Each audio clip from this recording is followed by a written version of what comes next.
Sound check. Sorry, don't drink water. Sound check. Sound check. Sound check.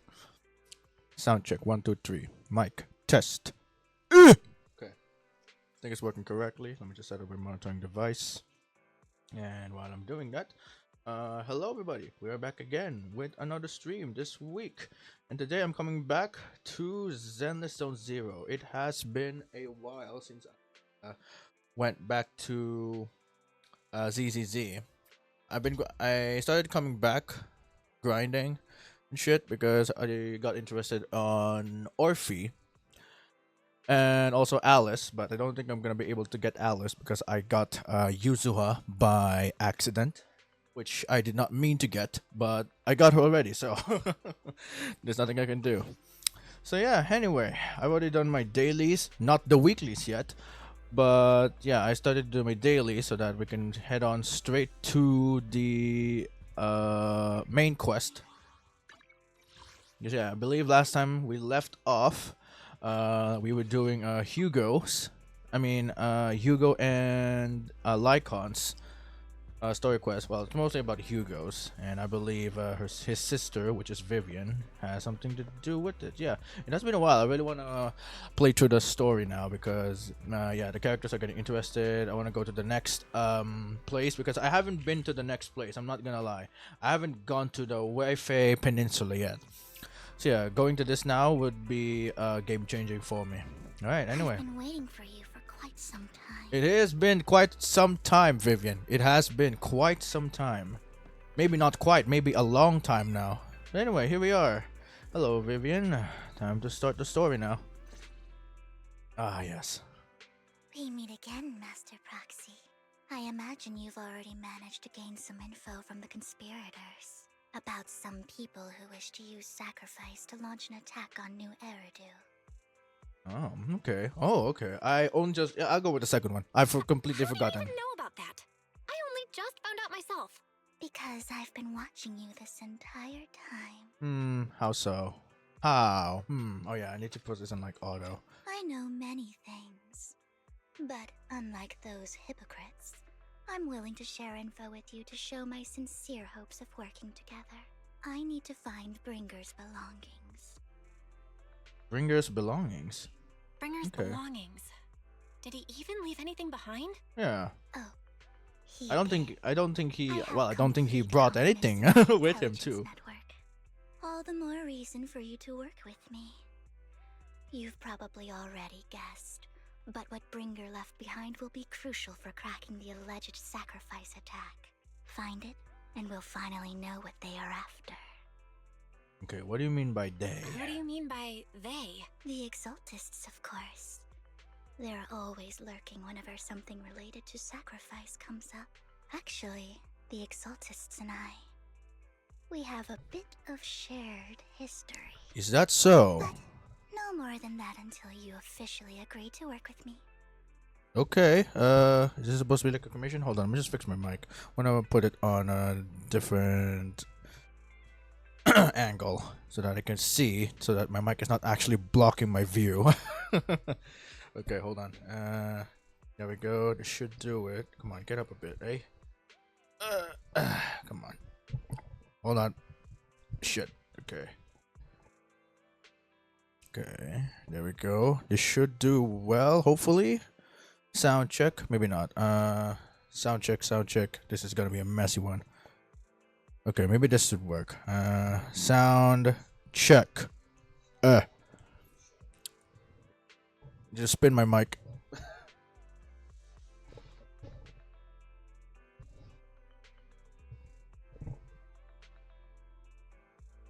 Oh no.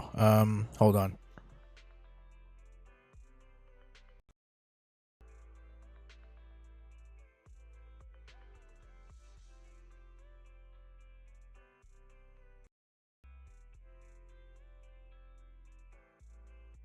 Okay, I think this is cool. Hopefully, sound check, sound check. Okay. All right, fine. All right, I agree then. Splendid. I like people who don't mess around. Uh-huh. By the way, might I ask, you're not proficient at in-hollow combat, are you? No, I can't fight. I'm a proxy after all. Well, that's not really what proxies do. As I expected. Not to worry. You're an invaluable proxy. All I require is for you to guide me. Okay then. I mean, not even my darling Lord Phaethon can fight in the hollows. Oh wow, okay. Hang on, what did you just say? Hang on. What did you just say? Your darling Lord Phaethon? That's right. The best proxy in all of New Eridil. Lord Phaethon. Don't tell me you don't like him.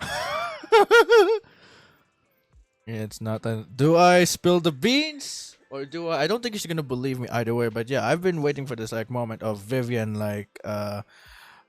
getting down bad. Well, maybe not much, but you know, having a liking to Phaeton, which is us.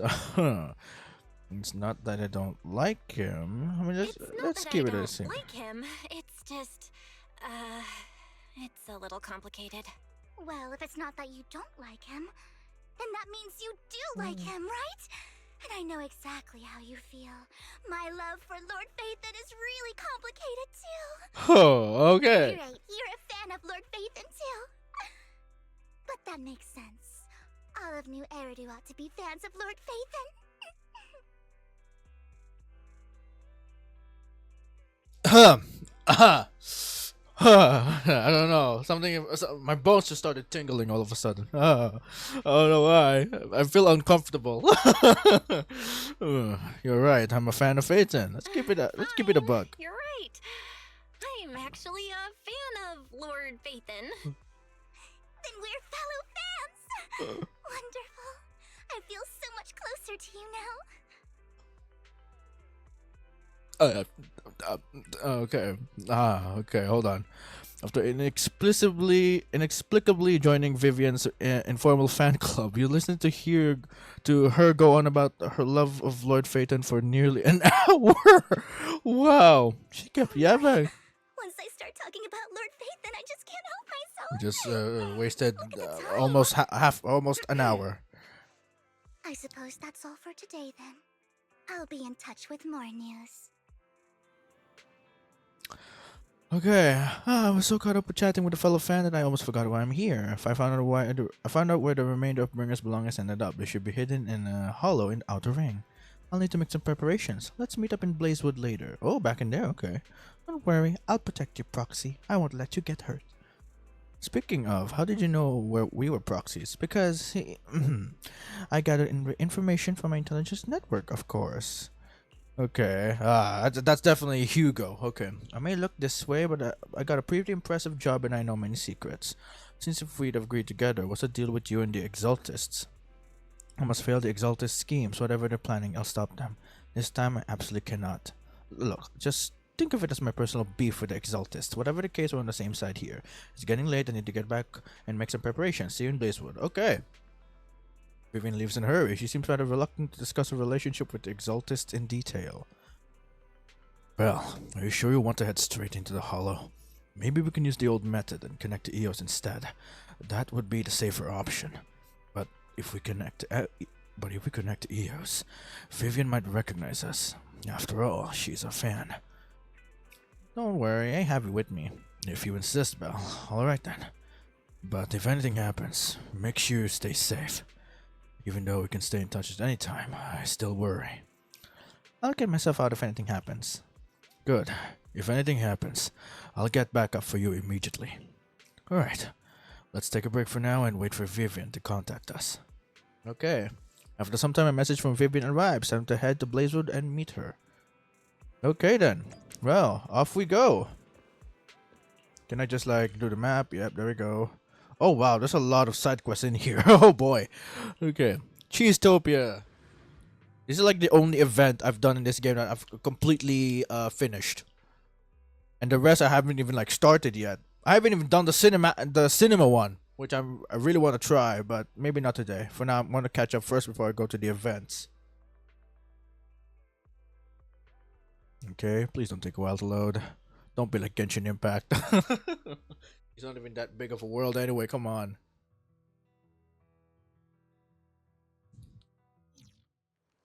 Okay. Back to Blazewood, where it's hot and what's the right word? Hot and spicy. Whoa! I have no idea what's going on. What is Anne doing here on her Obel Squad form? I have not met you. I have not tried your freaking story quest. You know what? I'm not gonna ask questions. I'm gonna keep going. Proxy, you're here too. I didn't expect to run into you here.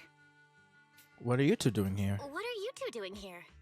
And still in that outfit, Ambi? I'm here to investigate that incident.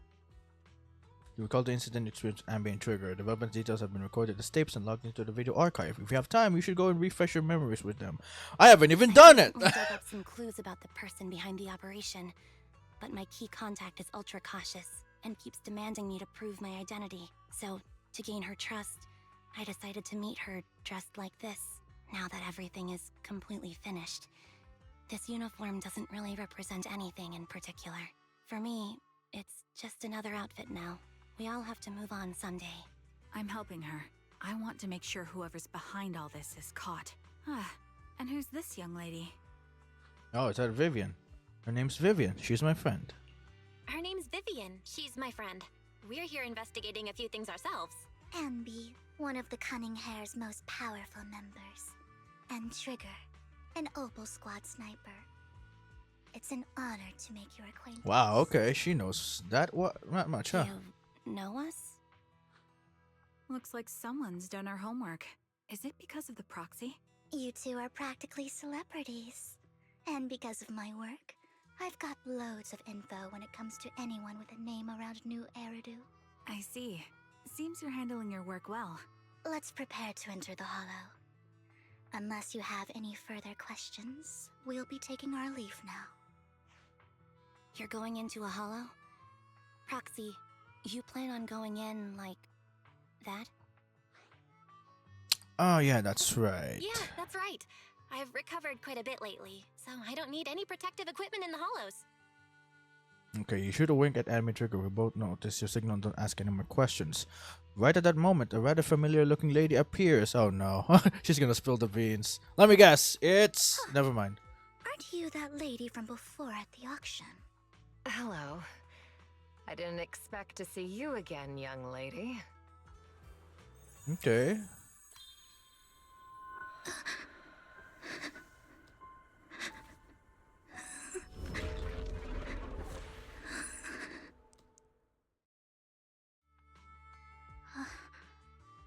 Why is she Vivian, crying? Are you alright? You look depressed. Are you okay, Vivian? What's wrong, Vivian? Are you feeling okay? It's nothing. I just drifted off for a moment there. Why would she go in tears all of a sudden? So then, what are you doing here? Don't worry. I'm not here to scam you. I'm waiting to meet someone. Don't tell me. You're my contact for intel? That's me. Anby from Silver Squad, I presume? Pleasure to meet you. All right. I'm going to exchange some information with Miss Amby here. So if you'll excuse me. Okay. Sienna steps to the side with Anby as they discuss something. Meanwhile, you look at Vivian with some concern. You aren't looking so good. You're not looking so good. Everything okay? I can tell you later, but not right now. Is it because of Hugo? That's all the information I got for you. In return, I want you to do something for me. Take me into the Hollow. I left something very valuable inside. I have to find it. Seeing as we were just about to go in ourselves, why not join us? It's fine by me. But didn't you say you were investigating something? It's fine. There's no rush. Right, Master Proxy. Yeah, there's no rush. Huh? Yeah. There really is no rush. Sure, let's all go together. It'll be safer with more people and we'll find your missing item more quickly. Thank you. Okay then. Oh, guess we're heading in. Enter the Hollow with you. Oh, we're not oh yeah, that's right. We're not going as Eos.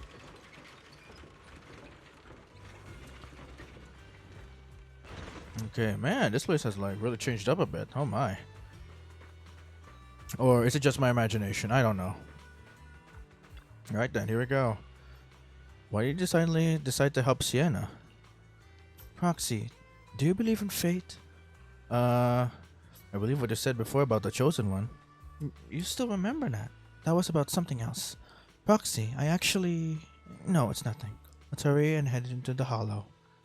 Okay then. I wonder what part of the chapter I am already in. I have no freaking idea. Maybe it might be the start of a new chapter for all I know. Because it has been a while. At least I still remember what happened last time I did this story quest. I mean, main quest. Okay, yeah, I have no idea. I've never even tried. I've never seen Soldier Zero. Okay, right, let's see. Uh-huh. Okay. Yep, even Trigger. I have never tried them. I've never seen them both. What is it that you all plan to do here? We are here to look for something too. Something extremely important. Okay. New Eritu's future may well depend on it. Recalibrating. Woo, sheesh. Jeez.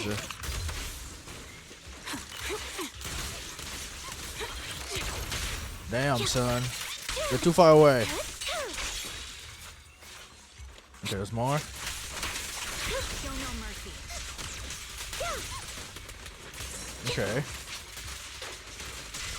Jeez, man. Okay.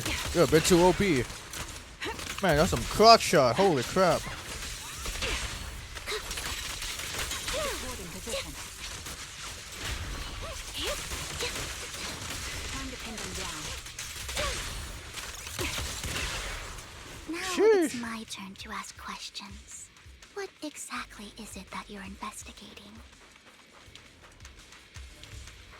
My bullets are one with the wind. Since you're familiar with the name Silver, then you should know that it shouldn't exist anymore. Ether vision activate. Oh, I can move. What I'm investigating That's has crazy. something to do with it.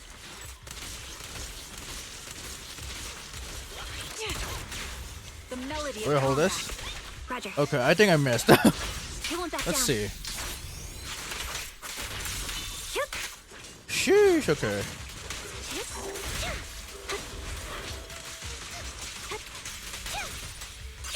Off balance. I'll pierce right through. What you deserve. Okay, I still have no idea how to use her. So I'm not mashing buttons at this point. Quick shot. Increase firepower. Adjusting for wind. I'm on it. Whittle them down. Proxy. Okay. Let's use that fissure to head to the next location. Okay then. Where exactly? Is it here? Oh, here we go. Okay. Is there like anything I can get in here? Maybe chests or something? Breakable? Nothing? Okay. Okay. Yeah, I have no idea how to use Soldier Zero, Anby, and Trigger. So yeah, I'm just I'm just learning on the fly. This I'm is just the keep place. mashing. Okay. Oh, I see something over there. Yeah. Right there, Sienna. Is it Sienna or Sienna? So, what is it that you're looking for? A ring. I was excavating ether here before and accidentally lost it somewhere. Please, could you all help me find it? It has to be somewhere among all this stuff here. Sure, I'll start looking. I'll go with you. I'll stay here with her then. Thanks, but you don't have to worry about me. Go ahead and accompany the others. I'm sure it'll be faster that way. And sorry for wasting your time like this. I know it might sound strange, but I'll be so happy if my daughter grows up to be capable like you. Okay then. Do you remember that legendary artist mentioned by the host during the previous auction? Oh yeah, it was the auction. I forgot. Okay. Unrecognized during his lifetime, his works were discovered by art collectors after his death and became hugely popular. Sounds like quite a nice story, isn't it? In reality, these art collectors are to blame for his death. Those pompous big shots discovered his talent and even wanted him to craft forgeries of famous works. Someone as proud as him would never agree to such a thing. Not only did he refuse, he also wanted to expose their schemes. And some days later, he suddenly took his own life. I knew him. He would never do something like that. Those big shots silenced him. How do you know all of this? Because that legendary artist was my husband, Mira's father. My condolences. Thank you, but I might not need it anymore. So, who exactly are those big shots you're talking about? Given the circumstances, it's fine to tell you. It's the Ravenlock family. The matter I just discussed with Miss Anby is also related to them. The collectible you asked me to bid on earlier, I should probably return it to you. Don't worry about it. But isn't it your husband's final work? It's fine. Our bond doesn't rely on any keepsakes, and I don't need those to remember him. It's much better off in your hands than someone like Hartman's. Roxy, may I speak with Miss Yen alone for a moment? Of course. Okay, no questions asked. Vivian and Sienna step aside and discuss something in private. Alright, regarding the matter of finding the ring, I'm entrusting it to you. It's my wedding ring. I would be extremely grateful to you. Okay, then. Guess we're moving. Oh, I forgot. Yeah, we can finally roam the hollow as the proxy itself. Okay, hold on. Oh, I can't open that. Okay, right. Suspicious item. We found some food left in the hollow for unknown reasons. Clearly, there's no sign of the ring Sienna is looking for among these items. Proxy, if you're hungry, I brought some food with me. Thanks, but I'm not hungry. Okay, you can't eat those, even if you're starving. Yeah, it's already been in the hollow. Food here. I don't want to imagine what's inside the bag. Oh, please. Please not. Okay, can we not like... Oh, come on. There's a chest over there. There's a freaking crate. I'm missing cargo, Neither do actually. I. Yeah, I don't wanna try it in. Oh, it's a capybara doll. What the hell?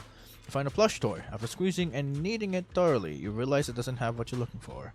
No one would hide a ring inside the stuffing of a plush toy, right? Don't worry, there's nothing inside. I've already gone through it.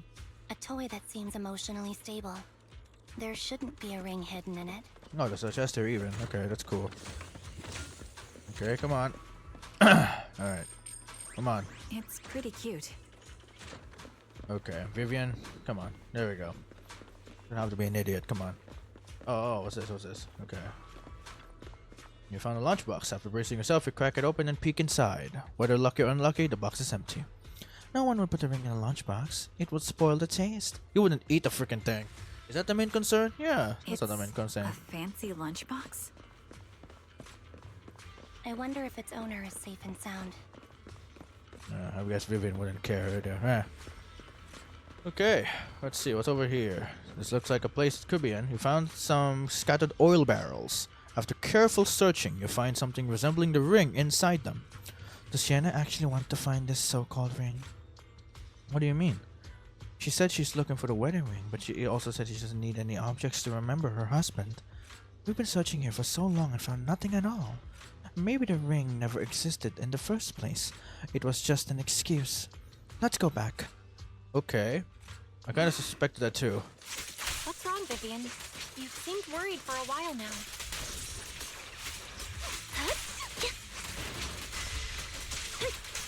I'm worried about Sienna.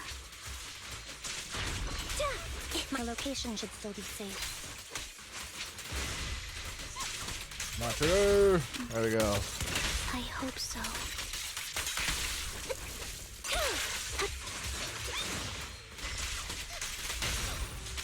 Bang bang. Could the ring be in that gas tank? Good thing this gas tank is empty. Okay. Oh, whoa, what happened? She suddenly fainted on the floor. By the time you return, you discover Sienna with her eyes closed peacefully. Is she dead? Her vital signs are gone. No! What? Why? I guess this was final scam. Why? There's one thing I must remind you. Your time is running out. I'm not sure how you can tell, but you're right. I'm going to die in here. That's my plan. Why? I'm very sick and don't have much longer.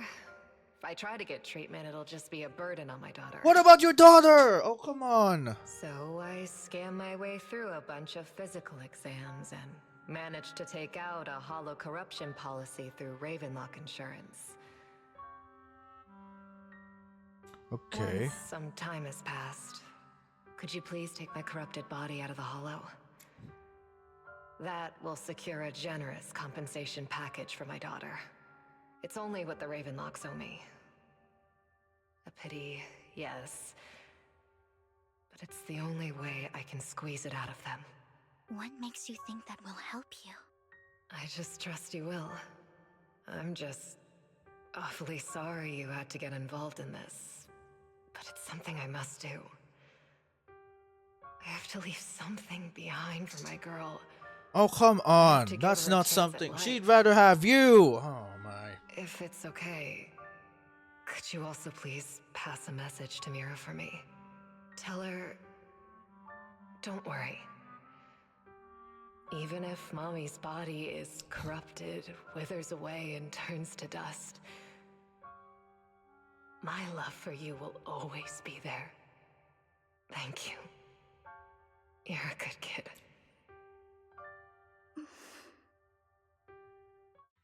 After saying this, Vivian falls silent for a moment. She was betting that we'd help her. So, you were aware of this the whole time? Yes. Because I saw it.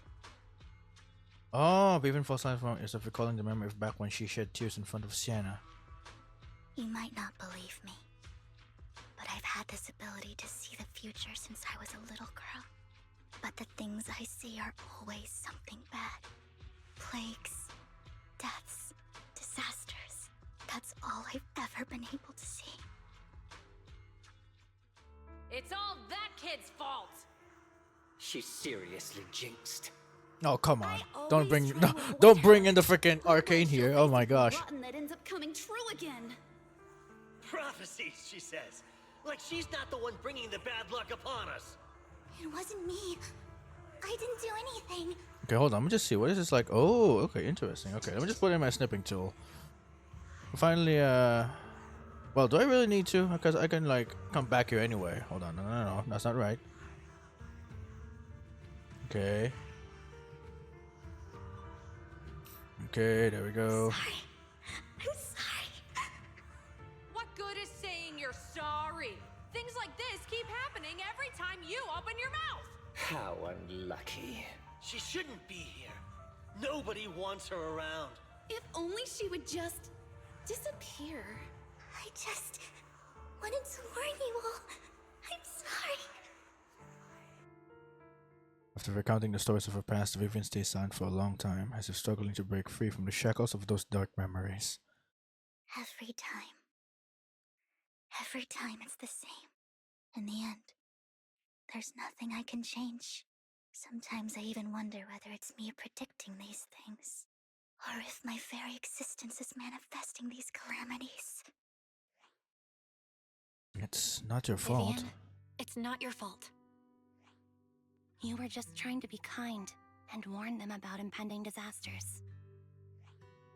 I can tell it's never been easy for you. Thank you. No matter what. I just hope she finally gets to rest in peace. I hope no misfortune, whether I foresee it or not, ever happens to anyone.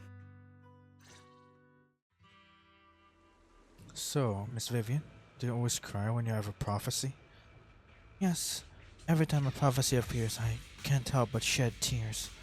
I used to wonder if I could just hold back my tears, then maybe these bad things wouldn't happen. But I just can't do it. No matter how hard I try, I just can't. You're being too hard on yourself. Vivian falls silent for a moment, seemingly unwilling to continue the topic. Sienna said that the compensation from the Ravenlock family's hollow corruption insurance is enough to settle her daughter Mira for life. Though it's hard to imagine the notoriously stingy Hartman engaging such a money-losing business. Maybe Tops demands it. Yeah, I think so too. Actually, there have been rumors that the Ravenlock family had fallen out of favor with Tops for a while now. That's why they're becoming so desperate, afraid of being abandoned by the mighty Tops. Sienna is actually a skilled intelligence broker. She retired from the business a while ago. I see. No wonder she was able to gather classified information. She said she tried many ways, but everything was useless against the untouchable Ravenlock family. She still couldn't avenge her lover. But I believe everything she did was meaningful. The same goes for you, Miss Vivian. Everyone, it seems there are RTOs nearby. It's not safe to linger. Let's keep moving forward. Okay then. What about Shanna though? Roxy, do you believe that No, the what about future her? can be changed? What about her? Oh come on, really? Whoa, that's kind of an out of the blue question. Let me think.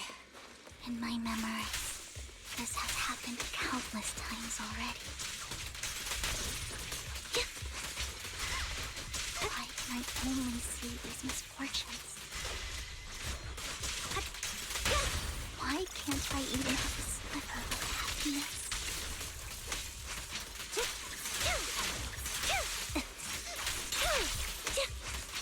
Okay, how do you use E? Oh, there we go.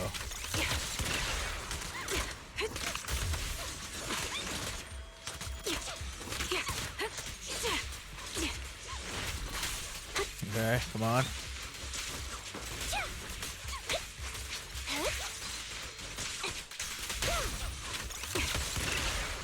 Oh, okay. Is it just me, or is Trigger's damage not that great? The fissure that we're looking for is up ahead.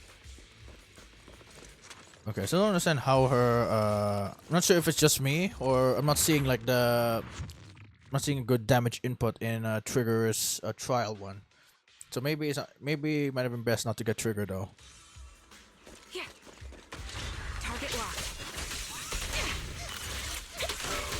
Holding position.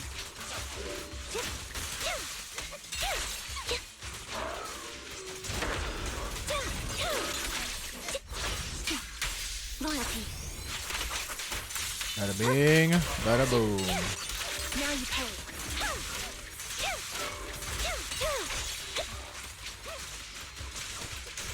Do I hold it? Okay, there we go. I'm not sure. I'm still not sure if I could need to hold it. One kill. Down strategy. Wide open. There we go. Okay, so I guess I do need to hold my E skill for it. Ah, yeah.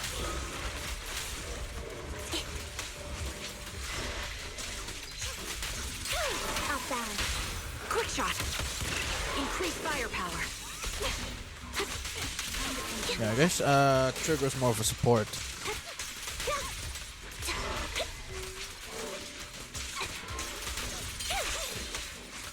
Yeah, Anby, for this one, I think Anby benefits more on her basic attack rather than her ultimate skill. Wide open.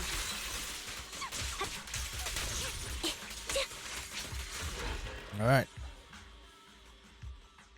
I think it's about time. We should take that lady out of the hollow. You guys go on. Thank you. She gave us the intel we needed, so this is the least we could do. I hope everything else goes well for you. Trigger and Anby leave. Okay. Master Proxy, is there anything you'd like to know? You can just ask. About your prophecies of disaster. I mean, hold on. You know what? Let's keep it on the low for now. Let's wait until you feel comfortable telling me. I'm curious about your story, Vivian. But we can talk more once you feel ready. Don't worry, I can wait. You're the first person to ever say that to me. I'd be happy to share my story with you. These premonitions I see are not within my control, and they always come to me in a flash. I mean, yeah, that's probably how premonitions are like supposed to be. Most of the time, I see death, disease, accidents, and disasters. Of course, there are also some non-fatal mutilations. Oh boy. But every time, without exception, they end up happening. And I can never prevent or change them. That's all I have to say about it. If that offends Master Proxy and you don't want to hang out with me anymore, then I can understand. I don't mind. Why would I be offended? Why would I be offended? That's just who you are, Vivian. Besides, we're friends. I've always considered this ability as a curse. I think it's a gift. It's not a curse. If anything, I think you've been given a gift. Thank you. Really. Well, it's getting late. Bringer's belongings ought to be around here somewhere. Let's take a closer look. Okay then. According to the previous clues, what Bringer left behind is hidden inside a vending machine. Wow, okay. Really? A vending machine. Out of all the things, it had to be a vending machine. Found it, the vending machine.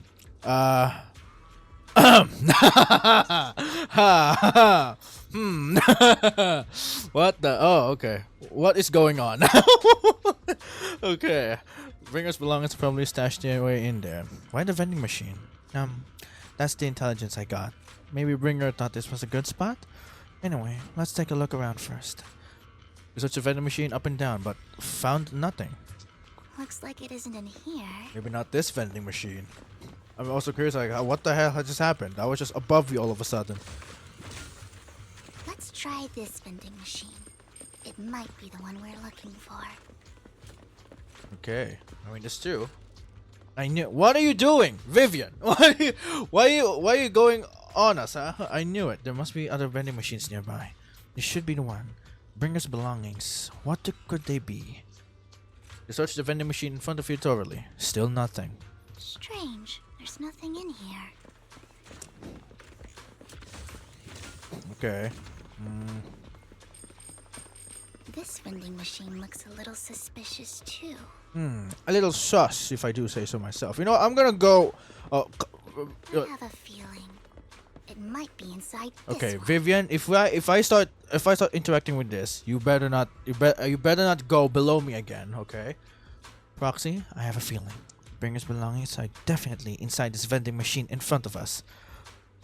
Is this your prophecy? No, I've never predicted anything good. Anyway, let's touch it thoroughly. You carefully search for the vending machine and still found nothing. Just as you're about to give up, you kick the vending machine by accident. Where a drink would normally roll out, a worn-out notebook appears instead. Oh, well. Wow, Master Proxy. So this is how it's done? Okay, well, maybe, but don't do it to every vending machine. Your league's behead of professional intelligence brokers. Oh, it's Hugo.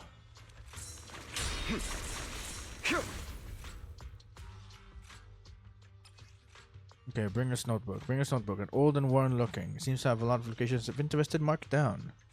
Okay. Oh yeah, I forgot. I can actually look around this. I forgot. Yeah. Okay.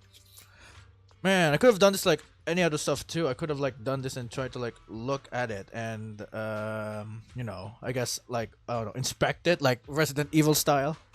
This is it. This notebook is what Bringer left behind. But I don't know what these markings on it mean. You and Vivian flipped to Bringer's notebook together, ignoring the sounding danger for some time, until the shriek of an ethereal suddenly rings out nearby. However, a moment later, a strange yet familiar figure materializes to block the ethereal, disposing of it with ease. Well, hello, Master Proxy. It's been a while. Oh, don't give me that scandalized look. I did just save your lives. I would have protected the proxy even if you hadn't appeared. I'm sure of it, but I happen to be in the area. Worry not, dear companion. I have complete confidence in your strength. Wait a minute. Companion? So you two know each other? Hang on, did you say companion? So you two know each other. Apologies. I didn't have a chance to mention it before. I'm actually part of the Phantom Thief Syndicate, Mockingbird. That's right. I was only able to slip in during the auction thanks to some help from Vivian backstage. So you were only bidding on a collection so you could get backstage. So, the whole time, you were only bidding on the collection so you could get backstage and mess with things? I warned you before. You can't rely on appearances. Don't worry, Master Proxy. We don't have any ulterior motives here. I mean, with the As both of you you've here, probably oh my heard, gosh. Mockingbird is a renowned phantom thieves syndicate in New Eridu that, despite its longevity, has managed to maintain the secrecy of its members' identities to this day. So, disclosing our identities to you is essentially the highest sign of good faith that a Mockingbird phantom thief can show. But Lycan said, But Lycon said that you're very dangerous and we should be careful. Then I imagine he's also told you about some of our past. And I'm sure you know that in a complex situation like ours, you shouldn't listen to either side over the other. Mockingbird's purpose is very simple, really. To form long-standing and cooperative relationships with Okay. outstanding proxies like yourself. We need your abilities. Before you make any decisions, please allow me to briefly explain the concept behind the Mockingbird Syndicate. We all know there isn't anything in this world that's fair. A prime example being the uneven distribution of wealth. People from tops splurge on luxurious collectibles, while the poor have to gamble with their own lives just to get by.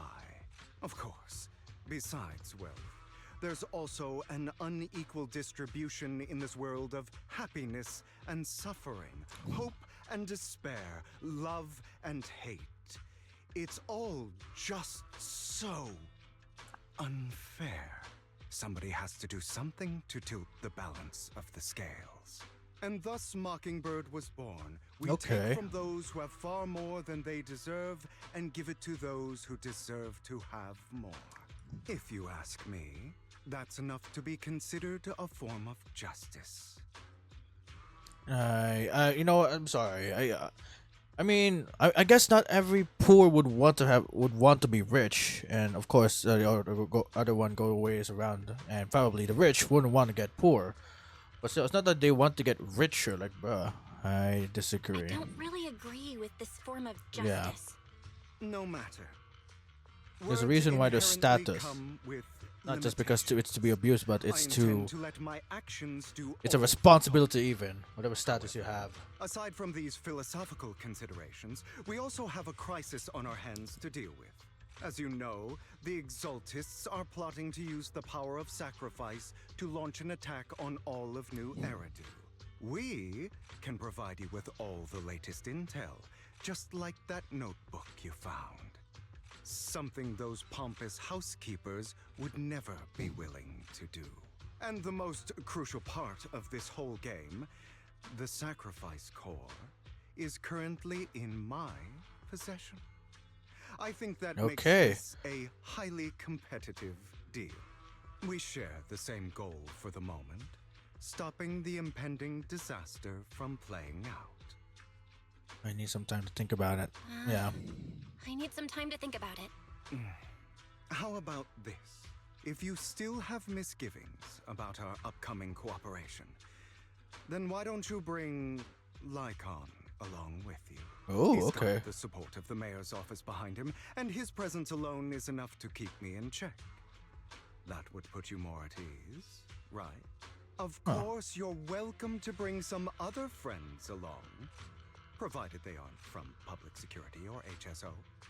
Obel Squad? Well, if those are the terms, you've got a deal. Well, if you're willing to let my friends come along, then you've got a deal. Great. It's a deal.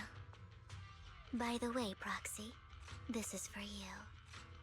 Okay, fancy collectible. Okay, yeah, I can actually look at this. Man, I could have done this like other stuff before. Oh, come on. Okay, a collectible gifted by Vivian. It looks like an expensive and exquisite piece of art, but it seems hollow inside. Might that mess with its value? Okay. Yeah, okay. I wish I can like open stuff like in Resident Evil or whatever games that has like this inspection mechanism wherein if you look at the right place, you can actually interact and then it'll open up or something, give you things and stuff.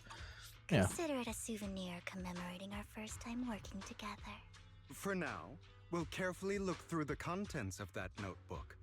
I'll contact you if anything comes up. Oh, jeez. Alright, back to. Oh, yeah, alright. Seeing the Bang Boo with a shit on?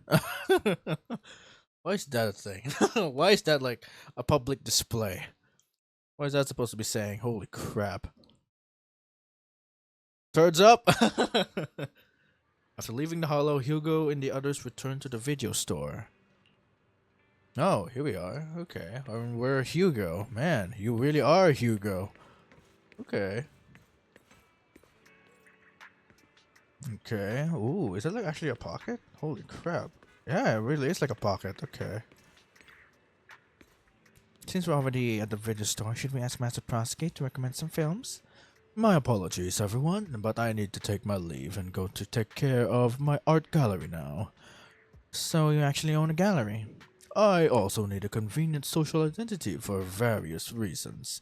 The title of gallery owner works quite well. Alright, I'll stay with Master Proxy for a bit longer. But Hugo, you've been oddly busy lately. You're not hiding something from me, are you? Well, shortly before. Oh, okay, so it's... No.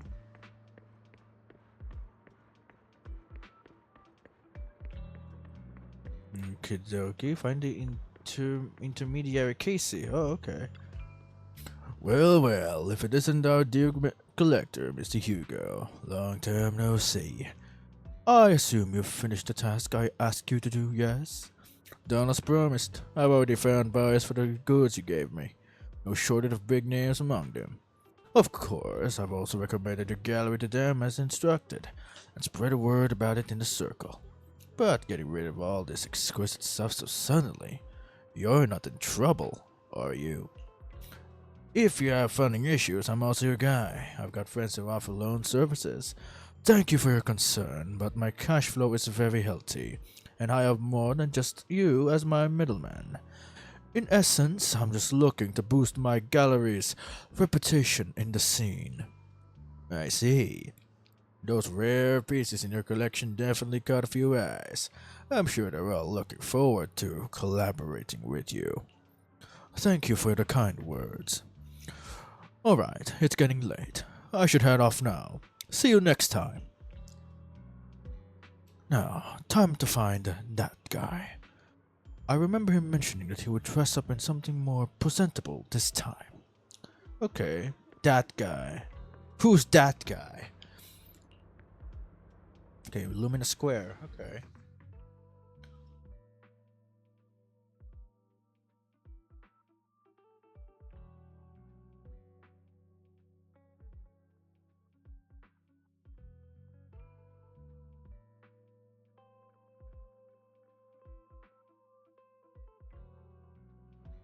Okay then, huh.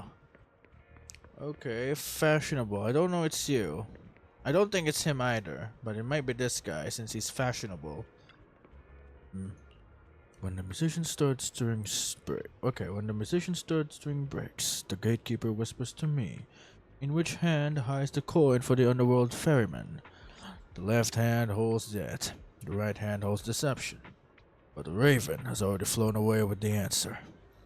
I can't get over the embarrassment every time I say this. It's quite poetic, isn't it? The meeting with Hartman has been scheduled. He'll be waiting for you in that same private suite. Or should I say, waiting for Hugo, the renowned collector and gallery owner. Thanks, I know I could count on you. Still, I have to ask, you're not looking to make the Ravenlocks look your enemy, are you? And if I say I am, not like I can stop you anyway. You've already caught us seen at the auction. That robe of heroes stunt. I can't believe you came up with that. Hartman's been on the move lately. That organ trafficking case from before is linked to him too. I also heard that they're dropping big money on some kind of drug research. Okay, the Ravenlocks have always been a bunch of cold-blooded bastards, doing all kinds of messed up things that make your blood boil, and swept everything under the rug with money and power, leaving the victims with no justice. But Hartman, he's the worst of the bunch. Rumor says that he personally took out the previous heir and clawed his way to the throne. I know, relax. I don't plan on crashing with him head on. You'd better not. I don't want to witness Mockingbird's folly of trying to crack stone with an egg. I prefer to see it as a mere gambit. I could never win an argument against you anyway. Don't forget, the Ravenlock family's in bed with those exaltist lunatics. Who knows what awful scheme they've been cooking up lately. In any case, as your old friend, I sincerely wish you all the best. Thank you. By the way, how's Lekan doing lately? I haven't seen him in a while. What? What? I know you two split up, but it's been years. Are you still not over it? Don't know, don't care. If there's nothing else, I'll get going now. Alright, fine. Good luck. The students nearby seem to be having an intense discussion, and you hear a familiar name. So, that Mockingbird Phantom Thieves Syndicate only looks flashy, but hasn't actually accomplished anything, right? Tops remain unshakable, and those big families are just a step away from getting total control. It's possible that even the mayor can't keep them in check. But doesn't the mere existence of Mockingbird serve as some kind of warning? Every time they release a crime warning letter, fear erupts among these evildoers. Really? But what can they actually change? In the end, it's probably just a game. To the big shots, Mockingbird is like a fly. Annoying, but not deadly, so they just let it be. So what do you think should happen? If you ask me, you have to dismantle everything from within if you truly want change. Without power or influence, it's all futile. The first step should always be accumulating resources by any means necessary, and if possible, joining tops. After all, to establish a new order, the old one must be demolished, just like how creation requires destruction. That sounds exactly like something a villain would say. If it's really possible to join tops, many would probably defect immediately. True, who would turn down money? Almost time for a meeting with Hartman. Time to go. So we're still in the flashback. Oh, okay. I forgot who's Hartman again? It's a familiar name in which I've completely forgotten. Your invitation has been confirmed, esteemed guest. Would you like to enter the private suite now? Enter the suite. Okay. Okay. Oh, hello. Okay, Hartman. Oh, it's you. Okay. You're the one who has the business with Master Hartman? Correct. Master Hartman's time is extremely valuable, and he has graced you with this meeting amid his busy schedule. I sincerely hope you bring something substantial to the family. Worry not.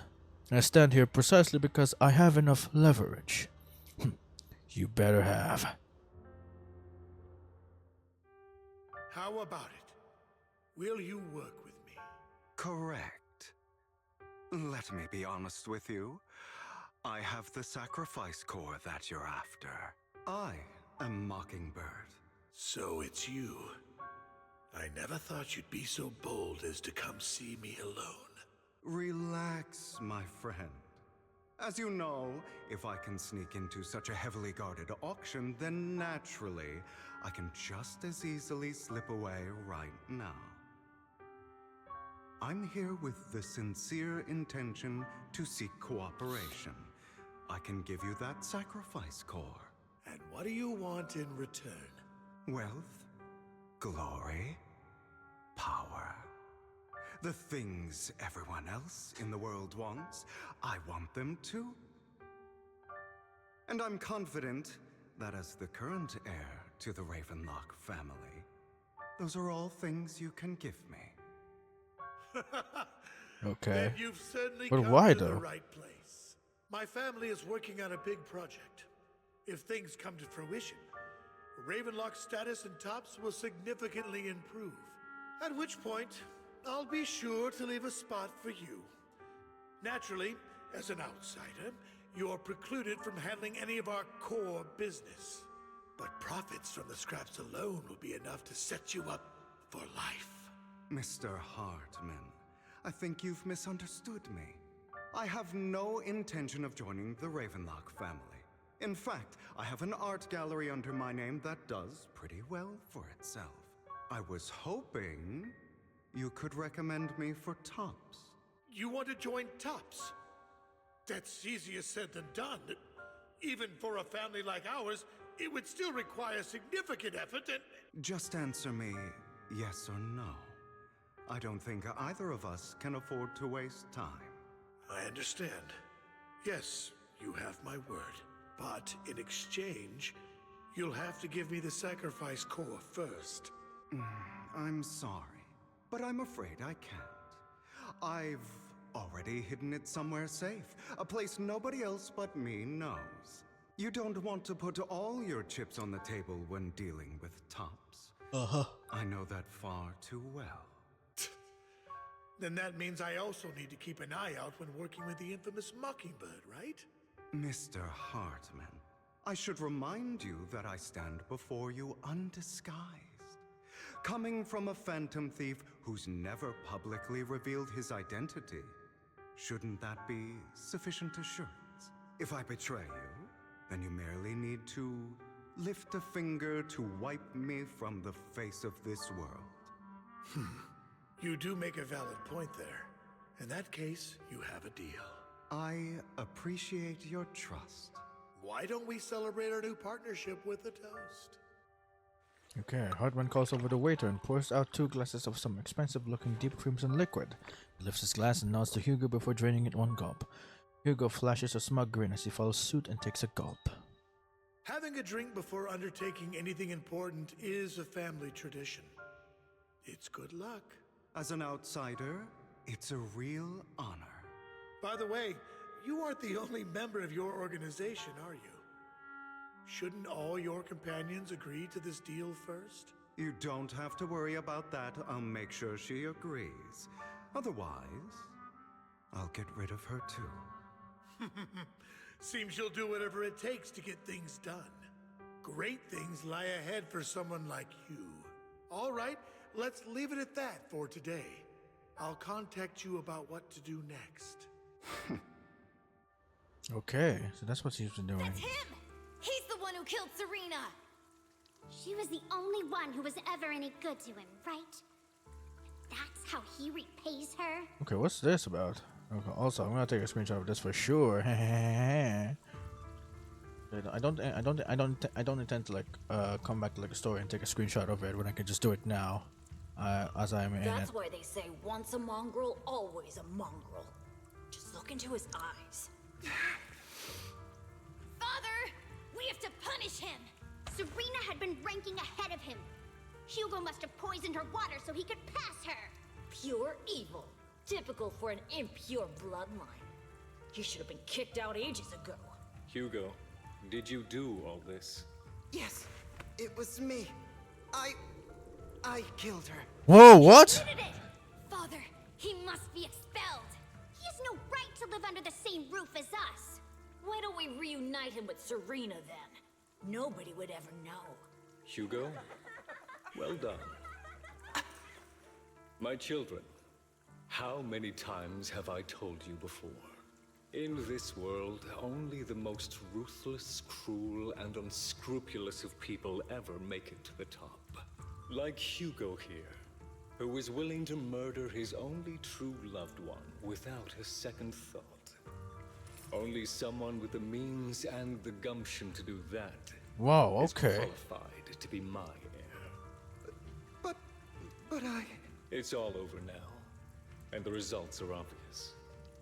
The winner of this month's assessment is Hugo. What the heck? As for the rest of you, go to the usual place for the punishment you deserve.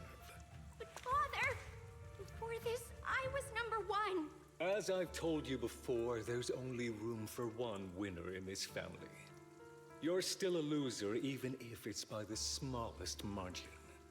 And there's no reason for a loser to exist. This is all for your own good. Do you understand? Go on now. Receive your punishment for the sake of the family. Yes, I understand. I'm sorry. Whoa, what? That really brought up some unpleasant memories. It won't be long. Soon, it'll all be over. Okay, games volume too low, really? Okay. Okay, I'll put it up a bit then. Maybe around 12, because I don't want it to be like too loud. So I put it down a bit. Okay, hold on. Maybe I could just like hold on. Okay, let me put it on 13.0. And then I'm going to up the game's volume, in-game volume actually. Hold on, let me just fix this up a bit. There we go. Okay. Okay, hold on. I need to fix my... Okay, well, I guess I can't. Alright, fine. I'll put it up to 12, I guess. Whatever. Okay, that should be good. Did Bo perhaps stream the game for an hour with a low volume? No, it wasn't even... It hasn't even been an hour. Oh, yeah, it's been an hour. Okay. Okay. Yeah, it's on -16 on my OBS. I mean, last time I tried this, it was fine. Like, bruh. Okay. Right, here we are. Thank Oh. you for escorting me here, Proxy. Okay, hold on. Let me just check. Today was quite eventful. If I were to head back now, I probably wouldn't be able to fall asleep. Okay, hold on. I'm gonna put this on 12.5 because I don't want it to be like too loud. Yeah, 12.5 there. Okay. There we go. Anyway, hello there. Welcome to the stream. And thanks for that, I guess. You're a child that only brings misfortune. Okay, sorry. I don't know why I laughed at that. People have been saying that about me for a long time. Okay. I used to feel hurt and resentful. Okay. But now that I think about it, Now, you know what? With how she described it, probably Bennett for all I know. Alright, anyway, what are we doing here? why do I only predict suffering? If I could predict happy things, joyful things, would people like me? Yes, it's all coming together. Jump. Jeez, okay, come on. Maybe That's too graphic already. fate truly is set in stone. Often, I want to help these people avoid their miserable Oh my fates. gosh. Okay, that I will deny for sure. For a time, I even thought that I was successful, that I could change people's destiny. You know what you said and keep it to yourself. Okay. It was all an illusion. In the end, I couldn't do anything at all.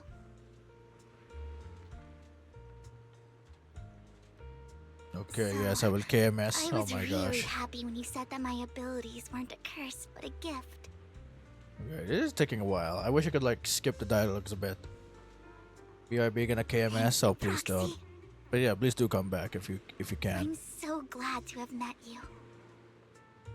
Well, she doesn't know the word of And freaking you're fate. also a fan of Lord Phaethon. It's like we were fated to meet. Oh my gosh, it's like, he doesn't even know we're Phaeton. Oh boy. If we're still streaming, then sure. Jeez. I feel completely at ease. I think it'd be a while for me to stream because I really want to catch up with ZZZ free story. From judgment, from blame. Oh my gosh, okay. Yeah, I can't skip this. Like skip a bit of dialogues. I don't need or to the worry dead about air anything, bit. and can just be my own true self. I hope your PC explodes for Perhaps people really overheating. do Oh, come possess on. an aura. And ours just so happen to be. I'm aura farming right now. Okay. Jeez. Okay. Oh, okay. By There the we go. way, Finally. You asked me before about Hugo. I don't really know much about him. He rarely ever talks about his past, but judging from his eye colors, you can guess he's probably the bastard son of a renowned family. I think his mother was very worried about his different colored eyes, and even wanted to get rid of him at one point. But then his family offered a huge price and bought him off his mother for some reason. And just like that, he moved from a leaky and drafty boarding room to a luxurious mansion.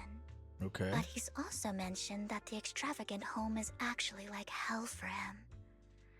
I think it's probably because the family treats him terribly. I digress.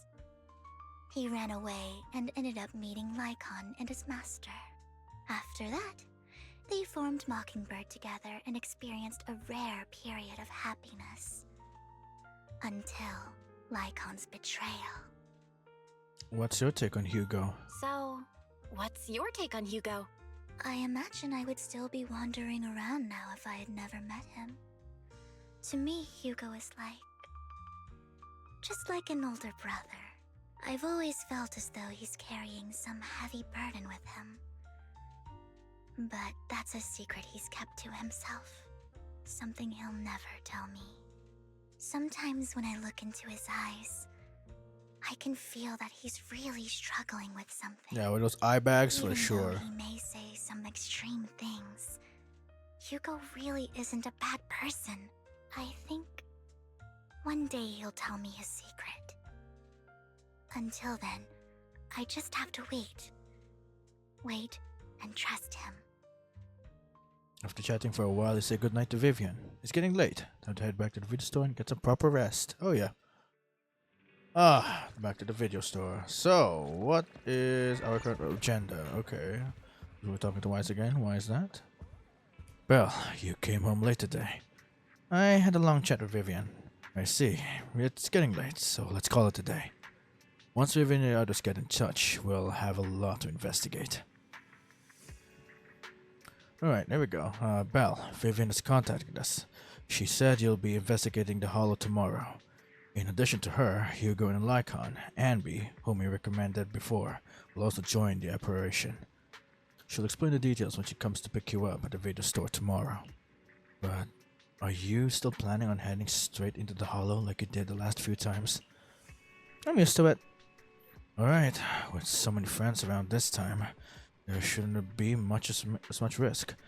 I'll wait for you at home then. No matter what, remember, safety first. Let's get some rest for now. Okay, yeah, come on, let's go. After a good night's rest, the next morning arrives as promised. Hello, Vivian. Have you been waiting for quite some time again? No? Okay. Good morning, Proxy. Long story short, we analyzed the locations marked in Bringer's notebook and found no pattern between the coordinates, but they all seem well hidden. Hugo suspects that we might find something stashed under the coordinates, but it's unclear whether it will be pleasant or terrifying. In any case, we need to investigate. Our destination is in the Ballet Twins. Let's head there together. Oh, Ballet Twins, okay. The one with the crazy dancing what's it called? What are the things called here? Hollows, I think.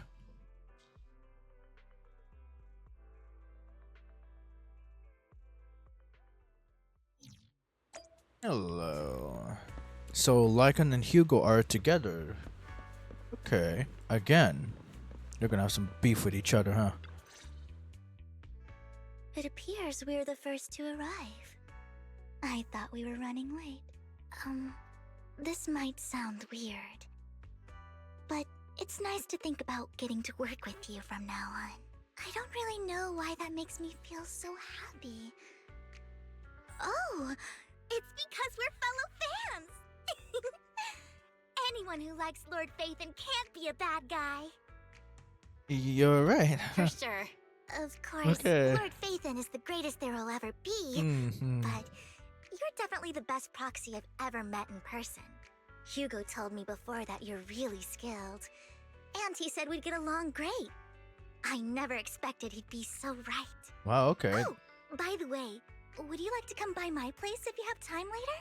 I have a huge collection of Lord Phaethon merch. Does Phaethon really have merch? Phaethon, Lord Phaethon doesn't have any merch out there, right? I mean, we don't even know what he looks like, for starters. It's all my own original merch. Like screenshots of old internet comments. I print them out and turn them into postcards. Oh. Plus the avatars Lord Phaethon's used, the music playlists they recommend. I've organized it all. I'd love to show it all to you if we get the chance. I appreciate that. Well, I appreciate the thought. Speaking of which, what's taking those two so long? Hugo said he had some preparations to do before entering the Hollow. I wonder how that's coming along. I guess there's a skerfuffle on the way.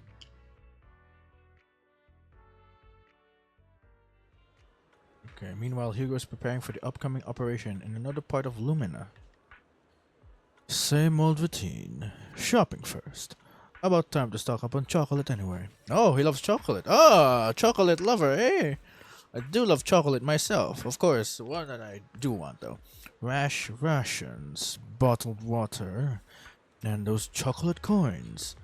I'll take all of them in a bag, thank you. Oh, okay. At this moment a familiar figure appears. Is it Lycon? Hugo. Oh, what a coincidence. I didn't expect to see you here. Evidently, I didn't expect it either. Otherwise, I would have chosen a different store. Are you preparing for the operation? Are you blind? Oh, by the way, thank you for joining us this time and lending your combat prowess.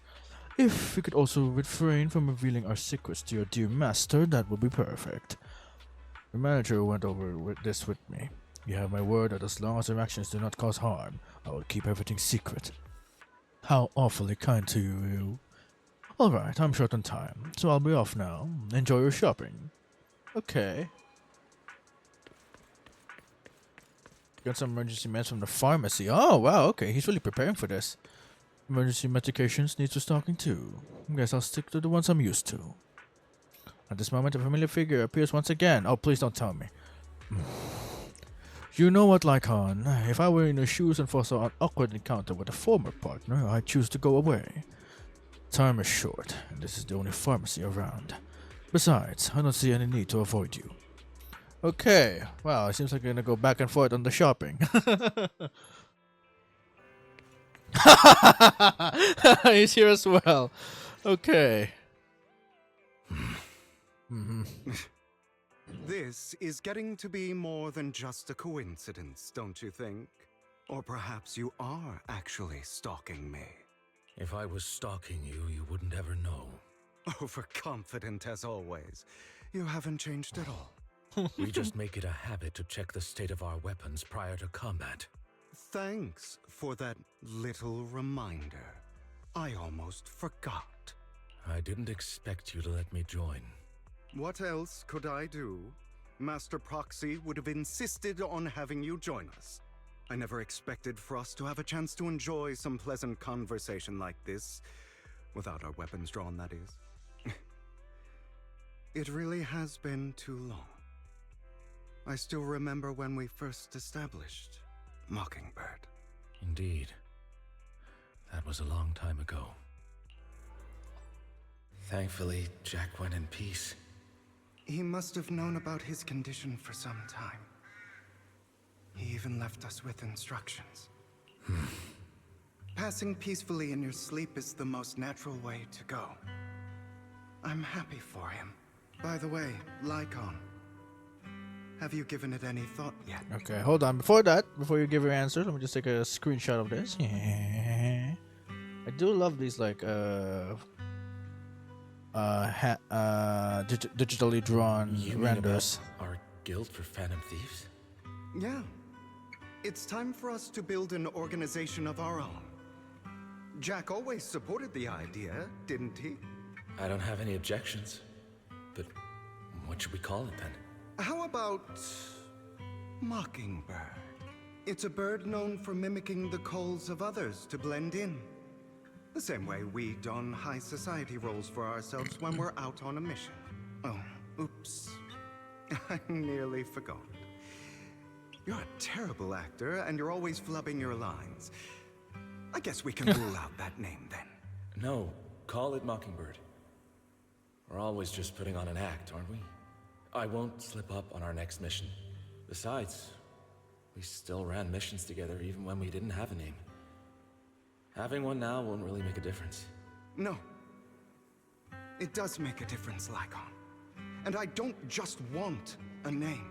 I want Mockingbird to become a symbol. Like the sword of Damocles hanging over everyone's heads. Striking fear into the hearts of the rich and cruel whenever they hear the name. Just like Jack used to say, this world isn't fair. So that's why we have to influence it however we can. And change things in our own way. But on the basis of not causing harm to other people's lives. That's also what Jack used to say. You remember, don't you? Of course I remember. All right. I promise. That sounded pretty forced. Don't forget, things don't end well for people who break their oaths. I'm good for my word. You must trust your fellow companions. That's also something Jack would say. Well then, today's the day that Mockingbird will officially start flying. Our first order of business, deciding on our symbol. It's so simple, huh? Okay. Guess they're in. Hugo and Lycon share a rare moment of peaceful reminiscence. Meanwhile, on the proxy side, the others joining the operation finally arrived. Okay, here we go. Oh, Anby! Okay, Anby's here. Okay. Looks like... Oh, sorry. Alright, other than familiar faces, we also have a new friend joining us for this operation. Seems that Miss Anby is the reinforcements recommended by the manager. A pleasure to meet you. I'm Hugo. Hello. The proxy has already updated me on the necessary information. Rest assured I will keep it confidential. So, before entering the Hollow, let's confirm the mission's objective once again. We'll be heading to one of the coordinates marked in Bringer's notebook and searching the area. Based on relevant information, these coordinates may contain secrets related to the Exaltists. These could be treasures or something awful. We'll have to explore and find out. If there are no further questions, let's begin now. Okay then, we're heading in. Okay, some powerful allies and companions.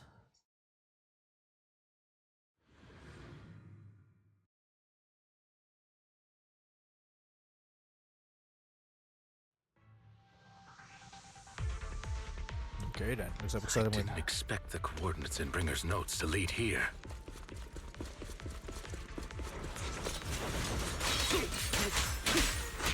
Oh, are you familiar with this place? More familiar than you, it seems. Yeah, we've been here for a while. If they're being too noisy, can I take action?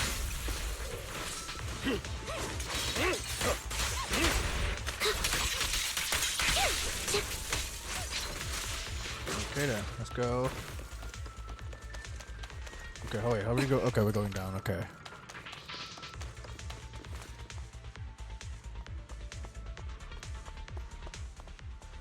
I don't enjoy obstacles in my path. Can we not bust the door open? The generator room should be nearby. Okay then. Over here. Master Proxy, I hate to be the bearer of bad news, but there's something wrong with the circuit. It seems to be blocked. Don't tell me. Victoria Housekeeping's high and mighty attendants can't even fix a simple circuit.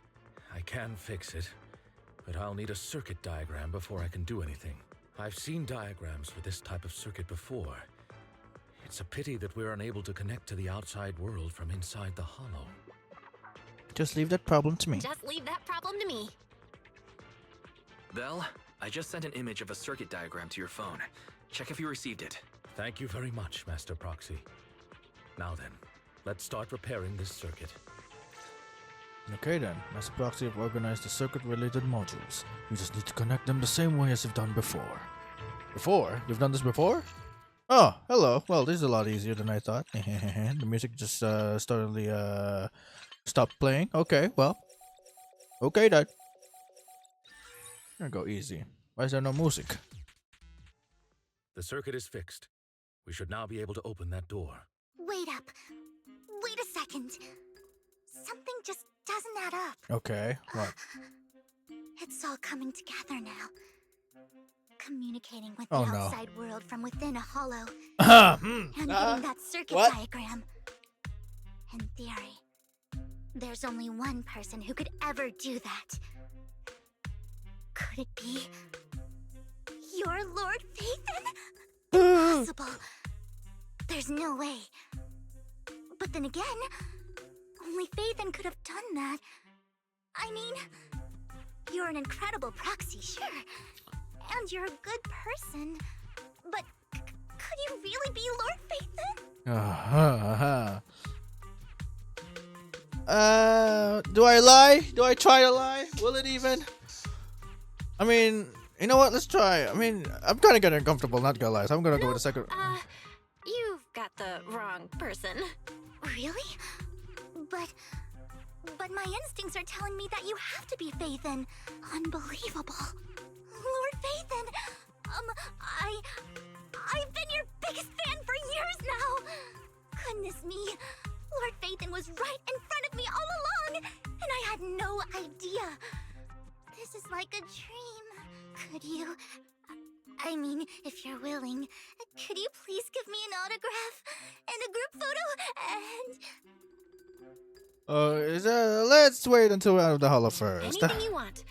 We just gotta get out of the hollow first. Oh, okay. Sorry, guess I got a little too excited. Anyone would be enraptured meeting someone they admire that much. Yeah, if I ever met my favorite movie director, I'd be the same. We should keep moving. This isn't the best place for idle chit-chat. Okay, well, the beans have been spilled, unfortunately. The door's finally open. All right, well, let's keep going then. The proxy is Phaethon. Phaethon is the proxy. This is a dream. I never went to wake up. Fall back.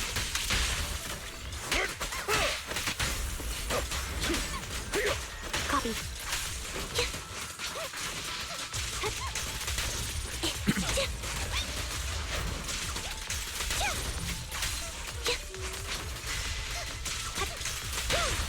Okay.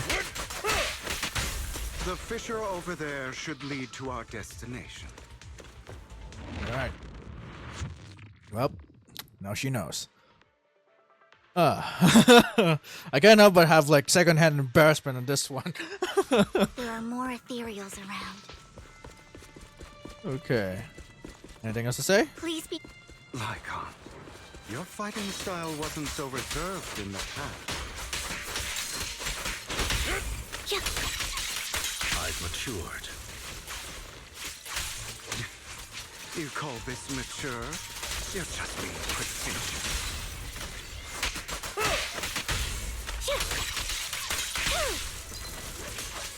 Oh, yeah, okay. Come on. Really?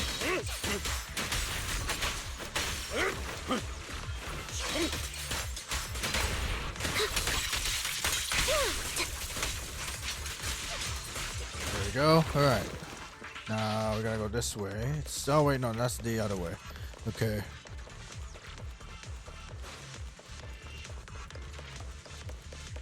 A difficult foe, that one. Let us leave this place at once. Ensuring Master Proxy's safety is our highest priority.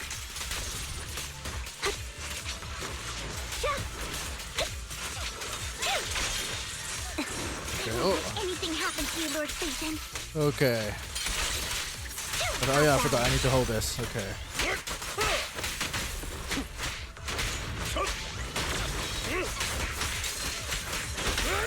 I'll bite your throat out. All right.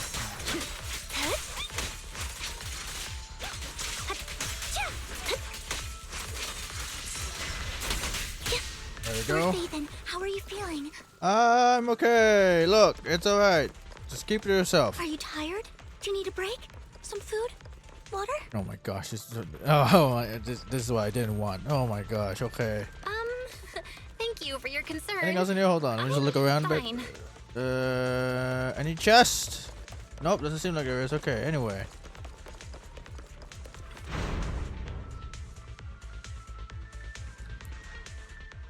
Blocked off by a complicated mechanism. Okay.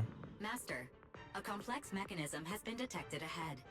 To pass through, you need to activate all 3 smaller mechanisms. Suggestion: Split up and handle them simultaneously to save time. So we gotta cover 3 different places. So, we have to head to 3 different places to crack this thing. Huh? We're splitting into 3 groups? In that case, I'll protect you, Master Proxy. I can take care of one myself. That leaves the last one to me then. Yep, you and Hugo. You should go with Hugo. And you just had to say it. What's that supposed to mean? We get along just fine, don't we, Miss Cunninghair? I don't know what's going on with you two, but you've been bickering the whole time. It's annoying. It's a good Okay. chance for you guys to build some rapport. Anby's got a point. Hugo, just go with Lycon. You just want to be alone with your Lord Faithin, don't you, Vivian? Yeah, it's pretty obvious, but Huh? That's not it. okay, it's all decided then. All right. Sounds like a plan. It's all decided then. If Master Proxy says so, then sure. But, Lycon, you better not slow me down. I really want to recommend you two some movies for a crash course on teamwork. Okay then. So, if there are no objections, let's proceed with the assigned squads. You really enjoy posing as the leader, don't you? I believe everyone is well aware that within the Hollow, Master Proxy is the only leader. Do you enjoy arguing like this? Does it make you happy? Clearly it doesn't, Miss Anby. Lord Phaeton, are you tired? Would you like to rest for a moment? I'm fine, let's keep moving. As the Proxy said, let's make it quick, friends. Okay then.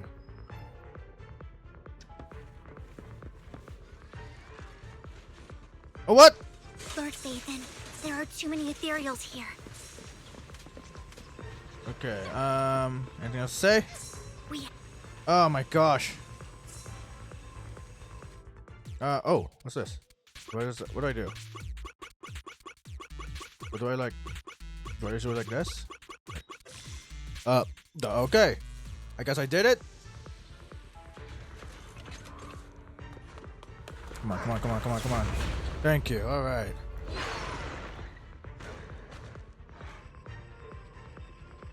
Okay then, alright. Any chest? Nope, doesn't seem like there is, but there is Lord Phaeton, seems like we both need to press down on these mechanisms at the same time. Okay then, well, you... Hold on, you go there.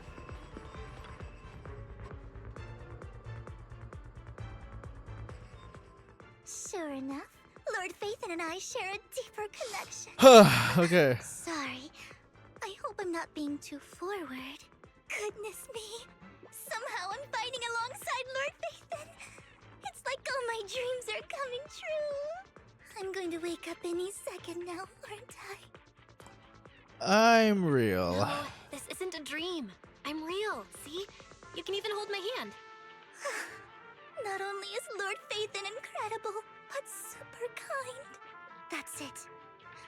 I pledge to be a die-hard Lord Phaeton fan until my very last breath. Why do you like Phaeton? You know what? It's a good thing I didn't use Wise for this. I would be even more uncomfortable. Oh boy, okay. Why do you like Phaeton? I'm happy to hear that, don't get me wrong.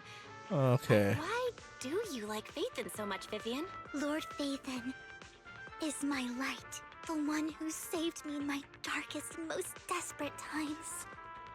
Like a deity who rescued me. You probably don't remember, but you really did save me that day. Wow, it's so embarrassing to say all this in front of you. Sorry, I hope I'm not bothering you too much.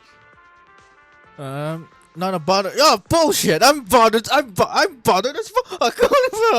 Okay. Thank you for your support. Of course Yeah. not. Thank you for your loyal support. Okay. I just need to get used to Be this. the one thanking you. Just being able to see Lord Phaeton makes me the luckiest person in the whole world. Sorry to keep babbling like this.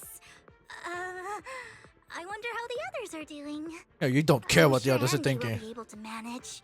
She's great at this kind of stuff. But as for Hugo and Lycon, Let's just hope they don't get into a fight with each other. Okay. There are too many ethereals here. Though, not a huge problem.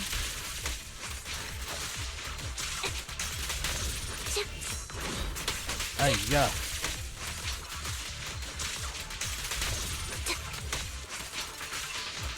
Okay. Yes, sir. Okay. Yeah, alone, she really does benefit with her basic attack more than her skills and ultimate. That's what I've observed throughout this trial of using Soldier Zero Anby. Oh my gosh, bro.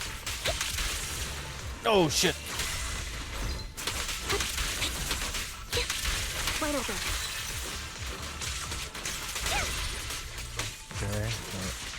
Well, be careful. Okay. Mind the blind spots.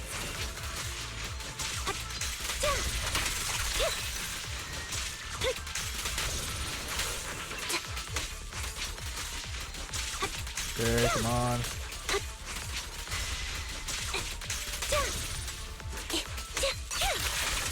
There we go, nice suit. Thank goodness. Okay. Final steps to operate this console. Just like in the movies, bringing down the lever with the decisive pull. Great, no monsters. Let's go meet up with the others now. Meanwhile, like on Hugo's side. Okay, I bet they're bickering with each other again.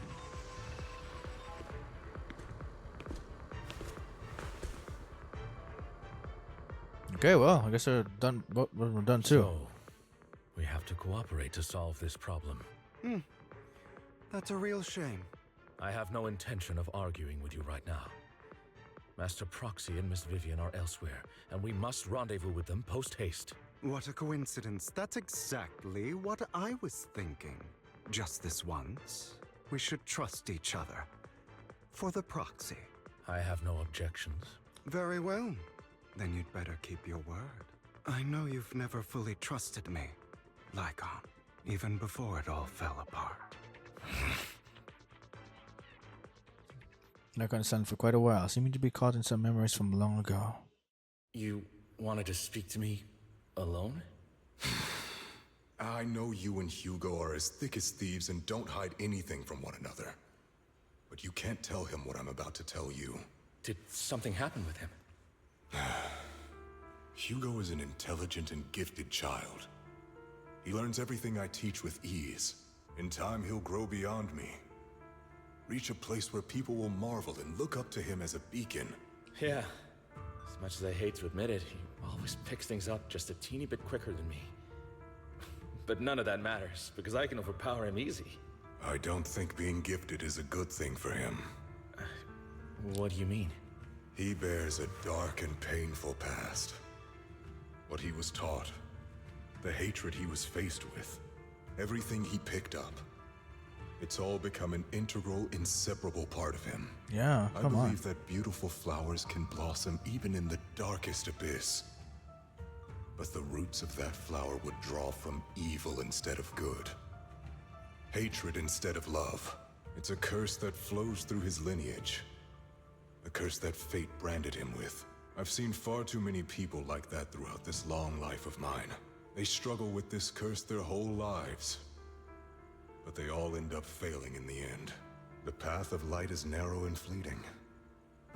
And the darkness is filled with such temptation that dropping your guard for even just a moment can send you spiraling straight into the abyss. Do you mean Hugo's going to be a bad guy? I don't know. I hope he'll always stay true to his heart. That he won't give in to hatred and ambition. That he won't become the dragon that must be slain. But he has inherited the seed of evil. You cannot let it take root. I'm afraid I won't be there to help you. There's not much life left in this old body of mine. So then, Lycon, promise me now, you must hold his chain tight. To restrain him. To stop him. And when necessary, to choke him. Wow, okay.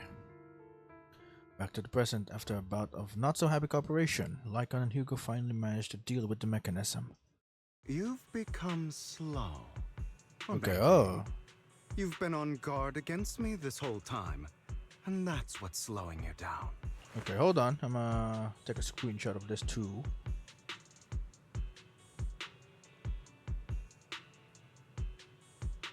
Okay, there we go.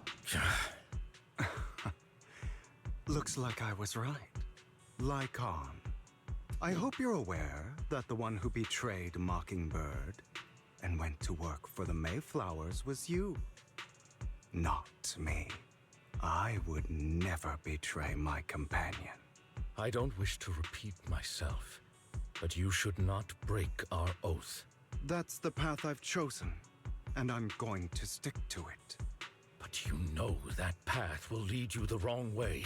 Who are you to lecture me about right and wrong? I believe any path that makes you feel pain must be the wrong one. Your disgusting sympathies make me sick, Lycon. There's only ever been one person who can kill me or save me, and that is me. Okay. Great, it worked. Oh, what the fuck? She was above me a while ago. What the hell? Okay. Okay. Here we are. After a while, the teams have completed their respective tasks. Everyone gathers again. Oh, I can't believe we're the last squad to arrive. Clearly, this is thanks to a certain somebody. You wouldn't have come in last place if we weren't so busy arguing. For a perfectly coordinated partner such as Lord Faden and I, coming in first place is to be expected. Shouldn't last place treat everyone else? Alright, fair enough. Once we complete the mission, I'll treat the proxy to a meal.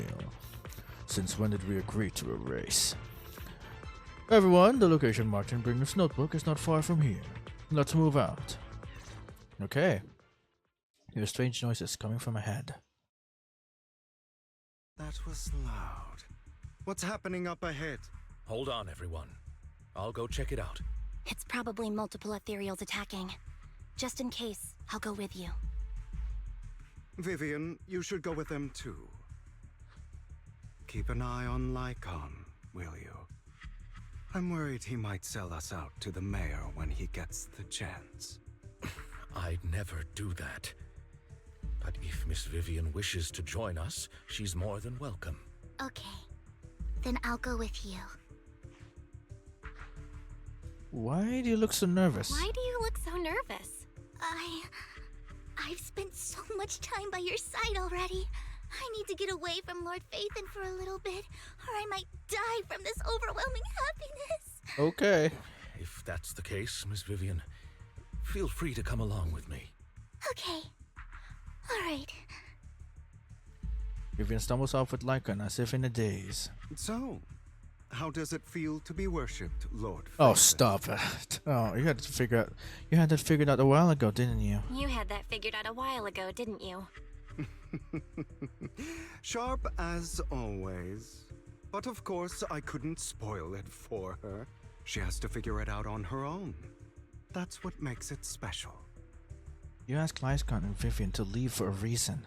Not only that, you asked Lycon and Vivian to leave for a reason. Is there something you'd like to say to me? I can't keep anything from you, can I? I've always treated Vivian like my own little sister. Maybe it's just a coincidence, but she looks a lot like Serena. I think I mentioned it before. Serena was my half-sister. Oh, okay. She passed away a long time ago. Oh, wow, okay. Hold on, let me just take a screenshot of this too. Okay. So Serena was her sister. I thought they were like a couple Vivian blooming you. in the future or something. Whether you're Phaethon or just Belle. Of course, I also have a lot of respect for someone like you. Strong, fair, and genuinely kind. So I hope... I beg you, please keep her safe. Hang on. What's that supposed to mean? Think of it as the last bit of conscience I have left. A kid as pure as her. She should stay alongside someone who walks in the light. Like you. Not even Vivian can agree with all my beliefs. One day we'll go our separate ways. Your beliefs? What do you mean exactly? You probably heard from Lycon. We swore an oath when we started Mockingbird. We swore to use our own hands to right the wrongs in this world. But never, under any circumstances, would we take another human life. I stayed true to my words. Until my father, the man I hated, stood right before me. I could have ended his life easily, but I hesitated. I remembered that damned oath and their repeated attempts to convince me. I didn't do it. Because of that, innocent people died. All because of him. If I'd killed him first, then none of those tragedies would have happened. People like him don't deserve to live. After that, I realized sometimes taking one life really can save countless others. I can understand where you're coming from. I understand where you're coming from. I knew you'd understand. Vivian has a good heart. I don't want her to get her hands dirty, but you know how it is. In this world, someone has to be the bad guy. So, I want to apologize to you. Why apologize all of a sudden? Why apologize all of a sudden? You're incredibly strong, kind, capable, and really, really lucky. The world needs more people like you. Remember that revenge movie I told you about, Children of Devils? I still haven't found it, but I came across another videotape with the same name. Turns out, in that story, the Children of Devils are actually the children of gods. Sorry for rambling. Hope you don't mind. They should be back soon. Please, look after Vivian for me. Okay.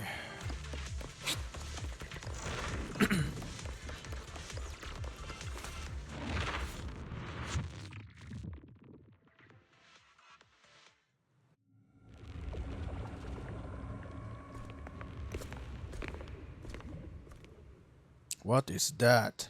I thought it was What Scotty for a is second. this? It looks like a cocoon. Careful, everyone. If I'm not mistaken, that's a sacrifice in there. It appears to be in hibernation. We don't know when it'll wake up. If it does wake up, we'll be in serious trouble. Wait, those spots Bringer marked in his notebook. Are you saying each one might have a sacrifice like this? That means there must be at least a dozen of them. And that's only counting the ones we know so far. These sacrifices may still be hibernating, but the fact that there are so many of them out there is terrifying. The Exaltists must have a way to revive them, and that's not all. These sacrifices can exist outside the Hollows. Oh yeah. If they make their way into populated areas. I'm afraid it will lead to a catastrophic disaster likened to the fall of the old capital. That's almost certainly what they meant by vengeance against all New Eridu. We need to get rid of these sacrifices. Let's find a way to get rid of these sacrifices. We can't let the Exaltists have them. Thank you for helping me find this sacrifice. But sorry, kids. You won't be the ones to keep it. Oh, Hartman. It's that annoying old man. Why is he here? I'd advise you to choose your words wisely, young lady. You're from the Ravenlock family. So it was you. That face.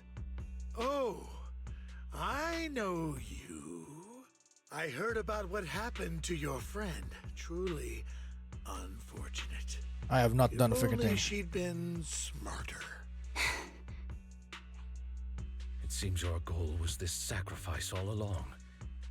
You've been tailing us, haven't you? Keeping your distance so that I wouldn't notice. As expected of a Wolf Thyran, you are very perceptive. That's right. All thanks to your ex-partner, we were able to carry out our plan smoothly. My ex-partner?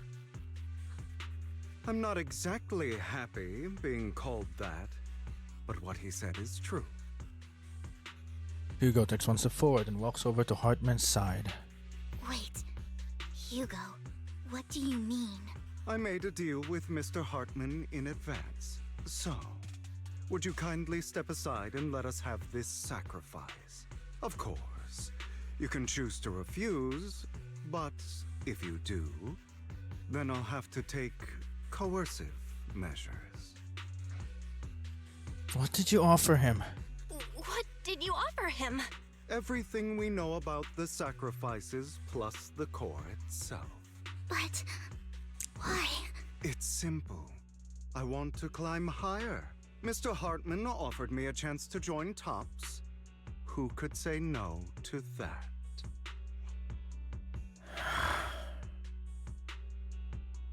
No. Impossible. You promised to help me investigate the Exaltists. Okay, hold on.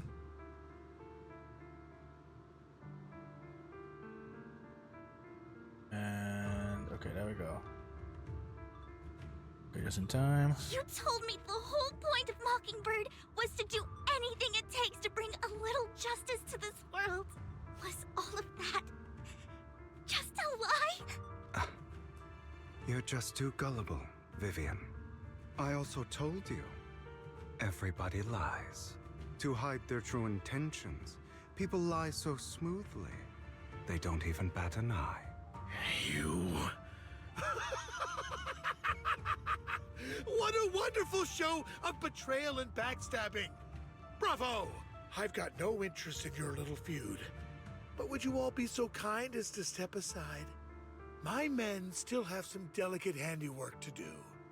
To extract that sacrifice behind you. Over my dead body. Oh yeah, for Hugo, sure. Why in the world would you do that? Instead of wasting your time on idle chatter, why not focus your energy on the battle ahead? Flip a switch. Your plans will never succeed. It's useless. Don't you get it? Silence. You're not just going against the people in front of you. You're not going against me.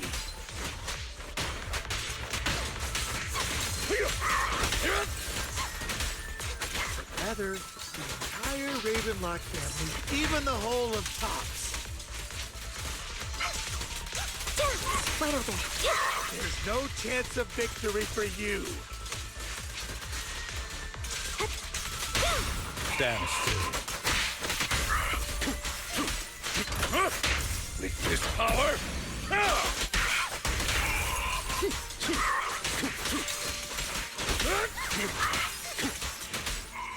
There we go. They got it, it seems. They've already escaped with the fissure with the sacrifice. We have to catch up. We can't let them have the sacrifice. Oh yeah. Don't only cause chaos. Havoc even.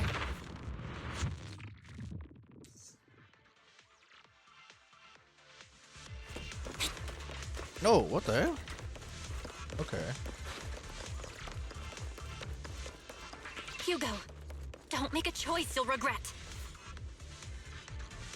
Anything else to say? Hold on. I'm gonna keep this in. Yes. No turning back from me. Hartman's mercenaries are quickly dealt with. You guys are such a pain. Hugo, stop standing around. Time for you to act. We had a deal. Give me the sacrifice core now. Did we? I don't remember. I imagine this is your favorite kind of entertainment. Watching allies betray each other, suspicion festering until it all turns to bitter hatred. Seeing people tear each other apart like wild beasts, just like your decaying family. Does it comfort that dead conscience of yours? You What's that supposed to mean? I am loving the look on your face right now. Right when you think you've succeeded, I'm here to tell you it was all fake. None of it was real. Let this pain sink in. It's karma for what you did to me back then. You're insane. I have no idea what you're talking about. You still don't recognize me, do you? Let me give you a little hint. My full name is Hugo Vlad Ravenlock. That's impossible. You're part of our family? I may be an illegitimate child, but I have the same blood flowing in my veins as you. I know you. You're that bastard of his. Damn it. I could have sworn you were already. My dear uncle. You were never worthy of your position. You have no claim to the Ravenlock lineage. You may have killed all of my father's other children, but sorry to disappoint. I'm still alive. I am the true heir to the Ravenlock family. You're a bastard. You have no right to inherit the family. That's not for you to decide. Master Edmund is very supportive of my claim. Edmund? That's impossible. You weaseled your way into Top's inner circle? Master Edmund doesn't care who achieves his goal. In other words, he'd happily let me take over the Ravenlock family, as long as I'm more competent than you. This can't be! You don't know the family's real secret! I know a lot more than you think, including everything that you've done. Just give up. You never even stood a chance. Damn it. This was all fake, right? You were just putting on an act to fool this old man, right? I actually fell for it. Don't do that again. At least give us a heads up next time. Vivian, everything I did was to rightfully inherit the Ravenlock family. That part is true. Now, I'm going to kill this man who stole what was never his. I'll make sure he can never be a threat again. You can't kill him. We still need information from him on the sacrifices and the Exaltists. You must be misunderstanding something, Lycon. Just like you chose the mayor, I chose Tops. At least for now, Tops has the same interests as me. I'm not going to harm my own self-interests, be it intel on the sacrifices or the core itself. I'm handing everything over to Master Edmund. Why? I just want to take back what's mine. If fate is not willing to give me justice, then I'll just have to seize it with my own hands. Stealing, robbing, lying, or betraying. I'll do whatever it takes. What about Vivian? Come on. Even if it means selling your soul to the devil? You know about the power struggle between Tops and City Hall. Those elites at Tops would be only too happy to see the Exaltists plotting a grand attack on New Eridu using sacrifices. That would severely harm the Mayflower's reputation and approval rating in New Eridu. And that's exactly what Tops wants to see. If that happens, countless people will die! I'm sorry it has to be this way, but I have to do this. I'm going to get everything Master Edmund wants. Inherit the Ravenlock name, climb to the top. And then I'll be able to change everything for good. For a permanent and absolute victory. We must endure the pain of cutting away rotten flesh. And persevere through the darkest hour before dawn. Someone has to do it. I don't think so. I don't really agree. Sounds like some twisted logic to me. This is the path I've chosen. Without power, resources, or strength, we can't do anything. Mockingbird is the perfect example. All the talk about using our power to tip the scales of justice and hover over them like the sword of Damocles. It's just a delusion. In their eyes, we're nothing but annoying gnats. Mockingbird has never really changed anything or saved anyone. Never in the past, not now, and never will in the future. None of it matters. Don't become the person you hate. But even so, Yeah. you shouldn't Come become on. the kind of person you hate. Sorry, Proxy. I know what you're trying to say. But this isn't some children's story of a dragon slayer becoming an evil dragon. Sometimes, to slay the dragon, you must first become one. With sharp claws, rending fangs, and strength enough to destroy anything. So I will bloody my hands. I will carry the weight of my sins. I will become the abyss. They were fighting him, right? Is that all? It's about time you kneel. Not bad. Again. Come on. I have you now. Off balance.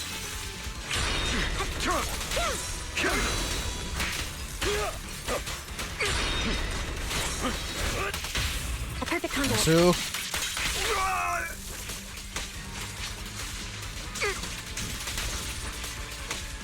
Keep focused. Yeah, come on. The timing. Oh no, I can't keep using it now. Okay. Oh, it does recharge. Okay.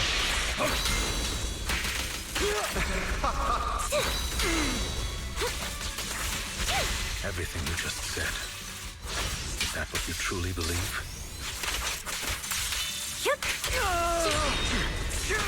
Of course. Are you surprised? I had never once thought of Mockingbird was a failure. Come on. Our actions, no matter how childish or flawed, must have made their mark on the world. For you, I'll eliminate any obstacle. I don't want it to end like this. There must be another way. There isn't, Vivian. This is the final lesson I'll impart to you. Those who cannot give up anything are destined to end up with nothing.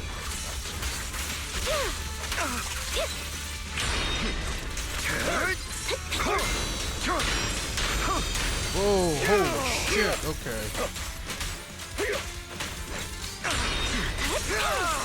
Out of my way. Truth be told, Proxy, I envy you. The world needs people like you. Loyalty. Stand still. Come on, come on. I'll end it like I'll on. bite your throat out.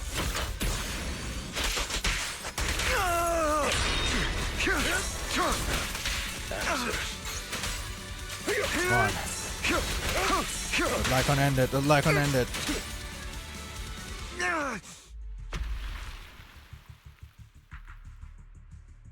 All right, you got me.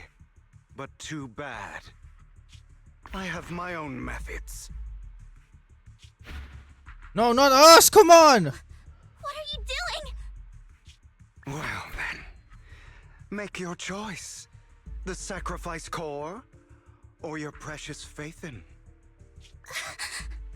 I know you took it. Don't forget, I'm the one who taught you that. Okay, the core is yours.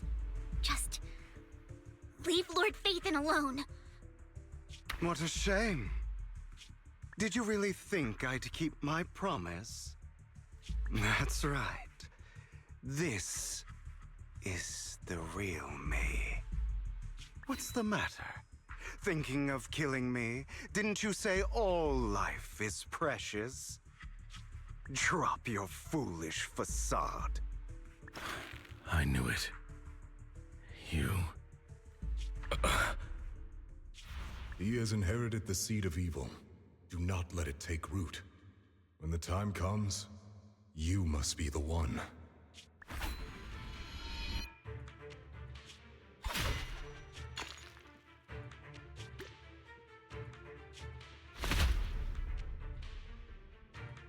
Oh, whoa. Go on, kill me. If you've got the guts, do it, traitor. Oh!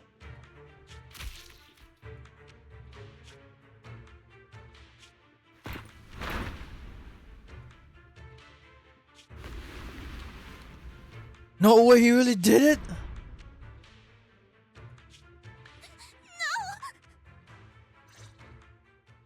Master Proxy, are you okay? Are you hurt? Never thought would take... Oh my gosh, bro, Don't worry, really? I'm fine. I just never thought things would turn out like this.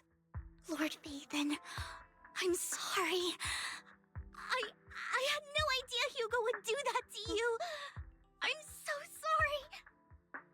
It's okay. It's not your fault, Vivian. It's all right. No matter what, this isn't your fault, Vivian. If only I'd noticed sooner. I should have realized earlier.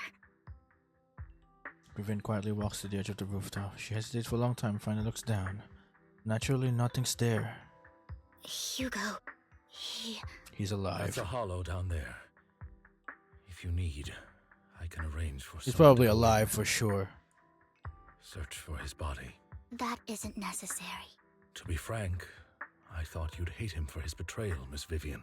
I do hate that he's keeping things from me, but all these years, Hugo's been like family to me. I believe he's still with us. His injuries were so severe. I don't think... He was hurt so badly. I'm afraid, even before he fell into that hollow, he might have already... I'm terribly sorry, but I must tell you, it is impossible for Hugo to be alive. My hand went through his heart. Wow. Sorry to interrupt, everyone. But just so you know, Hartman's gone. Probably slipped away during all the chaos. I'm sorry, I was so focused on Master Proxy's safety, I wasn't paying attention to him. Same, but it doesn't matter. We all know what he did, and he will pay for what he did today. Yes. I'll be reporting all of this to the mayor. He's not getting away with this. Well then, now that it's all over, let's head back. Meanwhile, not far away stands a mysterious figure. Oh. Another obstacle out of the way. She's going to be pleased about this. May the Creator guide us. Fear, suffering, despair, and destruction. That's the future I see. Lord Phaethon. So it's not yet done, huh? Okay.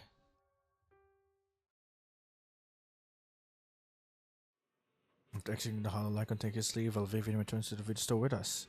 But for some reasons, she remains silent the entire way.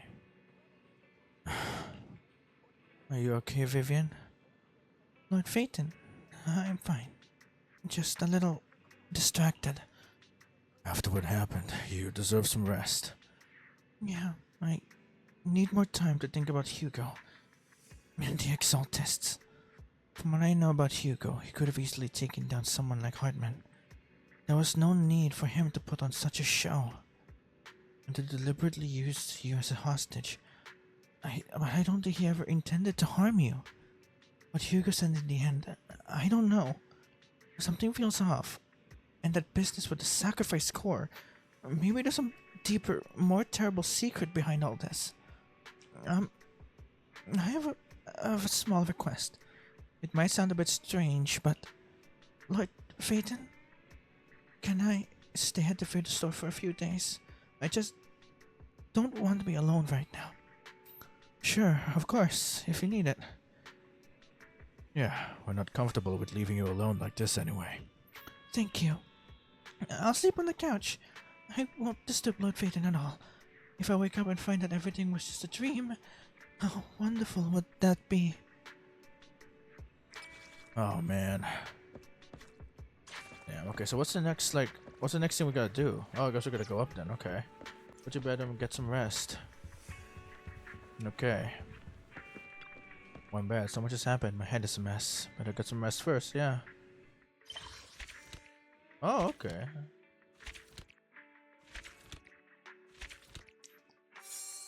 Okay, ooh, okay, there's another part to this, okay. Season 1 epilogue, ooh, okay. I see, okay, well, let's get started then. Okay, so where are we going? Wait, no, that's not what I want, wait. I want to do the story first. I'm confusion. How do I... Is this it? No, it's... What's it? Oh, J, okay. I should keep raising our internet. Are you kidding me? What the f... Really? What? Hold on a second. There's something I'm not knowing. Why is it stopped?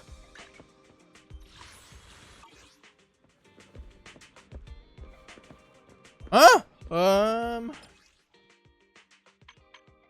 What is happening? Oh, hello. Oh, you look cool, but I don't have you, so okay. I'm confused. Like, what do we do? Do I have to do like? Do I have to do this? Is it like? I mean, I do want to try it, but hold on. I'm confused. Barrier pass. What do I do? Completed. I mean, yeah, there's that, but like, what do I do with this? How do I start it? Season 1 epilogue. So, but no, I don't get it. Do I? There's no way I have to like get up my stuff up. Surely not. It can't be, unless I have to actually like. Oh, it's loading. Okay. Unless I actually have to like raise my level up, then. Nah, that can't be. There's no way we can do this. Things have come to a conclusion. What's this? Things I can go. I should keep raising. Okay. I'm confused. What? That can't be. Dang. Okay. Season 1 epilogue. Can I really not start this? Why can't I start this? I'm so confused, man. I'm so confused. If I like, hold on. Can I like change my day? Time selection. Let's go to like next day morning. Just to see if it works. Okay, it works. Okay, there we go. Wait, I've heard that watching movies also a form of training. Who told you that? I don't remember. Sorry. Okay. I'm always in the store. Okay, what's this supposed to be? Please tell me that's like a main story thing. Oh, thank goodness. Okay, it is. Wait a minute, huh? Oh, it's just like, okay, alright. Let's have this. I'm fine. Blacktails. I think Yanagi mentioned this videotape before. What do you think of it? Yeah, it's interesting. I guess it reflects our store's style. It's pretty interesting. Since you think so highly of it, could you please wrap it up for me? Wrap it up? Wrap it up? Such a charming old-fashioned way to say it. Is that so? Many stores wrap purchased items in paper or silk, don't they? Nope. We've only got I'm bags. afraid we only have plain bags here. No need to apologize. The bag is not at fault. Also, please help me pack up the equipment for playing this videotape. Uh-huh. Sorry, but we don't sell equipment. You don't have a player at home? No. My father isn't fond of electronic devices. He rarely uses his phone, unless it's absolutely necessary. I guess I'll just have to watch it here. Okay then, you watch Black Tales with Miyabi. She watches the entire thing with a frown on her face. I see. A story about everyone turning into paper. I wouldn't mind turning into Sister paper, Nova? but if the blade in my hand were to become paper, it would no longer be sharp and couldn't slice through the hollows. Paper can be sharp too. Yeah, you get a paper can be cut. sharp too. You have no idea how many times I've given myself a paper cut while reading a book. Can you give me a demonstration? What? You mean... It's never happened to me, so it's hard to imagine paper being sharp enough to cut my fingers. It's always the corners. Don't worry. In return, I'll slice the book that dared to cut your finger into 1,000 pieces. Well, don't. The map is possible, guys. You pick up a book and flip through the pages, but not once does it cut your fingers. No cuts? I see. Such thin, soft paper pages would require the perfect angle and pressure to cut through flesh. It feels like the residents of the Paper Nation, in retaliation against oppression by human hands, dispatch their top warriors to deliver a decisive blow, pouring all the strength they've amassed over a lifetime against human fingers. In a way, we, in our attempt to slice through the hollows of New Eridu, are engaging in a similar futility. Are we being watched from a higher dimension? I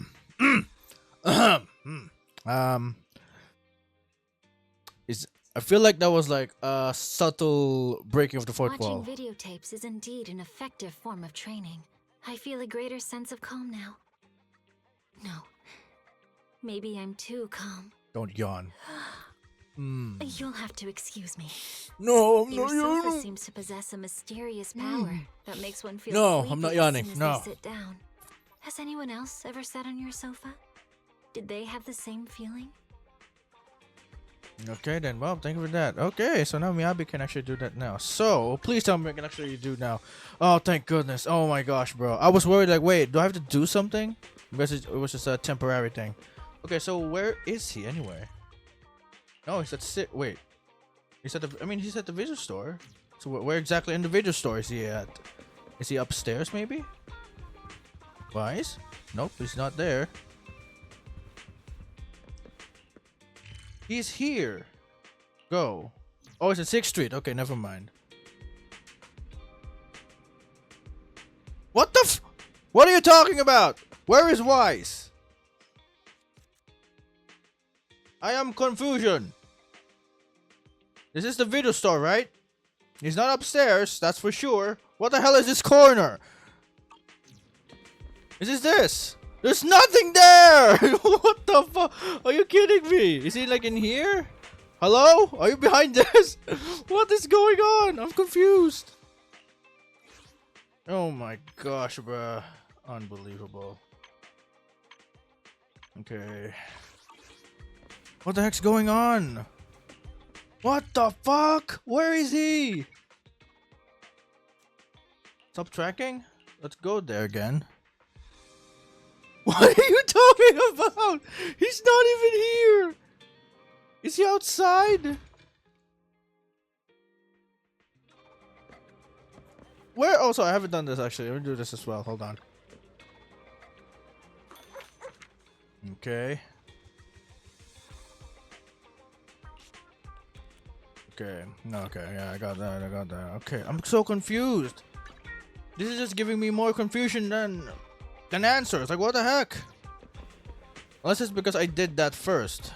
Because Miyabi was overshadowing the... There he is. Okay. What the hell, brother? What the heck? I'm just sitting there, actually. Vivian sent a message. Seems to have made progress on the sacrifice issue. I wonder how Vivian's been doing. Oh, I should be doing her voice. Whatever. After Hugo passed, she's been busy managing Mockingbird. We haven't talked to her in quite a while. Well, do you want to arrange a time to meet up with her? Let's go meet up with her. Okay, finally, jeez. Alright then, I'll arrange a time with Vivian. You just rested and I'll tell you when. Okay then, well, thanks for that. Let's take a sleep. Oh, you originally planned to watch some video games and rest on the sofa, but you end up falling asleep instead until you hear something nearby.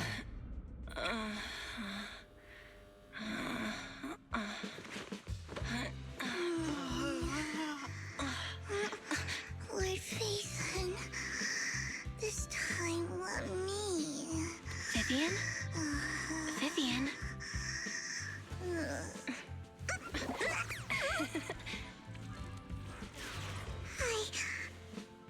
I didn't disturb your sleep, did I? Bro, what the heck is... Dude, what is Fairy looking at? Oh my gosh, When bro. I got here, the other Lord Phaethon said you were resting on the couch and just let me in. I meant to keep you company while you slept, but then I dozed off myself. What the heck you doing, Fairy? You're just I looking. was going to sit here looking super cute, hands cupping my face. You know, like the #1 sleepy face I want to wake up to pose. I can't believe I ended up falling asleep myself. The what pose? What sleepy face? What pose? That was a lot of words in one breath. Are you sure you got enough sleep, Vivian? No, Lord Phaethon. I was just worried that I had disturbed your rest. Just being able to see you sleeping peacefully is already the highlight of my day. No, my entire month. Though it is a bit late, but good morning, Lord Phaethon. Do you need anything from me today? You're here super early today, Vivian. Is there something urgent? Mockingbird's death has stirred up quite the storm. I took some time to gather intel. It seems someone deliberately leaked the story that Hugo is an illegitimate child of the Ravenlock family. But I haven't found the source yet. Could it be Hartman? Could it be Hugo's uncle, Hartman? Maybe he's trying to turn people against Hugo and Mockingbird by playing the illegitimate child card. I suspected that too. He could be using Hugo's background to make people believe Mockingbird is just another Top's pawn. To the upper class, Mockingbird may be insignificant, but it has a loyal following among regular folks. But after some digging, I was surprised to find that the public isn't turning on Hugo. They're actually starting to see him in a better light. Some people feel bad for him. Some relate to his struggles. And Hartman's the one getting all the heat. Huh. Public outcry against Hartman Karma, is growing, bitch. with many believing he murdered Hugo for his own selfish gain. Tops is hosting an industry summit this week, a responsibility usually handled by the Ravenlocks. But my sources tell me another family has taken over this year at the last minute. Is it If I'm Mayflower? not mistaken, Tops is intentionally keeping its distance from the Ravenlock family due to the current public sentiment. Hartman won't just give up like that. Sounds like Hartman's in a pretty bad spot right now. But we know he's not the type to go down easily. And that's what worries me. Hartman, in all likelihood, must have taken the sacrifice core. And now that he has this bargaining chip, who knows what kind of deal he'll strike with the Exaltists. Sorry for interrupting, Vivian, but I need a quick word with Belle. Oh, no problem at all. I'm sure you have important faith in matters to discuss. Take your time. I'll just be waiting outside. We can't make our guest wait outside. Belle and I will step out instead. Oh, don't mind me, Lord Phaethon. I wanted to browse the videotapes anyway. I'll be right here. Just let me know when you're done. Okay. Belle, Lycon's outside the video store. He knows Vivian is with us, so he's hesitant about coming in. He's stressing over what he did to Hugo in front of Vivian, but he really needs to talk to us. Maybe you should go speak with him first. I'll go talk to him. I'll go talk to Lycon. Honestly, neither he nor Vivian is at fault. As proxies, it's our job to be the bridge between them. Okay then.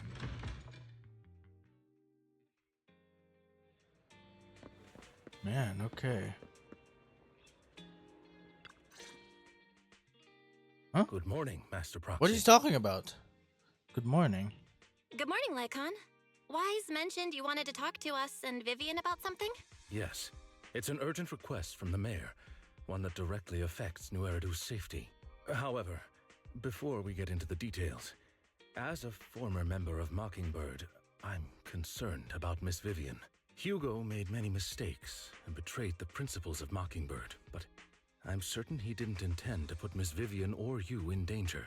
I don't know Miss Vivian very well, and I was the one who took her companion's life. I might not be the right person to comfort her, but I hope she doesn't regret the choices she made, or lose faith in the path she chose. Oh, gosh damn it. It just took effect. Miyabi's yawning. Oh my. Vivian looks perfectly normal today. Vivian's doing just fine.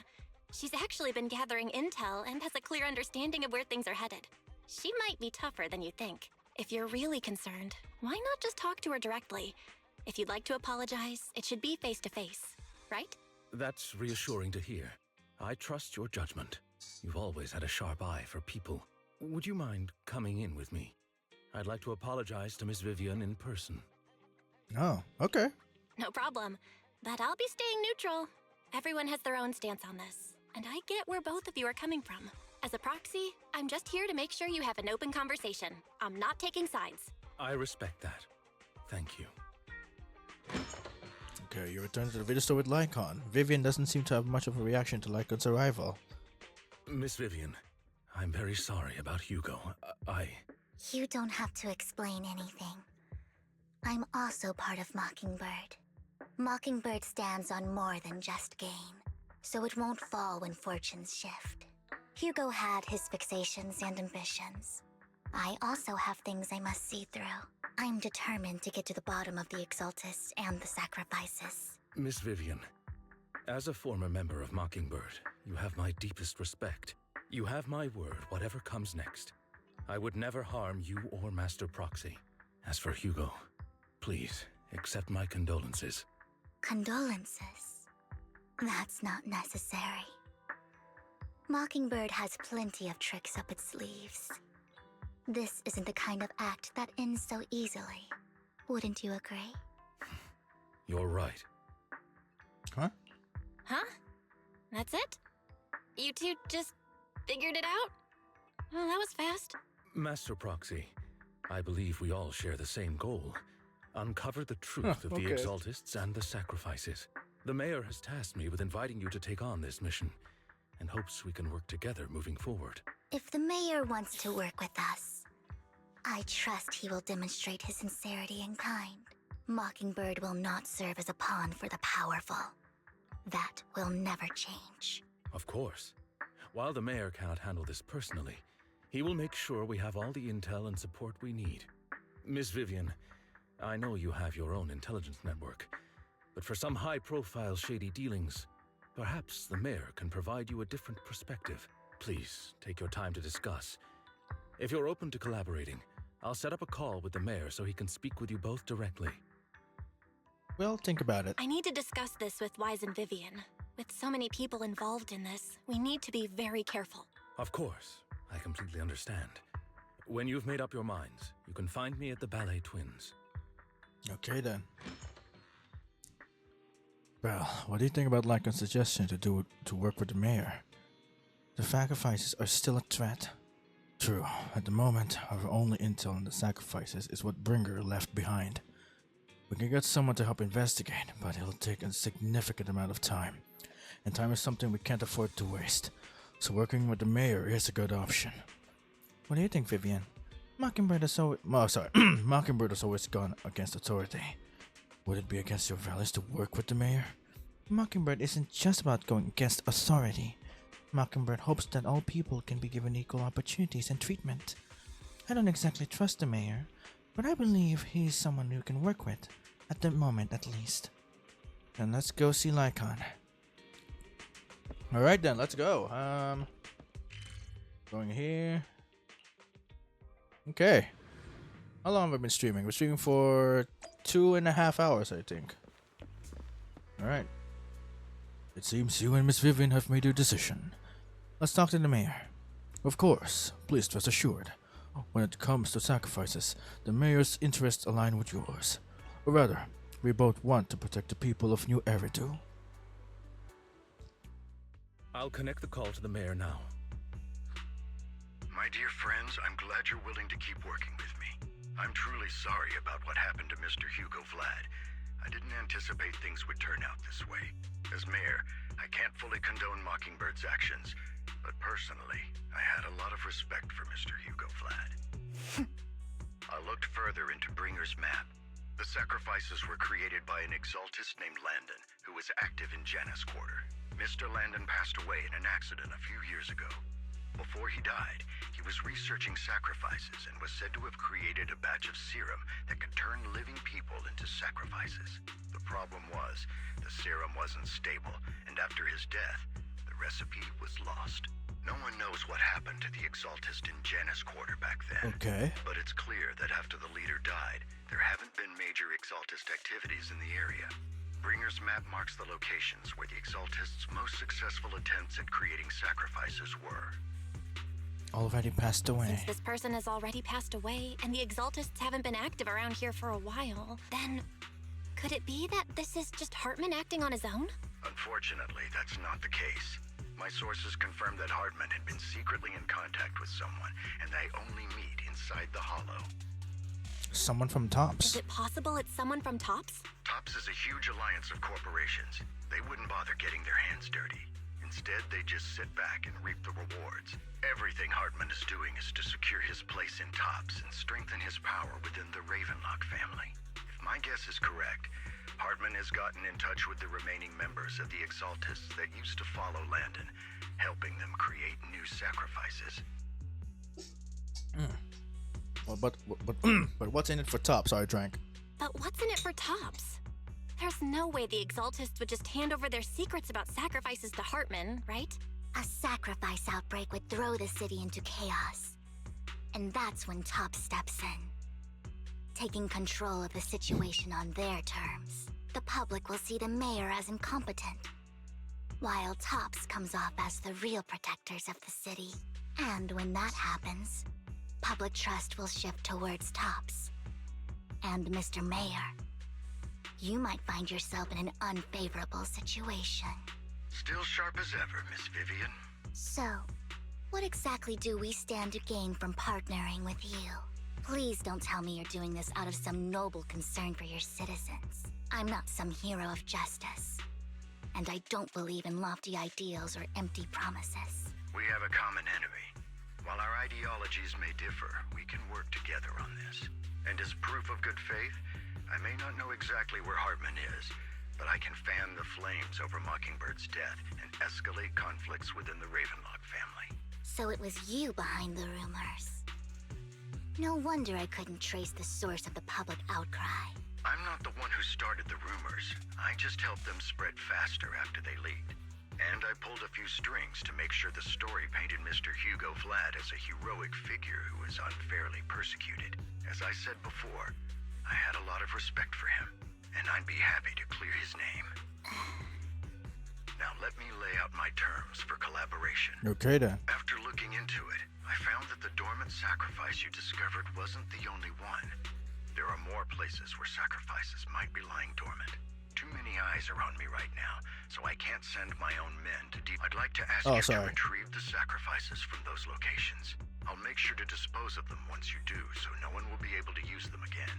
On top of that, I've asked a friend to help monitor your physical condition, and maybe even uncover more of your potential.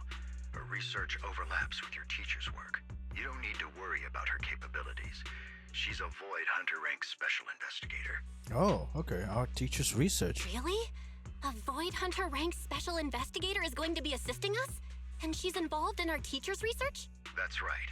She's heading to Janus Quarter for some business. I wanted to set up a formal meeting, but she declined. She prefers to assess things on her own, and will reach out when the time is right. Okay. She'll let you know the details then. So it looks like you both are on board with this commission and ready to help recover the sacrifices? Okay. Mm-hmm. We don't want new Eridu falling into chaos either. We'll do what we can. I know you won't let me down. Given our positions, we might not be friends, but we're definitely not enemies. I'll leave the rest to you then. I've got to go. Goodbye. I'm glad the two of you have decided to continue working with us.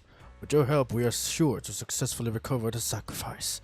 I have other businesses to deal with, so please, excuse me. If you require anything, please feel free to contact me anytime. Okay. I can leave thereafter. Lord Phaeton, shall we head out now? Alright, let's head out into Hollow. Alright, let's go. Okay. Oh. Yes, we could. You know what? What Sure. brings you here this time? Let's see. What's like a good team for her? I'm guessing it would, since she's ether. For a second I thought she really was a fire unit, but she's actually an ether unit. So having it would The work. Denny's keep rolling in. Okay. Oh, okay. So it's only just 2 people then. Okay. Well, I'll have this team then. Both ether units. I wish I had Juyu Wen though. But now that I know that Vivian is also a ether unit, then yeah, having either Juyu Wen or Vivian, both works. Okay. Lord Phaethon, thank you for trusting Mockingbird and me. Okay. Don't touch me. I don't really understand like how she works though. Oh, okay.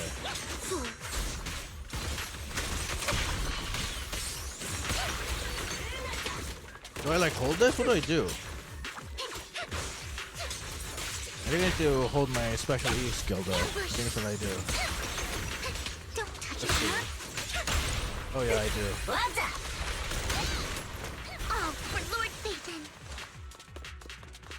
Okay. Oh, there's one over here. Okay. So do we destroy it? Has someone already taken the dormant sacrifice from here? Or did the Exaltus decide to relocate it? No. If these dormant sacrifices aren't handled carefully, they could awaken and turn against anyone nearby. She wouldn't risk moving them unless it was absolutely necessary. Did she realize the mayor was looking into this? Just as Vivian's talking to herself, you hear another voice of someone debating. You don't know who it is, so you pull her aside to listen. Oh, okay. Did Hartman just make up this intel to get a shot working with us at Tops? I've been walking around forever and haven't found a thing. The Ravenlocks have always been a shady bunch. No surprise they've gone downhill over the years. I heard they were pretty loaded back in the day. What kind of business did they run? No clue. On the surface, their businesses seemed legit, but who knows what was happening behind the curtain. Probably something with the sacrifices. I mean, how else would he know about the dormant ones left around here for years? And he was so sure that even if those original sacrifices didn't work out, he had a backup plan. Backup plan? What could that be? Well, that's beyond me. I just happened to overhear something while I was next to Mr. Edmund one day. What's Topps planning to do with all these sacrifices, huh? For research? Do you think we'll ever have a normal life in the Hollows? Don't ask questions you shouldn't be asking. All right. There's nothing here anyway. Let's leave the Hollow and report back on what we found. And we'll make it just in time to clock out for the fieldwork shift. Let's get out of here first. Okay, after 2,000 employees left, Vivian appears visibly unsettled. Hartman, that fool.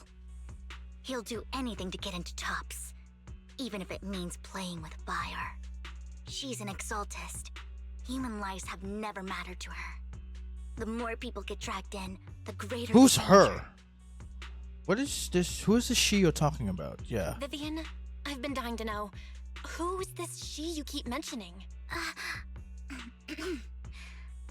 I apologize for losing my composure. Please don't mind me. The she I'm referring to is with the Exaltists. Someone I have a history with. That's why the moment I heard about the sacrifices, I felt compelled to uncover the truth. I never meant to hide anything from you. It's just that, for me, the Exaltists bring back painful memories. And I'm not ready to face them yet. So, Lord Phaethon, please give me a little more time. Once I've gathered my thoughts, I promise I'll tell you everything. Sure, I'll stop asking. Sure. I won't pry anymore. Everyone's got a past, and you don't have to dig up old wounds if you don't want to. I can see the Vivian I know now is super brave and kind. I believe you've really put in the work. Lord Phaethon, if we weren't in such a hurry, I'd spend 3 whole hours singing your praises. I'll make note of this and make sure to get it done before bedtime. First things first, let's track down those dormant sacrifices. The Exaltists have probably realized someone's after them by now. Okay then. I wish we knew what Hartman's backup plan is. Okay, oh, hold on. I Take just this. can't shake the feeling that Okay, there's another one over here. Oh, something bad is about to happen. you saw it a while ago, yeah? Ow, okay. I want a bonus for this! Allow me. Oh, what the heck?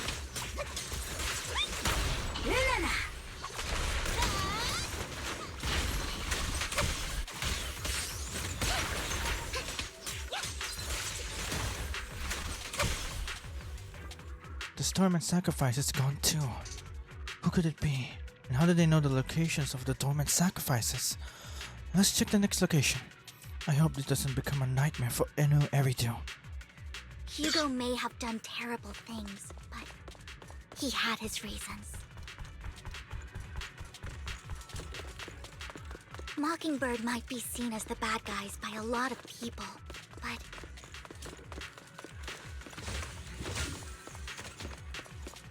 okay. Ironically, joining Mockingbird is what put me on the right path.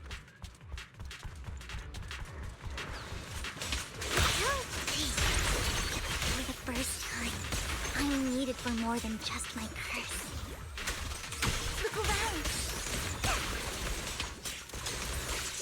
What can I do with this like skill? I still need to understand it. How does she work?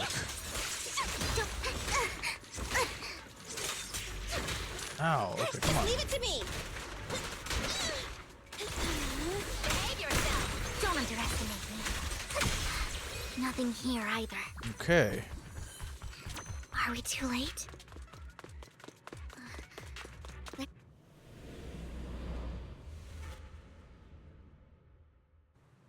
Oh, Touch me. is that lady again?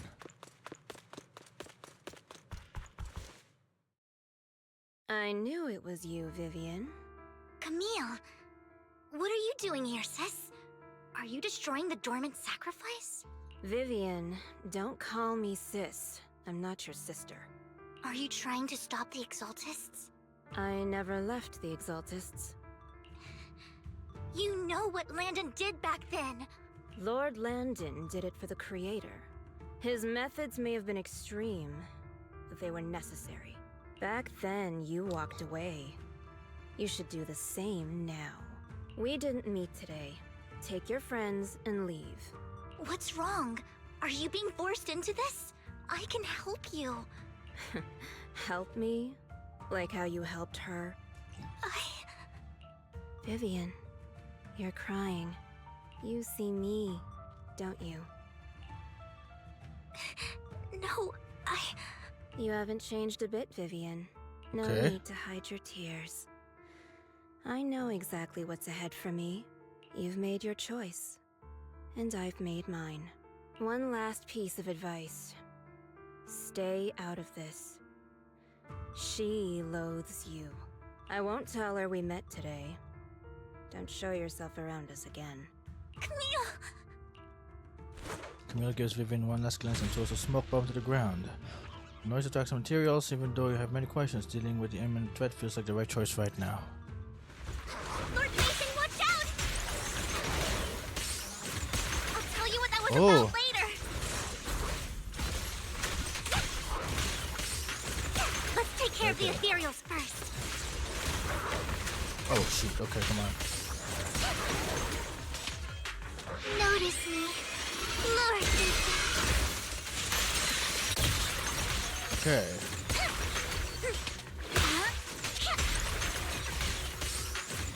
I guess that maybe this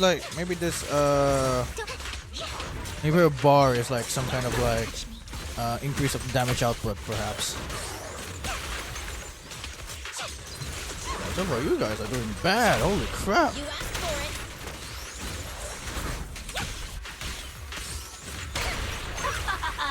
The pleasure's all yours!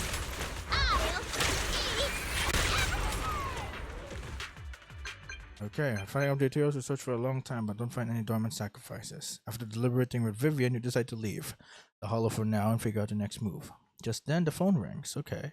You two took longer than I expected. Did something happen? We searched the coordinates the mayor provided. Most of them were already empty.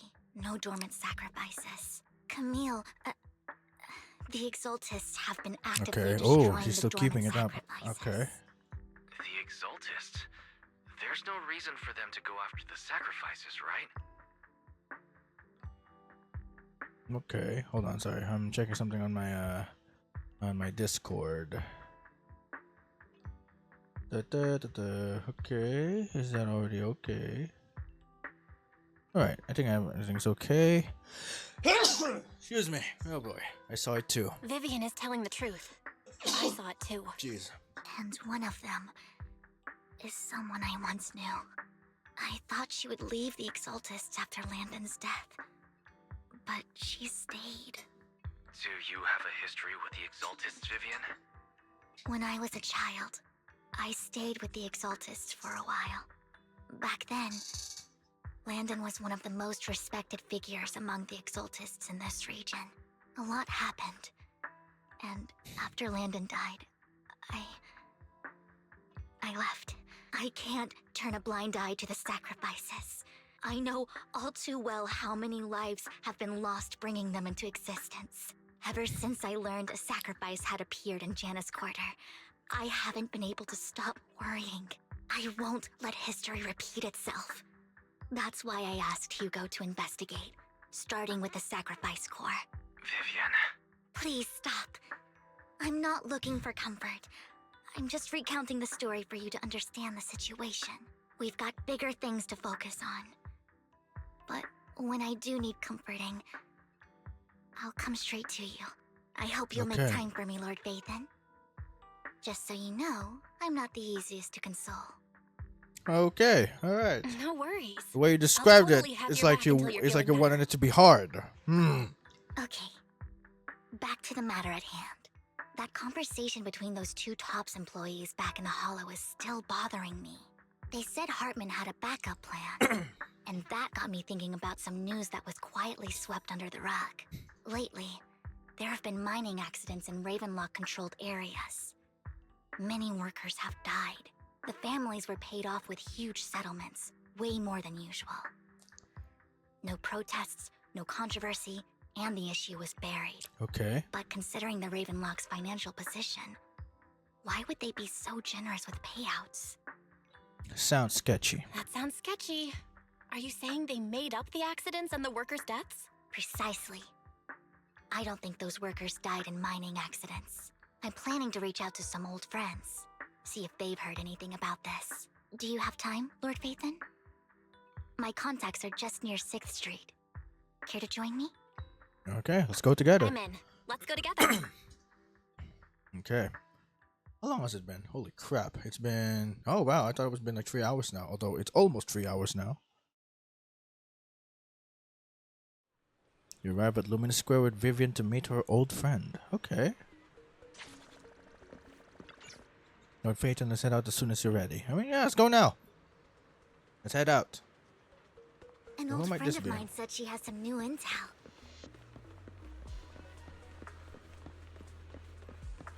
She's like a mentor to me. Okay.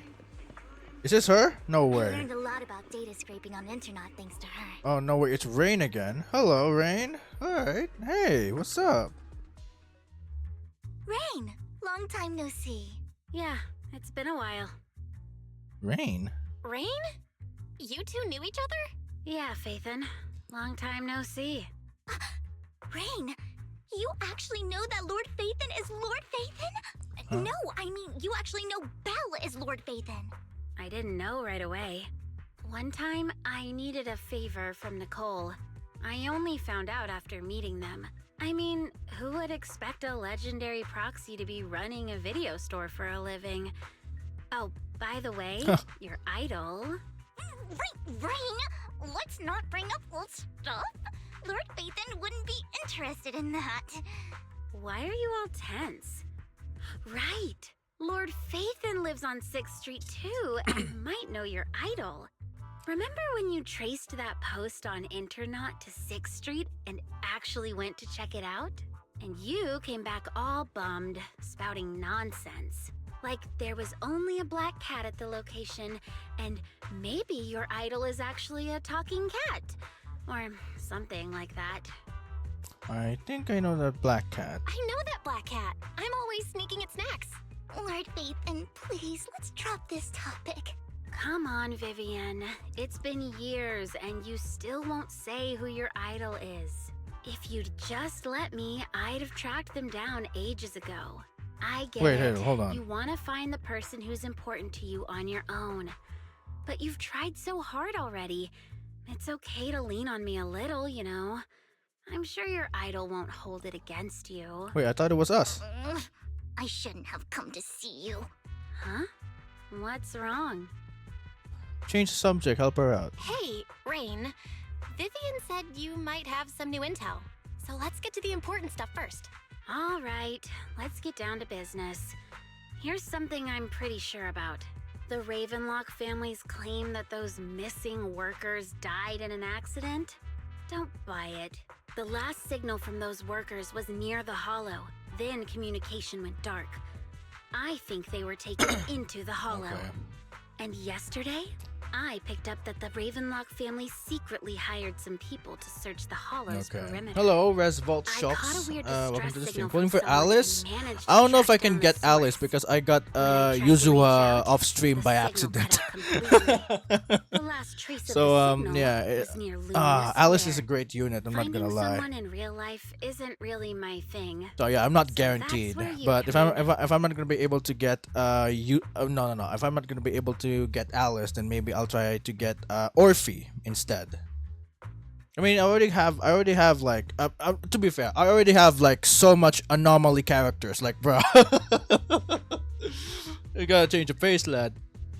Okay, so yeah, I'm gonna go with Orphe next, perhaps. Okay. Besides, I might things need out. more Obel just said Squad this is something you're units, sure of. aside from just Soldier Do you have 11. anything you are unsure about? I dug up some Orphe. info online, and one thing stood out. Okay, back. I finished days ago, killing myself. there Oh, were some okay. Well, creepy too bad sounds you're still coming back from here. an abandoned Just warehouse kidding. by the port. The Yeah, welcome place back to was bed. locked up, so no one could see what was happening inside. Not sure if it's related to your search. If you don't find It's like you're anything doing useful what's around it called? here, it A might be worth Osamu checking Dazai. Well, that's all I You're doing have an for you. Osamu Dazai. Thank you, Rain. Don't get Needed all trigger? emotional on me Actually, now. you know what? On this quest, helping I out a did friend. manage to This try one's out on the house. Soldier Zero, Consider Anby, it and payback Trigger. for the favor I think you for did me, I last think Trigger might not be But if as you useful still as wanna for find your mine. idol, But maybe hit me Anby up. would be great as a been unit or curious electric unit. for what- But as for Trigger, I don't know if it's I don't know if it's just me, but the damage input is kind of lacking for me. I don't know why. Nosy? Nah, just professionally curious. What kind of person is worth all this searching, huh? But honestly, whoever they are in real life, they've become a part of you. You've come a long way in this search, Vivian. Okay. I much prefer the person you are now. So if you find this person, don't chicken out. Go meet them. People will appreciate you for who you are. Rain. I might not care about the real world or what it'll be like, but I hope everyone I know can live a good life. I'm counting on you to save the world, guys. All right, Okay, Ray. I have other business to take care of, so I'll leave the rest to you. Alright, thanks for that. Rain waves goodbye and leaves. Vivian mentions she knows someone who's really skilled at finding people in real life, so you follow her and continue on your way. You still looking for an idol? I thought it was us. Please pay no mind to what Rain said. I'm even more confused now. So like, what are we to her? I guess it's well, maybe I. Big guy's up ahead. Let's hurry. Okay. Oh, it's you. One Danny Boo. Oh, really? Okay. Okay. Friends. Or maybe friends with benefits. Okay, you seem to be doing well, little one. Okay, I am not doing the voice of the freaking thing. Nuh-uh. Yep, this little guy's Lucky Boo, my old boss at my previous work. Excuse me. Little boss. You're telling me this little guy over here was your boss before? Oh my, okay. Okay, yep, this little guy is Lucky Boo, my old boss at my previous workplace. Bought it at a discount store's clearance sale. But he was a terrible boss. Not only did he shirk on paying wages, he didn't care of his bangbo either. Okay, do the voice. Quick dose. Oh, come on. No, I'm not doing the voice. Okay, never disrespect my tiny big man like that. Okay, then his little guy had a malfunction and the boss threw it out because he didn't want to spend the money on repairs. Really, it could have been fixed with just a simple battery change. Okay, all I did was change the battery for you. It was you who earned the money to buy it. He may be small, but he has a huge cock. What are you talking about? Where did this come from? Oh my goodness. Honestly, you got plenty of energy, but I told you before, you need to be more tactful. Haven't you learned anything? Okay. Well, so you found a way to make a living, huh? Amazing. Better not expose one Deneboo. Okay. Okay, yeah, I know you love exploring all kinds of places, so tell me, have you come across anyone strange these past 2 days? You mean someone who looks hurt, scared, and kinda trying to hide where there aren't many people around? Okay. Dessert, okay. I don't think one Deneboo can make it that far. Dessert probably refers to the sandpit up ahead. Okay. Good Phaeton, let's go take a look. Yep, you were super helpful. Okay. Alright, yeah. Go ahead. One Deneboo is just too cute, right? What the fuck? Okay. Okay, never mind. Too much yapping, I'ma head out. Okay. Go on ahead. And won't come back. Okay. That's okay. I'm not forcing you anyway. Seems that the person Rain and one Deneboo were talking about. Okay, Lord Phaeton, please stand back. I cannot be certain if he'll end up doing something extreme considering his current mental state. I'm afraid he might hurt you. I'll try talking to him and see what's going on. Okay. Vivian walks forward and taps the cowering man on the shoulder. Okay. I'll come back probably or I'll mess with you with your whole life. Devil emoji. Okay. Okay. Don't take me back, please. I was wrong. I know I messed up. I don't want your money anymore. Please, no. Calm down. Who are you? I won't say anything. Just let me go. I don't know anything. I swear, I know nothing. We're not PubSec, the HIA, or the Ravenlock family. We won't force you into anything. There's no need to be afraid. What do you want from me then? We simply want to know where the Ravenlock family took you and what they made you do. I can't say. I can't tell you. I have a family. They'll hurt them. You never saw me. Please, just stop asking. Don't you wish to see your family? I don't deserve to see them. It's my fault. I was greedy. I did this to myself. But your family must miss you dearly. I'm sure they won't blame you. No, it's my fault. It's all on me. Okay, I'm smelling something good downstairs. It's making me hungry. If the whole ship is sinking, no one on board can escape. I'm just a nobody. And right now, there's nothing I can do to change anything. If you care about your family and friends, Fire clip this drop. now is your What's chance to this? stop the disaster before it's too late. Even a butterfly No. flapping its wings No, I'm not can falling send for the it again. tsunami I'm not surging clicking that across link. the ocean. No one knows how this will turn Once, out. But if you do nothing now, once, shame on you. the Twice, only shame thing on waiting me. for you at the end will be regret. We're not here to turn you in, and we won't force you to confront them. No, I'm not doing that again. I'm not clicking that link. I know where that leads. But you must tell us precisely what happened. Oh really? You just uploaded that, did you? I saw it on your freaking Discord. Looking for workers to go into the hollow to guard something. The money was way too good. We all kind of figured something wasn't right. I thought it was just smuggling or guarding some kind of illegal ether resources, so Oh I please. signed up. It's not even the same After link, we the sent in vet. our It's not even the same link. Hartman's men took us into the hollow. The first place we went, there was a Oh my strange box. gosh. When we got there, they handed us some pills, saying they'd improve our aptitude for ether, for us to last longer in the hollow. But after I took them, everything went fuzzy. Something was definitely off about those pills. When I woke up, I saw my coworkers dead in front of me. And there was blood all over my hands. They said something about me being a good experiment, moved me somewhere else, and locked me up. They wanted to inject me with something. I got scared and didn't know what was gonna happen. But then a blonde guy found me, gave me a carrot, and let me go. So I escaped. I didn't want to kill What the heck? anyone. I don't know. Could that be Hugo? Okay. It wasn't your fault that your coworkers died. You were just a tool in their hands. Do you remember the place they first took you? Do you know what was in that box? I only remember the first place was like a rooftop. I think it was on top of a tall building. What exactly was in that box? I can't remember. It's okay. I'm not lying. Those pills they gave us, they make you hallucinate. I Can you took say, just are you one not and my mind entertained? felt like it wasn't my own. Why? Why would I say that? My memories turned into Are you not blur. entertained? I'm telling the truth. I'm not trying to run from my What that's mistakes. supposed to be doing? I just really can't remember what happened. I know you're not lying. We'll arrange for your protection.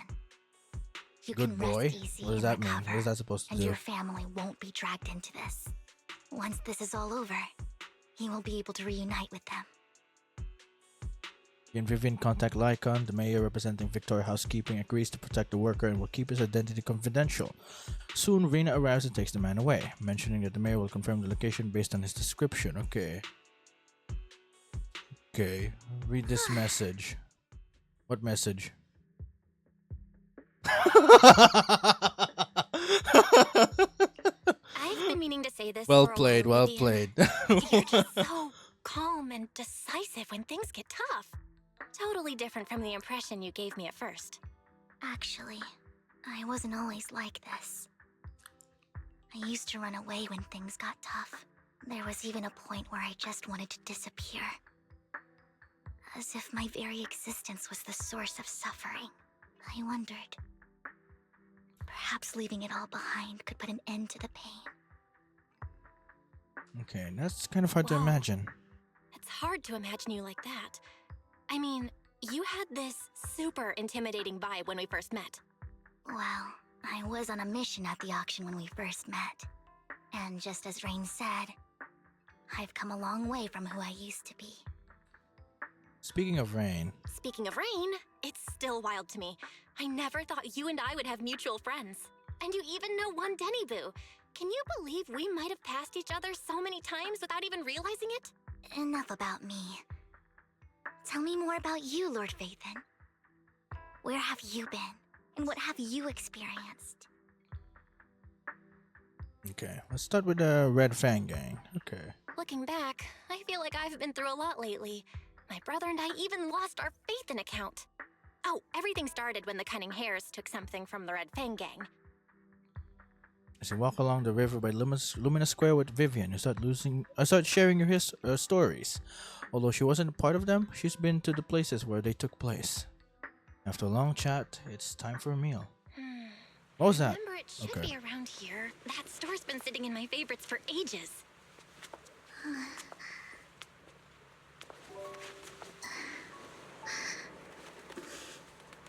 Lord Phaethon! What's up? I've seen that black cat on 6th Street. That harmonica in the outer ring you mentioned. I've heard it before, too. I've even been to the monument outside Hollow Zero. But none of that was a coincidence. It was me.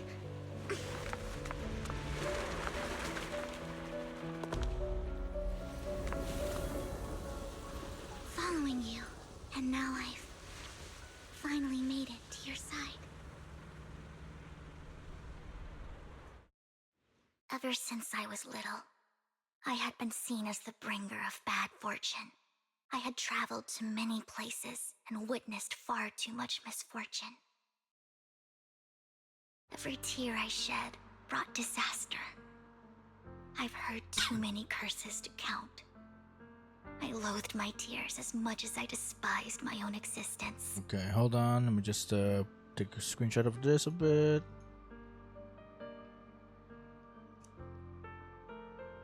There we go. My attention span has gone. Entertain me, clown. I can't do that.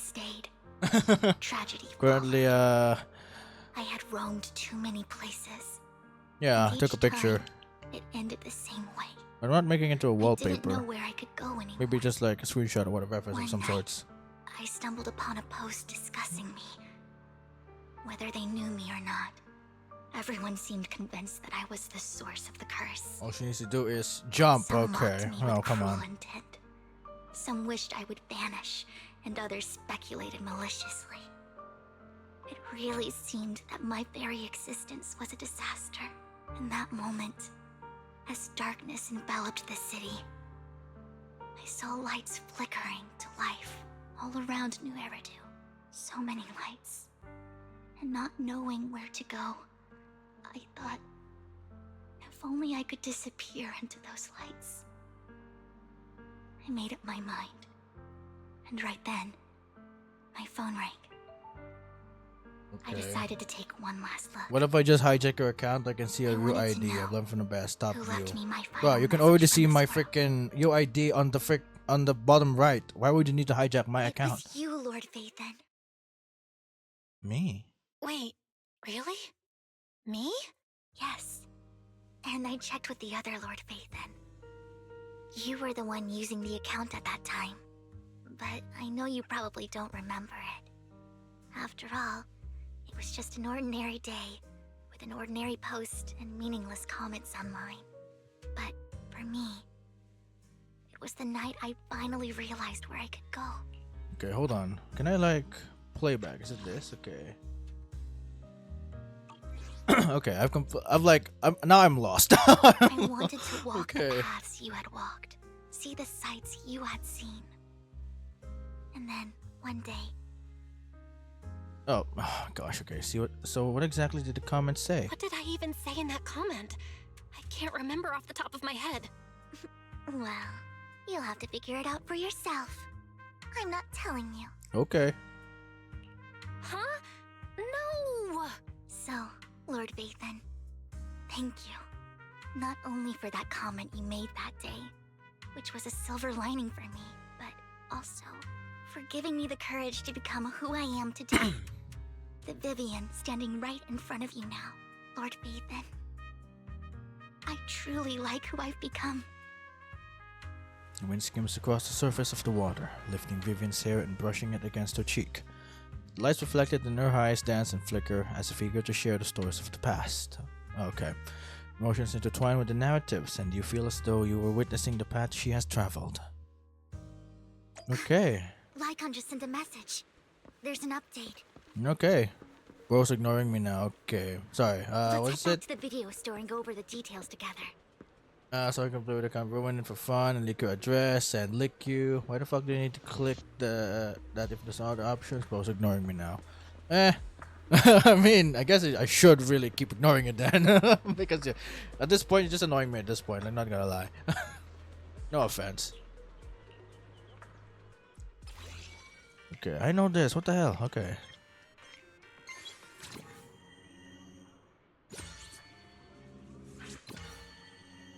Where the hell's the music? What the fuck? Would love to hear it though. Okay, tara kain. You're far away. Plus, I don't have the money. Notice something. Okay, yeah. Alright, yeah. Let's get this as well. Okay. Oh, okay, that was part of it as well. Okay, good. I meant I'm about to eat dinner now. Okay. I'm just being respectful, totally. Sure. Going ahead.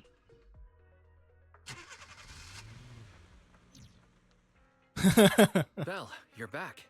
Lycon told me he wanted to meet up with us online to discuss things when he returned. I'll call him now. Master Proxy, Miss Vivian. The gentleman Rena brought back has stabilized and calmed down now. Based on his account, we've identified where Hartman is hiding the core. He also mentioned that Hartman plans to trade the core with a group of people. We suspect that this group consists of members from the Exaltists. I knew it. Now that we have the location, it would be splendid if we could seize the sacrifice core before they do. Precisely. We hope you can head to the location as soon as possible to secure the sacrifice core. Okay, leave it to us. We've got this. I have other matters to attend to, so I'll leave the retrieval of the sacrifice core in your capable hands. The mayor's friend that he mentioned before will also be assisting you this time. The target coordinates have been shared with her, and she'll meet you there. Please ensure your safety, and I wish you all the best. Okay, who's her? You mean, okay. Okay, yeah, let's get going. Okay, anyone else I can like ward use? off misfortune and disaster. Yeah, I'll still use Nicole for this It one. mean you're not gonna mess up my new clothes, are you?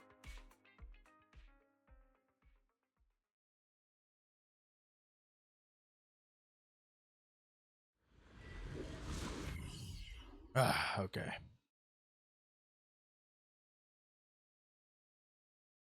Okay, taking a while.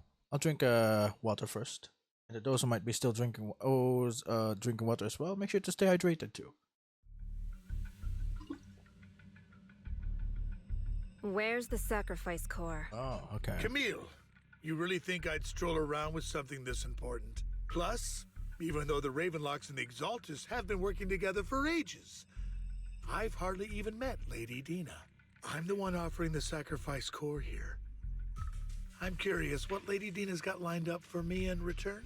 I'm just here to verify that the core you mentioned is real. Once that's sorted, Lady Dina will give you a proper response. Our partnership isn't just talk. We need to be sure you have what we need before moving forward. Sure thing. I'll take you to where I keep the core. Once you verify it's legit, have Lady Dina come over. We'll lay everything on the table face to face. All right. Lead the way. Okay. It seems Hartman is trying to bargain for more. What a greedy and insatiable man. It's just that... why would they only send Camille for something as important as the sacrifice core? And I can't shake the feeling that Camille doesn't want Hartman and Dina to meet. Why is that? Who's Dina? Who's this Dina he just mentioned? Is she the leader of the Exaltists? Kind of. Lord Phaethon, I really think we should hurry. We must get to where Hartman keeps the core before anyone else does. I planned the route already. I've got a shortcut planned, but there are gonna be ethereals along the way. I'll let you handle them, Vivian. Don't worry, Lord Phaethon. You're in capable hands. I'll ensure your safety. Okay then. Ethereals! Stay away from Lord Phaethon! No. I'm kidding me, boy.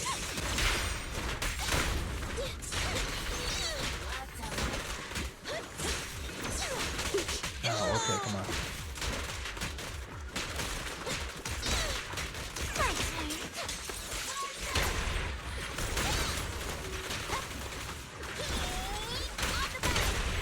Bada bing, bada boom.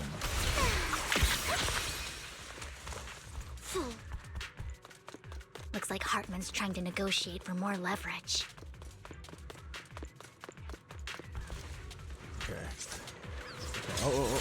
Let's get out of here before we're spotted.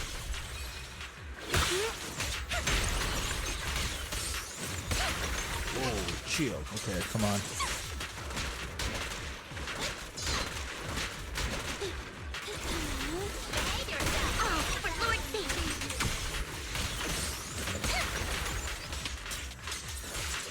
Let's keep moving, Lord Phaethon.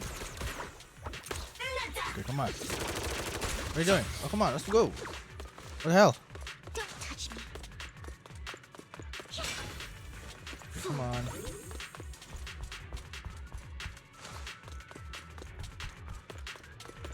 Okay, oh, Leave come the on. enemies to me, Lord Phaethon.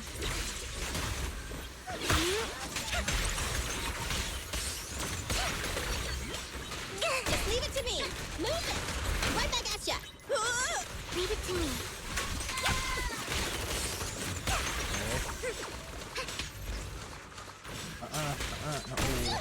I want a bonus for this.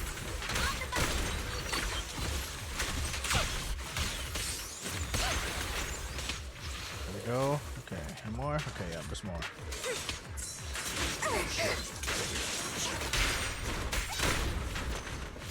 Catch you in the next life!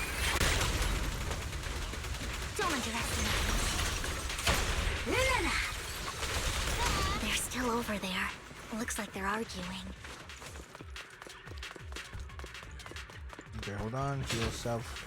This is our chance. Let's hurry. No matter who has the sacrifice core, Hartman or the Exaltists, it would be really dangerous.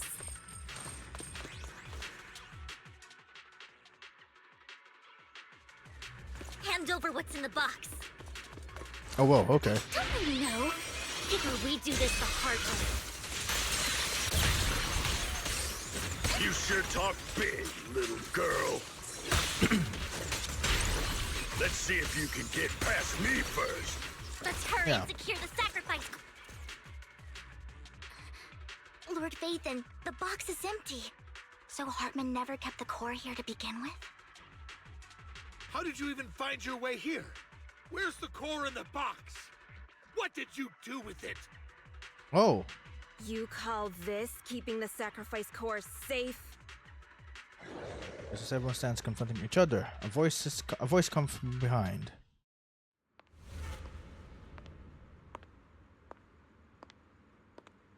Who's that now? Vivian, it's been ages. Dina! Oh my, you actually remember me. So sweet. Look at you, thriving. I thought you'd totally forgotten about our past. So, tell me, do you ever dream about the people you've killed? Are they crying in your head all night? Back then, I had no idea. You had no idea? While you were soaking up all that love from Daddy and everyone else, you had no idea what was going on? I wasn't... Lady Dina, Miss Vivian didn't actually... Camille, when did I say you could meet up with Hartman today? I just wanted to make sure the sacrifice core is legit. I was worried Hartman might try to pull a fast one on us. Really? So loyal. I thought you'd be more like the old days. Just a few words from Vivian, and you'd be plotting my demise. Just like what you did with Father. I won't, Lady Dina. Don't even think about betraying me, Camille. You owe me for what went down back then. However, I do understand your worries. This core, it's fake. No way! I got this straight from Hugo! It can't be fake! How can you just claim it's fake without any proof? Ugh, seriously? Dina approaches Hartman and coldly inserts the core into an open wound on one of his subordinates. The guy collapses to the ground, screaming. Dina wipes her hand and casts a look of disdain. The sacrifice core can max out the ether particles within human bodies in no time at all. But look at your little subordinate. How uncouth. He's making noises like some animal. Can you shut him up? So annoying. The masterpiece Father made for the Creator isn't this worthless piece of junk you're holding. So, the real core. Vivian, where do you think the sacrifice core is really at? I don't know. If I knew where the real core was, I'd destroy it without a second thought. Dina, you understand what the sacrifices are. And you know those who were blessed should not have to endure such horrors. Oh? They shouldn't have suffered those horrors? Weren't you the one who decided if they'd be blessed or not? If it weren't for your tears, how would they have encountered such misfortune? How self-righteous, Vivian. Their fates were in your hands. It was you who brought disaster on them. Landon just needed an excuse. He needed someone to blame. Whether I shed tears or not, he'd treat living beings as mere subjects for his sacrifice experiments. Dina, you know all of this. Landon even went so far as to sacrifice you. Shut up, shut up, shut up! Father did it for his great cause. Vivian, why do you always mess everything up for me? Everything! You did it before, and now again! You just had to ruin my plan. I was so close to fulfilling Father's last wish. If you don't give me the sacrifice core, Be prepared to become food for the ethereals. I told you I don't have the sacrifice core. Otherwise, I would have destroyed it already. Lord Phaethon, find the right moment to retreat. She can be quite unpredictable when her temper flares. Oh, really? You don't have it? Then I suppose there isn't a reason to keep you alive. As Dana finishes the words, several explosions erupt, followed by tremors in the ground, signaling the rapid approach of numerous ethereals. In a panic, Hartman rushes to the car he summoned, taking Camille and Dina with him. What car? Is there a car that flies? Holy shit, that's crazy. Ethereals are coming. Right back at ya! Watch out! On the right track!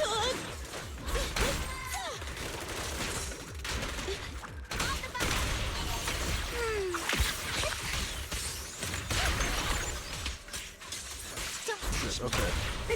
What's up?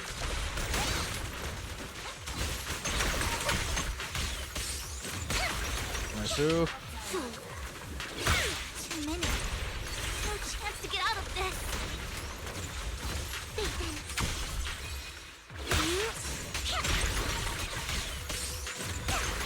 Yeah, we're clearing them quite well, not gonna lie.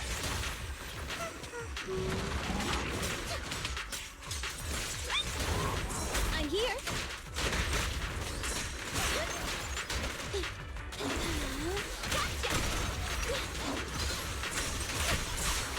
You better not get my trust.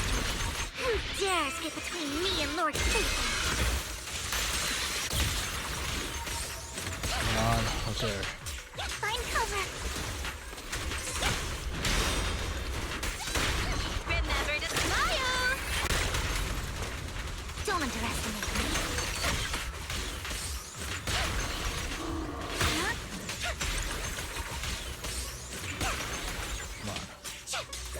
Almost there, almost there, almost there. Stay away from Lord Phaethon. There's no way to. There's more! Oh, whoa! There are so many.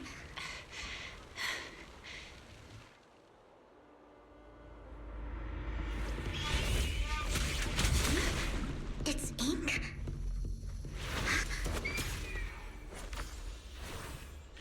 Shun Palace. Good fortune, closed gate, safety. What? An evil miasma gathers here. Another place of conflict. If you wish to avoid disaster, then head southeast.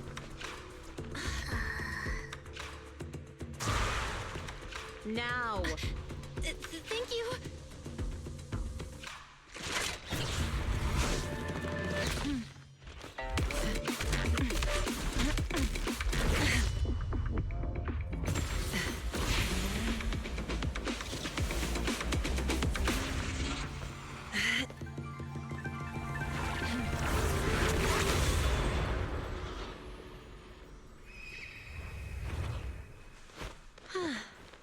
Finally, peace and quiet. Man, Yishuan. You must be Belle, right? Mayflower mentioned a special partner might need my help. You are. Can I ask, who are you? I'm the 13th generation master of Yunque Summit. You can call me Yishuan. Mayflower passed along your info, and I was curious what kind of person you are, so I came to see. At first, I thought it might be a hassle, but your energy feels really calming. Quite nice, actually. Are you the investigator? Oh, so you're the investigator the mayor talked about. Yes. He also asked me to be your temporary teacher and offer you a bit of guidance. Oh, okay. Guidance? Guidance? What exactly does that mean? Unfortunately, this isn't the right time or place to talk. I have some investigation work to catch up on, and it seems you've got quite a lot on your hands, so let's part ways for now. I'll find a good time to visit you soon. Okay. Yishuan leaves after saying this, while Vivian appears lost in thought, looking distracted. I'm so sorry, Lord Phaethon. I'm just not feeling very well. I think I'll head back for now. I'll investigate the sacrifice core and reach out once I find something. Let's leave the hollow You first. definitely need some rest. Let's get out of the Man, hollow. that's the first introduction to Yishuan. Good thing I got her too. Oh man. Okay. Okay, so that's how we got introduced to Yishuan. Okay, interesting. Lord Vathan, are you going to rest now? You feeling down? I'm not in a hurry to get back. You've been kind of off since we got out, and it's got me worried. If you want to talk, I'm here to listen. If something's What's the bugging you, matter? just spill it if you want to. I'm a pretty good listener, you know. I didn't mean to keep my past from you, Lord Vathan. When I was little, people thought I brought misfortune, so no matter where I went, no one wanted me around for long. Then, one day, Landon adopted me and brought me to the Exaltists. There, I met Dina, who was so kind to me, treating me like a dear sister. She told me her father, Landon, was a great man who'd one day make everyone stop fearing the Hollows, so all life could live freely inside and outside of them. Tina helped Landon pick people for the blessing, and everyone in the Exaltists respected her greatly. Those who received the blessing would have a better ether aptitude, allowing them to enter the Hollow freely without fear of sudden disaster. Back then, Dina would chat with me every day, always about the Exaltists and her father. Okay then. Things between us shifted when Landon asked me to step in for Dina. Landon told me that I didn't only bring misfortune, and that if I listened to him, I could actually help people. After that, he'd take me to meet people, and if I shed tears, he'd give them a blessing. Oh. Those who got the blessing could dodge calamities. At first, I was ecstatic, thinking I could help others. I shared my joy with Dina, but that was when she started to pull away from me. Was the blessing medicine from the sacrifice serum? The blessing medicine. Please tell me that wasn't the sacrifice serum Bringer had? Yes. To be precise, it was an early version of the sacrifice serum. Landon's medicine wasn't stable.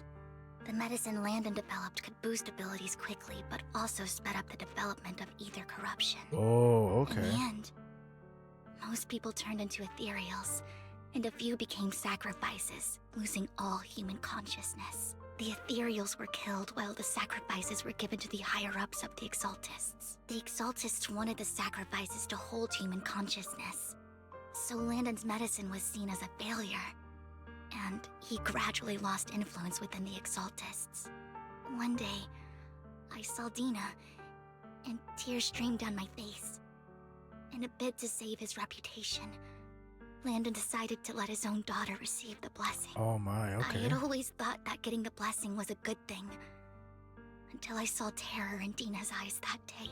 That evening, I broke Landon's rules for the first time, and followed him out of the Exaltist's residence. I trailed him to the Hollow, where I witnessed someone who had been blessed becoming corrupted. In the end, that person became an ethereal. Then, without hesitation, Landon killed him. Before Landon returned, I went back to the residence and snuck into his study.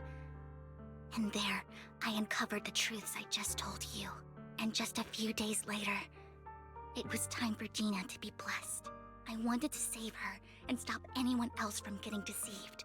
So, that day, I told everyone present that Landon should be the one to receive the blessing, not Dina. At first, Landon argued, and no one believed me. But, in front of them all, I looked at him and let my tears fall. Vivian starts to recount what happened that day. Lord Landon, please accept the blessing. Vivian, you... Why won't you accept the blessing? Were you lying to us? Ungrateful fools! You have no use Whoa! anymore! What the heck? Liar! Run! Run! Dina! Dina, wake up! We have to go!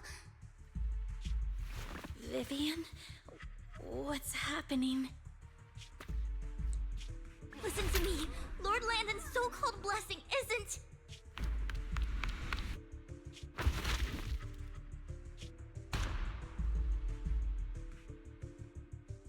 Father! Whoa! No, I was just... Mom, I want to go home. It's got nothing to do with us.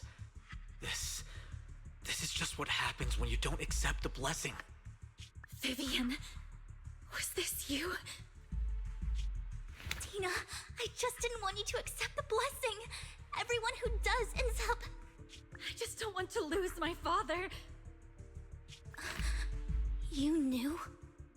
If you knew what he's done, you... He's my father. He's all I have. Stop being self-righteous, Vivian. You only ever bring misfortune.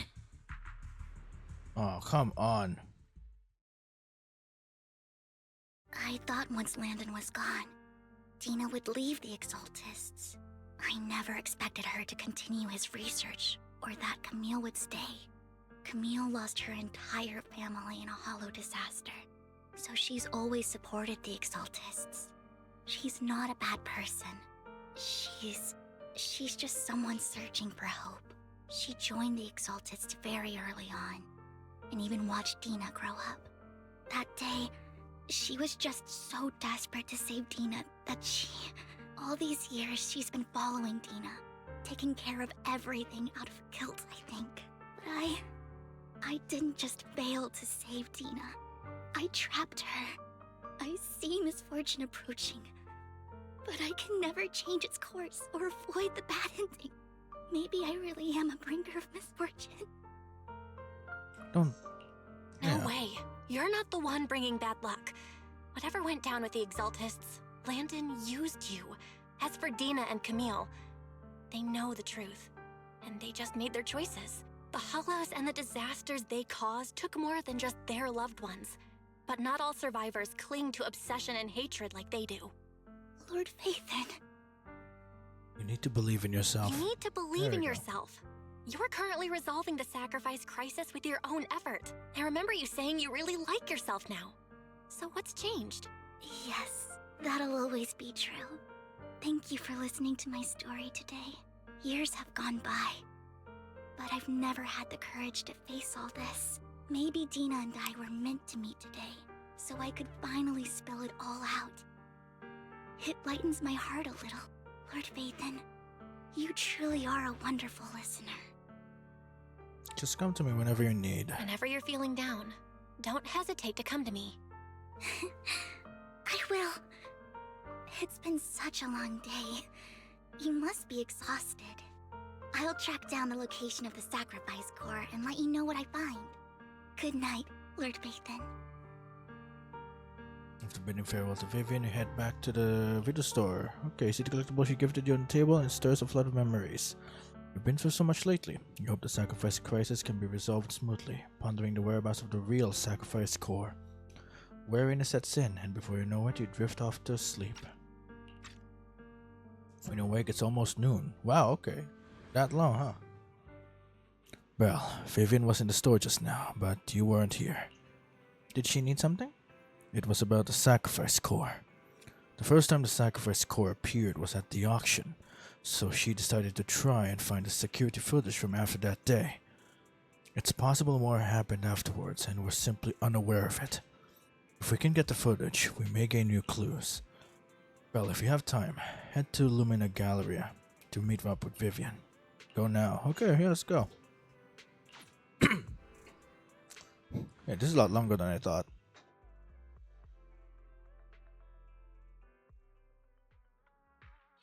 Earlier, Vivian exchanged information with an acquaintance in the auction house's lounge.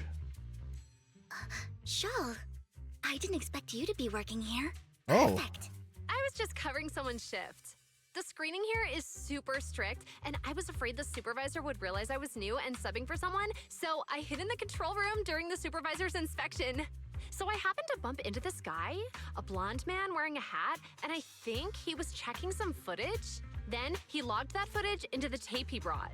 Later, I found that part of the footage had been wiped. Blonde, wearing a hat. Could it be Hugo? Do you know him? I think it's him. If it were Hugo... I think I know where he would hide the tape. Thank you, Shaw. You were a big help. Great! You also helped me a lot when I started working. I used to make mistakes all the time. If it weren't for you cleaning up my messes, I would have been fired ages ago. So I'm happy I could help you too. All right, go ahead and do what you need to do. We'll catch up another time. Okay, saying goodbye to Zal, Vivian leaves the lounge. Lord Phaeton, you're here. Someone I used to work part-time with just so happens to be covering a shift at the auction. I learned from her that Hugo once took some footage away with him. I think Hugo was planning something, so he hid the security footage. But once I knew when Hugo came here, I should be able to guess where he put the videotape. How? We are Mockingbird after all. It shouldn't be surprising we have subtle ways of communicating information, should it? Once on a mission, we couldn't use communicators. So, Hugo trained a few birds and put trackers on so we could communicate. But after that mission ended, we let them roam free. And I just checked the trackers and one of those birds flew near the auction venue on the day Hugo took the footage. It still flies around here from time to time. Tracker only gives a broad area, but I believe this might be something Hugo left for us to find. If I'm not mistaken, the videotape is hidden wherever the bird is. I can't be sure which bird Hugo used this time, but all the birds he originally trained had at least some black feathers. Lord Phaeton, let's split up and search the area. If you see a bird, you can send me a picture of it. I should be able to recognize it. Okay, alright. Oh wow, there's a lot of places. Really, we can just go close to a bird and it will not fly away. Is that what you're telling me? Okay. That looks like it. I'm not gonna lie. I saw the sweet ball fluff. I thought you mentioned this is bird Hugo chose for the mission. But it does have some black feathers, so maybe this is it? Either way, I might as well take a photo and send it to Vivian. Okay. Okay, so it's not that. Okay. Maybe the one... That is not a bird. There is not... What the that is not a bird. There's no way that's a freaking bird. Nuh-uh. No way. Figured. There's no way. It's not even a flying bird. It's not even considered a fucking bird. What the hell? Okay. Oh, okay. Hello. This must be it. Like a crow. Hey. You're not gonna attack me out of whatever. Okay. That's the one. Oh, okay. Okay, that's the one. It's all thanks to Lord Phaeton. We found them so quickly. If it's here, then Hugo must have hidden the videotape among those boxes. Look through the boxes and find the recording, but it's been damaged. After discussing with Vivian, you decide to head back to the video store together to repair it and check the contents before making your next move. Okay.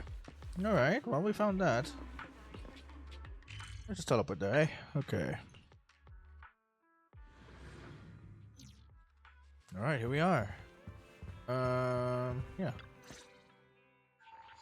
I press videotape and you watch the recording. The content leaves you shocked. It's a conversation between Hugo and Camille. Oh, really? If I'm not mistaken, you and Vivian share the same goal. Silence is no good for negotiation. I just don't want Dina to reach a point of no return.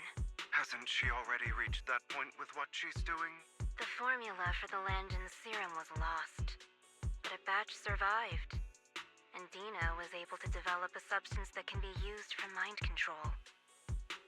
She's trying to combine the two to make sacrifices that would obey human commands.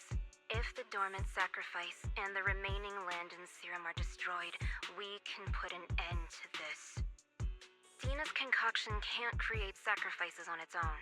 And the sacrifice core? That belongs to the creator, not her. Although I find Landon's methods despicable, I can't deny that the Exaltists and the creator are leading us in the right direction. I just don't want Dina to spend her life trapped by her father's mistakes. I mean, no offense, but I find your protectiveness rather weird. I will confirm the location of the dormant sacrifice and find the chance to relay the information to you. I do not want any of my people to be going into danger. As for the sacrifice core, I can only guarantee that it will not fall into her hands. As for how things will ultimately play out. The creator will guide me. Video abruptly comes to an end. Okay, so that's it, huh? Okay. Camille was actually destroying the dormant sacrifice? Why has Hugo never mentioned this before? Now Camille's actions make sense. But why did Hugo never tell us? Hugo... Belle, Lycon said there's something urgent he needs to discuss with us right now. Call Lycon first, All right, okay. let's patch him in. Master Proxy, I apologize for disturbing you. We have just learned that the Ravenlock family will host a banquet tonight. This banquet is rather special, as they're allowing members of their family to invite business partners to attend. With Hartman at the center of controversy, there are many members of the family who are eager to use this opportunity to replace him. The mayor has been spreading rumors of a young tycoon who inherited a sizable fortune and is looking to partner with a person from an old and influential family. This information has lured a young man named Burton from the Ravenlock family. So, you want me to pose as this tycoon and use Burton to infiltrate the banquet? Correct. And Hartman's study is also located within the venue. Oh, I see. okay. Hartman's study might hold valuable information. What about me? So, Okay. what should I do? What about us? Yeah. You can attend as her +1. +1? Lord Phaethon, please go with me! Oh my god. Proxy, it seems Miss Vivian requires your presence, so... Yes, just your presence will help me immensely! Well, let's go together then. All right, then let's go together. I'll send you the time and place for the meeting with Burton. If you encounter any danger, please evacuate immediately or contact me for backup. I hope everything goes well for you tonight. Okay. You get in contact with Burton. He said he'll come to 6 feet later, so escort us to the banquet. Is there anything I need to look out for? Don't worry, Lord Phaethon. Just leave the socializing to me. I won't let any evildoers get close to you. But since there's still some time before we have to go, should we watch an instructional videotape on formal dinner etiquette together?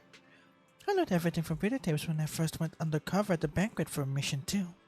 Though such a method isn't sufficient to master it, it's enough to deal with this one exertion. Then let's watch. Oh, okay. Yep, I'll go over the key details for you as we watch the tape. I didn't know what I just pressed. Okay. There's some last minute studying and the etiquette expected as a formal banquet for your mission that night. Before you know it, everything has arrived. Lord Phaethon, Burton sent us location. Are you ready to join me for the banquet? Let's go, yeah. Then I'll meet up with Burton first and make sure he's not tampered with car. Lord Phaethon, please wait 5 minutes before joining me. It will be safer this way. Okay. Vivian heads up first. After 5 minutes, she sends a message saying all is good. Let's go meet up. Alright, then here we go. Go meet Burton. Okay. Oh, okay, I guess the car is outside, huh? It's evening. Is it? Oh, okay, so it's not that dark yet. Alright. Burton. Oh, hello. Miss Banshee. This is... Is something the matter? What I mean is, this person doesn't look like your bodyguard. The Ravenlocks can protect me, no? If that's true, why would I bring a bodyguard? This is my escort for the night. She heard the Ravenlocks are throwing a true feast for the centuries with plenty of delicacies not available anywhere else, and she wanted to try some. You aren't so stingy as to not even allow your guest a +1, are you? Of course not. Since you're an important companion of Miss Vivian's, you're also my honored guest. Let's be off then. My chauffeur shall take you to the port, and from there, we will take a speedboat to the manor. About an hour later, you arrive at the Ravenlock Manor. With Burton's guidance, you go through numerous security checks before finally arriving at the banquet hall. Miss Banshee, I believe I've shown you my sincerity. Now how about you? Sincerity? My presence here is a show of sincerity. If we're to work together, Miss Banshee, you should drop your pretentious act. I am well aware of the ways of the Ravenlock family. If I were to come empty-handed, I probably wouldn't even be able to make it out the front door tonight. Since I agreed to come with you, and even brought along my most precious companion, does that not show my deepest sincerity? No need for such an off-color joke. Our door is always open for those coming or going. We both know what's what, so let's cut the small talk. I know far more about how the Ravenlock family made their fortune than most here. I am also well aware of why Hartman, despite such a massive scandal, still remains in power. Oh? Do tell. Exaltists, blessing, sacrifice, Landon. Where would you like me to start? How did you know that? No, who are you? Don't be so tense. If I'm not mistaken, it's about time the banquet began. My companion and I are practically famished. Is this how you treat your guests? By letting them starve? Perhaps when we've had our fill, we'll remember where the sacrifice is hidden. You know where the sacrifice is? So, can we go get something to eat now? And I'm also looking forward to receiving a special dessert from you. Huh? We can discuss what you wish to know Whoa. while we enjoy dessert. Of course. I wouldn't let such an important guest discuss matters. You can on take an that empty out of stomach. context and people were just like, I whoa. will prepare it myself, and I guarantee it will satisfy you. Okay, now you're just I'll putting go it find more you out of later. context now. I wish you a pleasant evening. Burton hurriedly leaves, and Vivian seems to be a sigh of relief. These kinds of people are exhausting to deal with. I really don't know how Hugo used to put up with it. What do you mean by dessert? What did you mean by dessert just now? I couldn't really follow. Hugo taught me that bringing up dessert in such situations is a way of telling the other party they need to offer more. Fortunately, that old fox Hartman is terrified of losing power. He's definitely keeping the destruction of the sacrifice and the fact that the sacrifice core is fake hidden from the other family members. Otherwise, Burton wouldn't have been so willing to raise his offer. Lord Phaethon, let's find Hartman's study when the banquet is at its busiest. Alright, secretive plan. Alright, I've already taken note of the surrounding terrain. Once more people arrive, we'll enter the garden through the door in the corner of the banquet hall. Wherever you go, I'll follow Lord Phaethon. Okay, in accordance with the plan, you head deep into the manor after sneaking out the banquet hall with Vivian. It doesn't take you long to reach Hartman's study, and with a gentle push, the door actually opened. Isn't this going a bit too well? Let's contact Lycon. Security around the manor is really strict, but inside might be more lax. But just in case, let's tell Lycon. Right. Having some backup would be safer. Top priority is to investigate Hartman's Let's office. check Hartman's recent correspondences for clues. I still have concerns about the sacrifice core. Right. Though the core he gave Dina was fake, Hartman might have left a trick up his sleeve and hid the real one. Let's split up. Oh, jeez. Then let's split up. You and Vivian searched through Hartman's office for a while, but found nothing. Just then, footsteps suddenly came from outside, and one apparently hid behind the desk. Esteemed guests, is the catering at the Ravenlock family banquet not to your satisfaction? Oh, okay. Wow, this sounds. Wow, this looks like a scene from The Shining. I'm not gonna lie. Okay. So much so that these two distinguished guests felt the need to come to my humble office to scavenge for food. Don't want to come out? Well, after all, you don't have long left. Burton, that greedy idiot, fell for the mayor's trap. But I never expected that he would bring you into my territory. I suppose I should thank him. Otherwise, I would have had to go to great lengths to eliminate you. Vivian, Phaethon, give Hugo my regards. Tell him I shall be taking the wealth and power of the Ravenlock family for myself. Hartman raises his gun, aiming at the desk, yet there is no gunshot. With a cling of metal, a familiar voice comes. The bullet? How? Oh, he's alive! Dear uncle, why must we be so distant with one another? You can just tell me what you want to say directly. Hugo! Impossible! You're... Uncle, you must know a Ravenlock will never stop until they get what they want. How is he alive? Did you really think I would be defeated so soon? When I have yet to trample you into the dirt. You filthy bastard! You only know how to resort to these petty tricks! Petty tricks?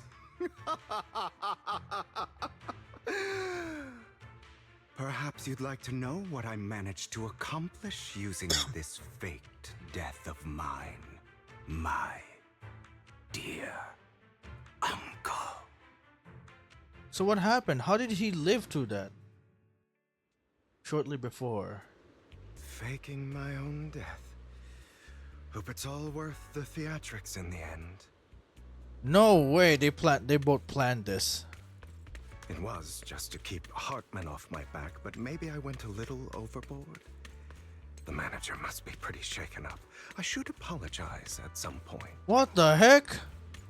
How does that happen? When did they talk about this? Okay, is there anything else you want to say? No? Guess I'll also bring Lycon along. He's my partner in crime, after all. You're taking longer to rest than I expected. Lycon, you think too highly of my physical capabilities. Oh. Thank you for your cooperation. I must say, if nothing else, at least your acting skills have improved. Why do you look so angry? You should be happy. We pulled that off together with flawless teamwork and managed to fool everyone. Drop your foolish facade. I'm glad you still remember the code. Oh, it's a code! And thank you for ensuring your sleight of hand didn't deteriorate. Oh, right. I should also thank the blood bag hidden in my clothes and our other props. Do you remember when we last used this trick? It was probably ages ago. Sometimes I really don't understand you. Have you never thought about what the consequences would be if I didn't understand your code? If I decided against helping you? Or if I just couldn't control my strength properly? You'd understand it. Of course, if things really did go awry, I had alternative plans. You wouldn't be so arrogant as to think I'd bet everything on you, would you? You're insane. Aw, I'm flattered. Wow. So what exactly is the purpose behind all this? Surely after going to such great lengths to erase your own existence, you don't just plan to hide here and reminisce about the past with me. Don't try to brush this off.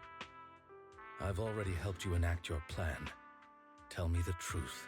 Don't get your tail in a twist. I have more plans that require your assistance, so naturally I would not hide anything from you. Simply put, as things stand, whether as Hugo Vlad or as Mockingbird, I am doomed to die. Seems you've made quite a few enemies. As a member of the Ravenlock family, I negotiated with Edmund and managed to obtain resources from Tops for my future plans. I also confirmed what attitude they held toward your master, the Mayflower family. Okay. Meanwhile, I used my identity in Mockingbird to strike a deal with Hartman and gather information on their collaboration with the remnants of the Exaltists. That's where I got my intel on what Bringer left. Oh, by the way, the crime declaration letter that your dear mayor received, that was also sent by yours truly. He's probably figured that out by now, right? Though I'm not sure if he told you. The mayor learned about the sacrifice attacks through his own means, but lacked an opportunity to take action. That warning letter was precisely what he needed. You aren't hopeless yet. How delightful. In short, I'm more well-informed than your lot because I get around, dealing with all these different important figures. But of course, it comes at a cost. It's only fair. After all, you can't hide the smoke from a wildfire. Rather than trying to carefully tame it and risk setting yourself alight, it's better to let it burn free. When I helped you put on your little act, killing you in front of everyone, you left the sacrifice core to Hartman. That was intentional too, then? Oh, yes. And it worked like a charm, didn't it? Now no one cares for me anymore, and all eyes are on Hartman. A perfect situation for keeping the Ravenlock family in check while dealing a cutting blow to the Exaltists behind them. Another crucial point is Vivian and what Phaethon. happened? Did it pause? I think I paused I it by must accident. sever any ties they have with me or Mockingbird. Although I feel bad for Phaethon about what happened, but it had to be done. That's the only way they would be safe, allowing the plan to continue. I noticed that you never turned your blade toward Master Proxy. Okay. Oh, did he know? Those words you said back then were also... I will bloody my hands. I will carry the weight of my sins. I will become the Abyss. Obviously, it was all an act. Okay. My acting has always been impeccable, as you know. Hugo, you're taking such a tremendous risk. Why? Would you believe me if I said it's for justice? But unfortunately, it's not. I want revenge on the Ravenlock family. And I will make sure that despicable excuse for a human being, Hartman, suffers a slow, torturous end. Of course. I also promised Vivian that I would help her investigate the whole thing with the Exaltists. That's all. Okay. You don't look too good. Is it your wounds? No. This is the first problem I plan to resolve. Lycon, do you have a place that is sufficiently discreet, quiet, and can take a lot of damage? What is that supposed to mean? Lycan leads Hugo to a small warehouse in Port Elpis. Hugo looks quite pleased with the place. After scanning the area for a moment, he sits down on a chair, pulls out some rope, and ties himself up. Why?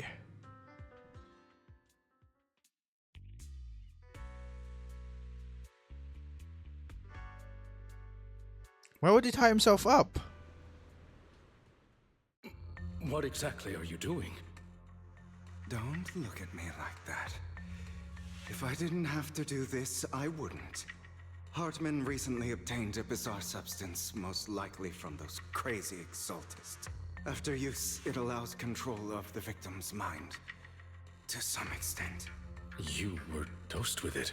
To be more precise, Lycon, I deliberately allowed Hartman to put this drug in my cup to facilitate our previous collaboration.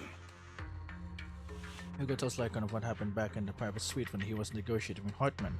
The only reason Hartman agreed to work with him was because of this, because he had drugged that red liquid. Oh, I was thinking there was something wrong. After that, every time Hugo and Hartman met up, the latter would always add a small dose of that drug into Hugo's cup and then ask questions attempting to glean information. After finding out about it, I quickly found someone to help analyze its composition. The good news is he gave me a very low dosage. Perhaps because he was afraid I might notice. There's a different medication that can delay its onset, preventing me from actually being under his control. I simply need to put on a show in front of my dear uncle.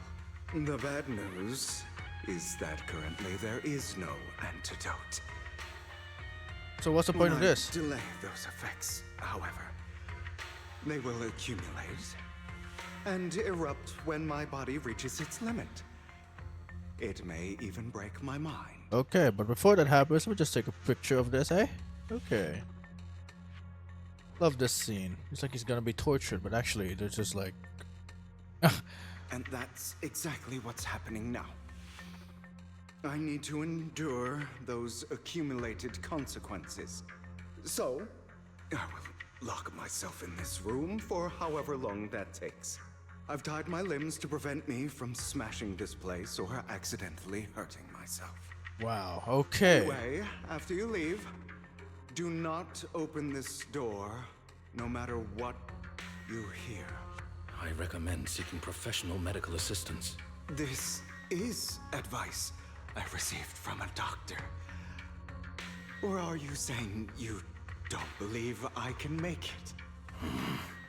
So, I can't. Come find me here at the scheduled time. All you need to do is smile and await my victory. What if I want to stop you? You know you won't succeed. You never have. And you never will. Well, time is short. Let's begin. I understand. Don't die, you stupid bastard. After who knows how long, after enduring seemingly endless pain, Hugo finally awakens. The ropes that bound him will come undone, though he didn't know when that happened. Hugo checked himself over. Thankfully, he hadn't injured himself that badly while he was going crazy. After some time, Hugo straightens out his attire and tidies himself up, then opens the warehouse door. Is this because the side effects haven't worn off yet? Lycon's late. I'm surprised. Or is something wrong with time itself? I'm hearing cries, I'm not gonna lie. Looks like someone's over there. Might as well go ask.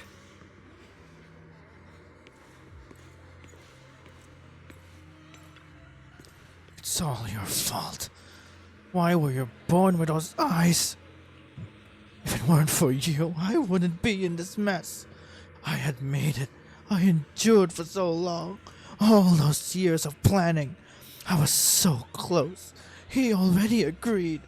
You, go and beg him to reconsider for me, okay? Tell him you'll do anything. Tell him to take me back. No. He won't want to see you now. You can't go and see him. Mother. It's all your fault. I wish I had never given birth to you. The woman's face is distorted with hatred, as if the person before her is not her child, but an enemy who destroyed her future.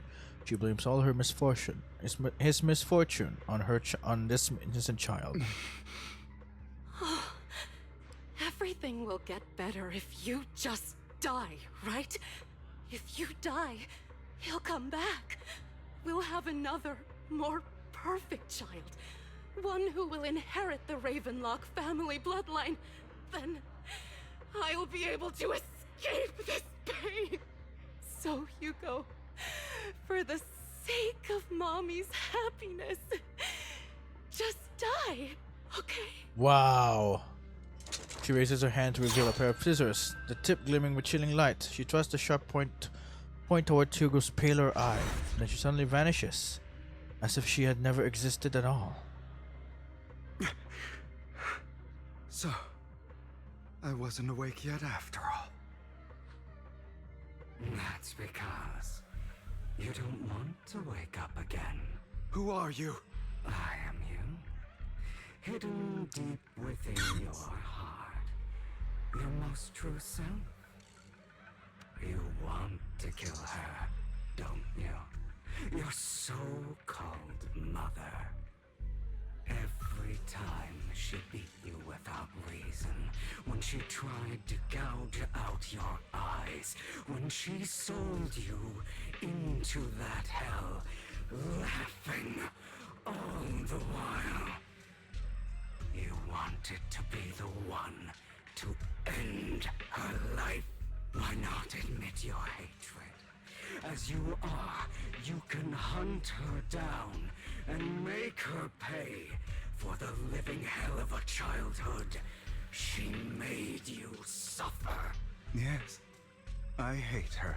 I hate her because she was foolish and shallow, greedy and stupid. I hate her because she doesn't deserve to be a mother. She did everything she could to try and get into the Ravenlock family, believing she could live a life of luxury without having to do anything and never realizing she was a pawn, discarded from the very beginning. So she chose to blame me. Blame me for my heterochromia. Blame me for my very existence. But I won't kill her, because I know it won't change anything. She was incapable of loving me, just as she is incapable of loving herself. Have you been brainwashed by that dog? Keeping up the act of being some magnanimous and forgiving fool? Don't compare us. I've simply come to understand love or hate. I make my own choices, and they have nothing to do with anyone else.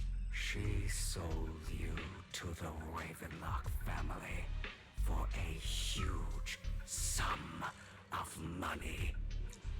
She used that money to start a new life without you. While she was indulging herself, you were going through hell in the Ravenlock Manor. Does it not torment you? Do you not feel the hatred? Do you not want to demand answers? Kill her. Only by killing her can you be truly free. For a long time, I thought the same way. But now, well, I want to make a different choice. Stop lying to yourself. You never had a choice. This weak-minded thinking will only lead you to failure. Like before, you'll be nothing but a worm, trampled into the dirt by those so-called elites. Do you still not get it? This is how the world is, and always has been. Hesitate and you'll be the victim. If you don't grab your knife first, you'll end up being on the other end of the blade. Okay, whatever you say, inner demon. To change anything, you must first become the one who makes the rules.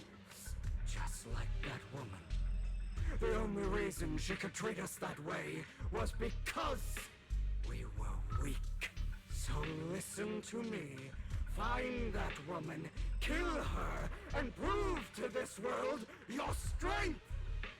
It's what she deserves. Why forgive them? They don't deserve it. I'm not forgiving them. Or rather, I don't care about them.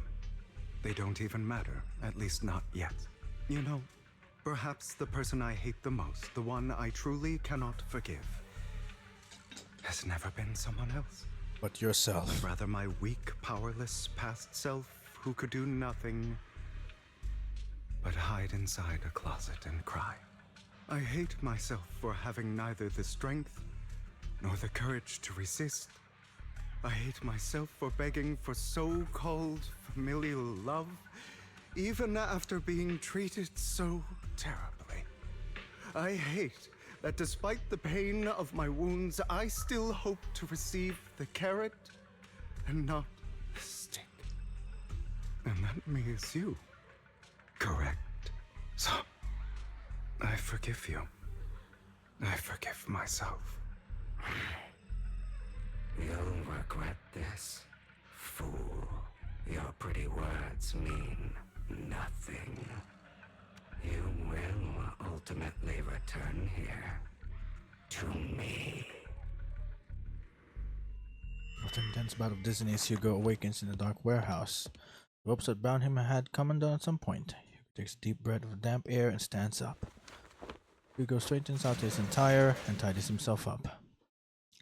Then he opens the warehouse door. I see. This is still an illusion. Okay, wow. I wonder who's going to show up this time. Okay, Serena, huh? Brother! Whoa. Hugo, let's play hide and seek! I'm already hiding! But where are you? You'll find me, right? Like you always do. Serena. Oh, he's at the she's at the docks, okay. Oh my gosh, there's something good downstairs again. Oh, please. Okay, I really am. I wanna eat, but I wanna finish this first.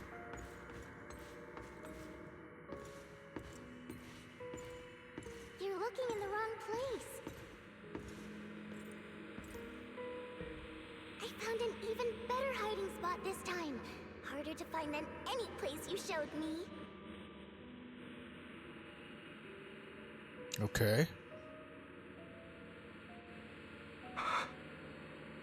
Hey, Hugo. Do you ever wonder why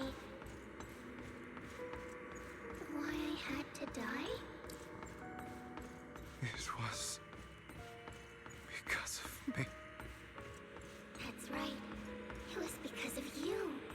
It's all your fault. Don't listen. If only you didn't exist, I wouldn't have had to suffer.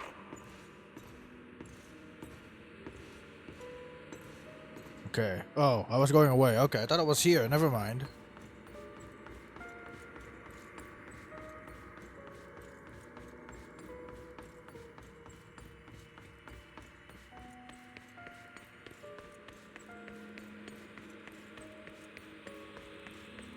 Still looking in the wrong spot. I can't believe you still haven't found me after all this time.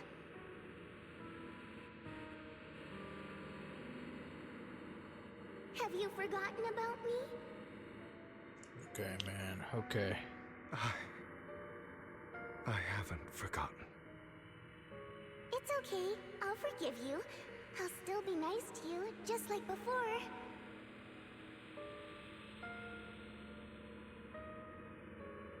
I was the only one who was ever nice to you, wasn't I?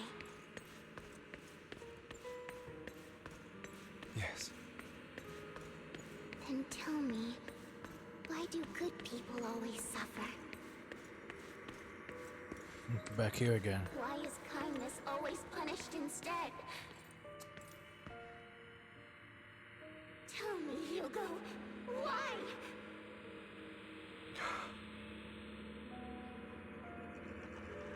Hugo, are you lost? Go back the way you came. I left you a surprise there. Oh my, okay. What a cruel bastard. As expected of a disgusting bastard. Lady Serena was so nice to him, yet he... How does he still have the nerve to stay in this house?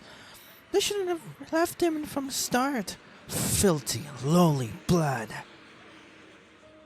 Curses and insults encircle Hugo, piercing his skin like frozen knives.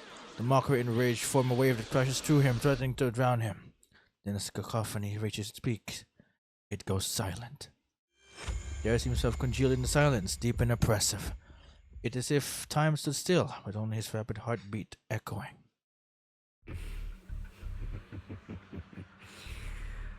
I told you that you would eventually return. We meet again, my friend. I told you, I am you. The side of you that you've always tried to deny existed. Of course. I know.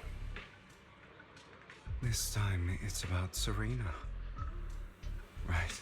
Yes. Your half-sister. And the only child in the Ravenlock family who was kind to you. Unfortunately. It was her kindness that led to her untimely death. It was my fault. I don't like the way you blame yourself. Because that means I'm to blame as well. And I don't think I did anything wrong. Your mother sold you to the Ravenlocks. And your father, he saw your talent and wanted to use you to push the other children into competing with each other. Yeah, that's what we saw. My brothers and sisters wanted to get rid of me from the moment they first saw me. In their eyes, you were no more than a slave. But Serena dared to treat you, a slave, as if you were human. And so, she was fated to die. They tried to kill me many times, but I was careful, and they did not succeed. So they killed Serena, who was weaker, an easier target, and pinned everything on you. Serena died in your place. Those cruel brats thought that by reporting this to Father, they could use it to get rid of you, a rival who threatened their positions. Yet, not only did Father not blame you for the incident, he praised you for it. Yeah, that's so. In this world, Oh my gosh, only that's so the twisted. ruthless, cruel, and merciless can stand at the top. And that's exactly what you managed to live up to, no? You found a perfect opportunity thereafter to catch the ringleader of the group who framed you and almost beat him to death.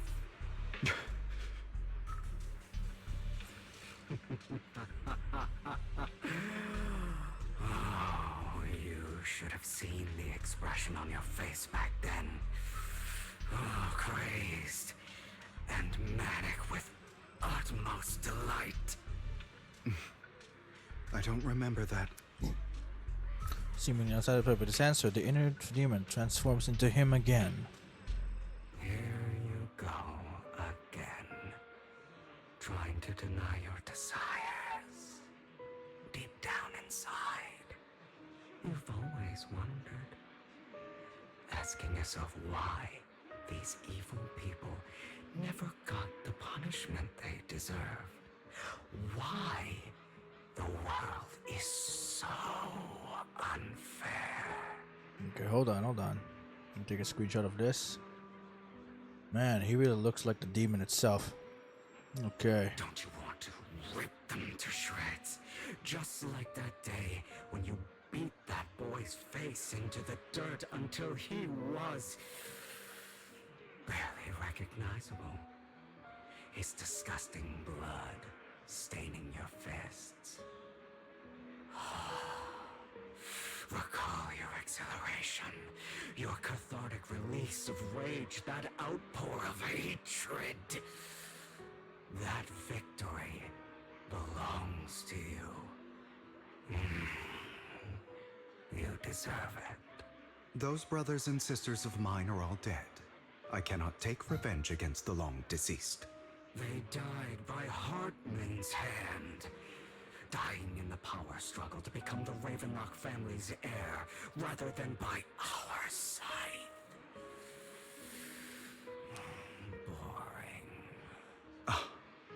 Boring.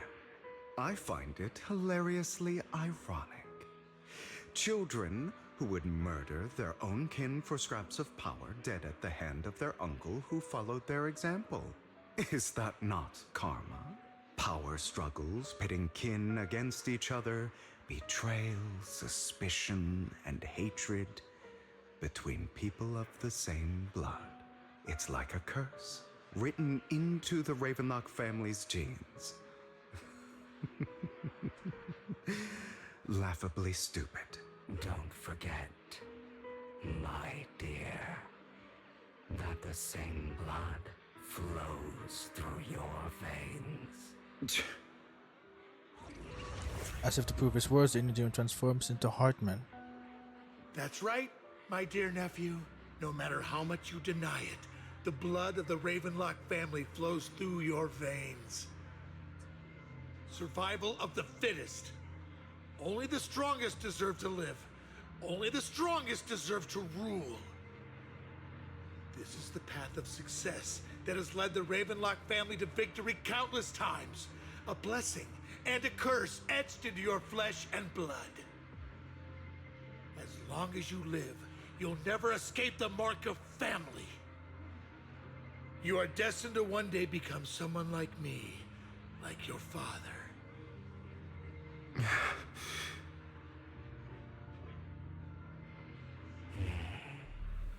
Is that fear I sense?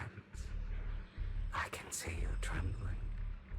Why does the Ravenlock bloodline terrify you so? I won't become like my father. Yeah, he'll never become. Man, I've been so silent. I've been like locked in. I'm just listening now. Failure like him. So relax. Our power eclipses him, and so as our ambition. So, do not deny your own desire. Do not resist your own ambition. This is the talent you are born with. The best gift fate has ever given you. Admitted, deep within your heart lies a spark, yearning to ignite a raging inferno that will burn everything down. And I am that spark. The old spark. Oh my gosh, it's this again. I'm not taking rid of this. Lycon.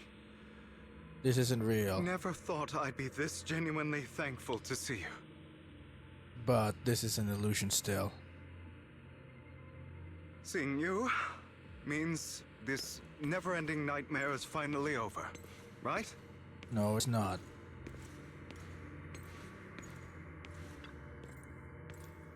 Why did you break our oath? Why did you use me? My eye and these legs, they were all your fault. You know, you are exactly like your father. I don't want to hear something like that from you. You have no idea what that man, my father, is really like. A person who stops at nothing for their own interests and ambitions. Just like what you're doing right now. And what do you think I'm doing this for? All of this was part of your plan. You knew where the Ravenlock family was going to be, so you set Mockingbird's target there. To seek revenge, you plotted to assassinate your own father, but he was too vigilant, and you failed. After almost being assassinated, your father was furious and locked everyone in the hall, but was unable to find the assassin. And what a coincidence that a hollow disaster just occurred in the vicinity. So he used it to eliminate all the unfamiliar faces there, turning them into victims of the hollow, an easy feat for the Ravenlock family. So, the one who killed innocents was my father, not me. You knew what choice an extremist like him would make.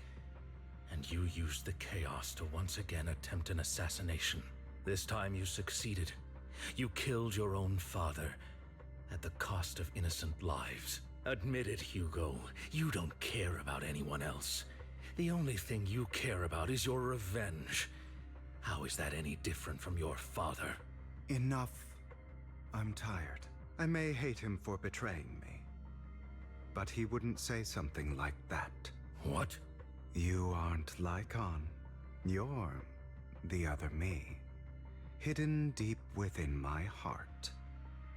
He opens his eyes. Lycon is gone, and in his place is that familiar figure. Without a doubt, he is still within an illusion. I've been waiting for you, my dear. It seems you've already grown accustomed to this place, even turning the tables on me. Just as you said, you are me, and I am you. There's no such thing as having an advantage over oneself. We are ultimately one and the same, forever inseparable. Then you should know what I want to say.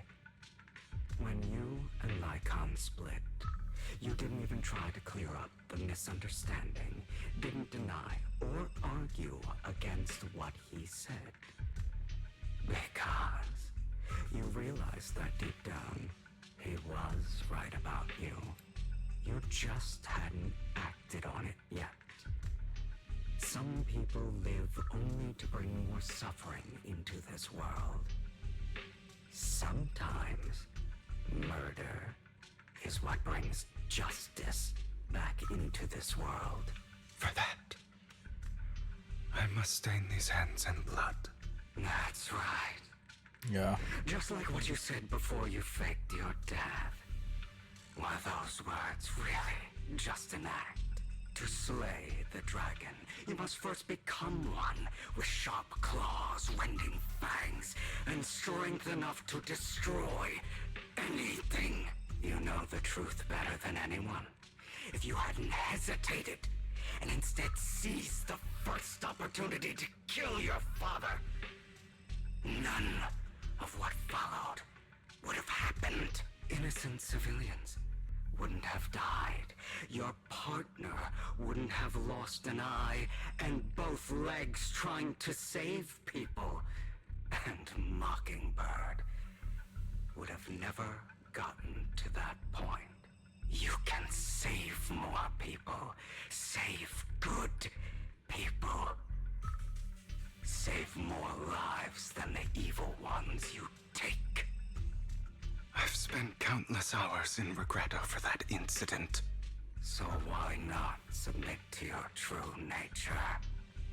You want to be the judge, jury, and executioner of this world. And you can. I wasn't responsible for Father's death. The true mastermind is my uncle, Hartman. His schemes to kill the head of the family were all so he could take control. All about greed. Mockingbird was simply unlucky enough to get caught up in it. So, for a behemoth like the Ravenlock family, with its roots so deep, a single person's death, regardless of who that person is, wouldn't change anything. Of course, whether it's Tops, the Mayflower family, or even the entire world, it's actually all the same. I refuse to be dragged down by pointless hatred any longer. You foolish, stubborn idiot. Do you understand the power of hatred? Have we not come this far precisely because of it? Or are you going to follow Lycon and Jack's twisted logic? Come on. You don't actually trust anyone? Otherwise, why would you hide this whole scheme of faking your death from them?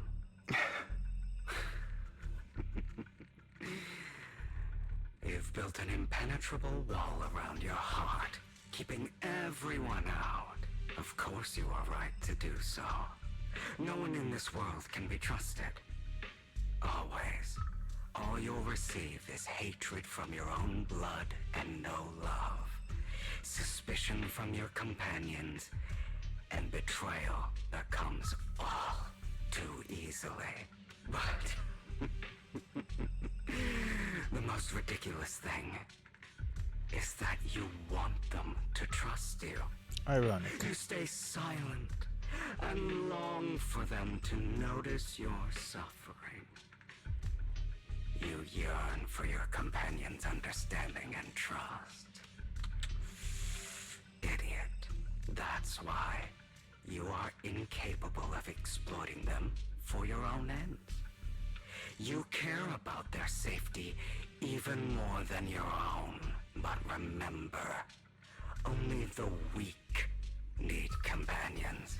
And we are children born from hatred. We are different from them. I will never be like them. And I don't need to be. Come. Let me show you what powers we can wield. But you are me, and I'll never lose to myself. Man, okay. Guess third time's a charm.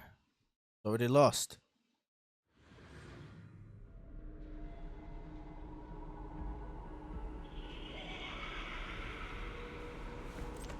We're fighting ourselves, aren't we?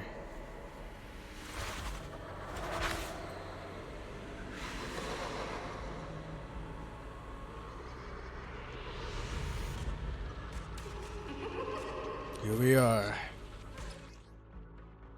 Okay, when an Xbox attack has totalized its effect of returning totalized, okay. Think about all the injustice you've suffered. If you choose to forgive, you're betraying yourself. You know that. Letting you consume me would be the real betrayal to myself.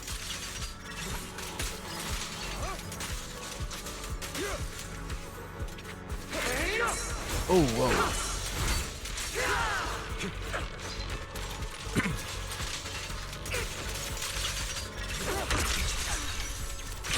Damn, okay. Totalized. I still don't understand what that means. Can't do it without taking damage, hopefully. You're just afraid to admit it. Ooh.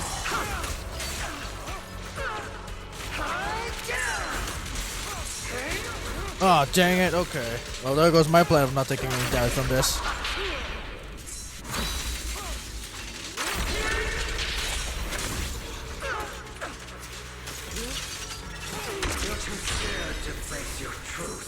Whoa, whoa, whoa, okay. Truly desire.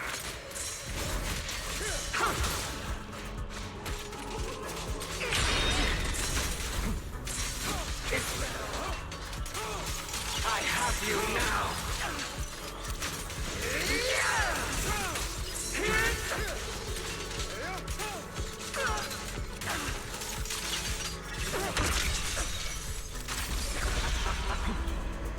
Come on. Let order and madness dance.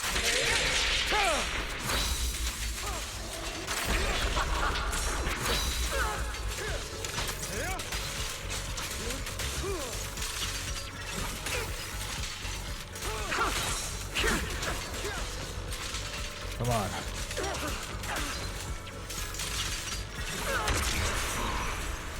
Are you trying to kill me? You think you can just get rid of me? No, I can't. No, we can't. Without me, you are nothing. For what it's worth, thank you.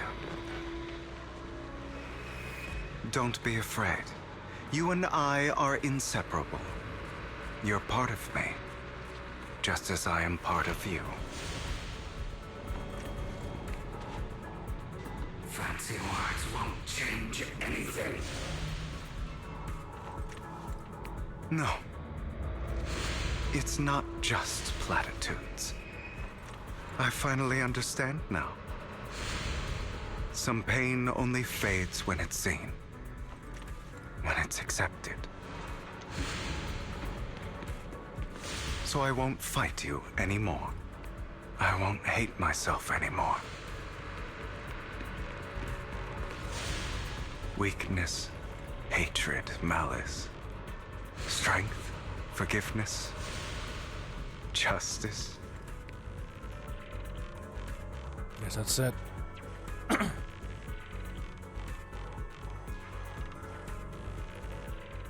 Finally, it's time to meet up with Lycon.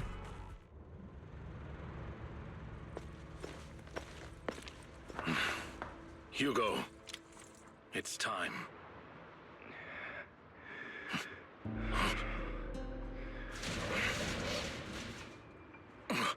Hugo. Hugo, you... Did I scare you? I made it through. I won. No praise from me, my dearest partner.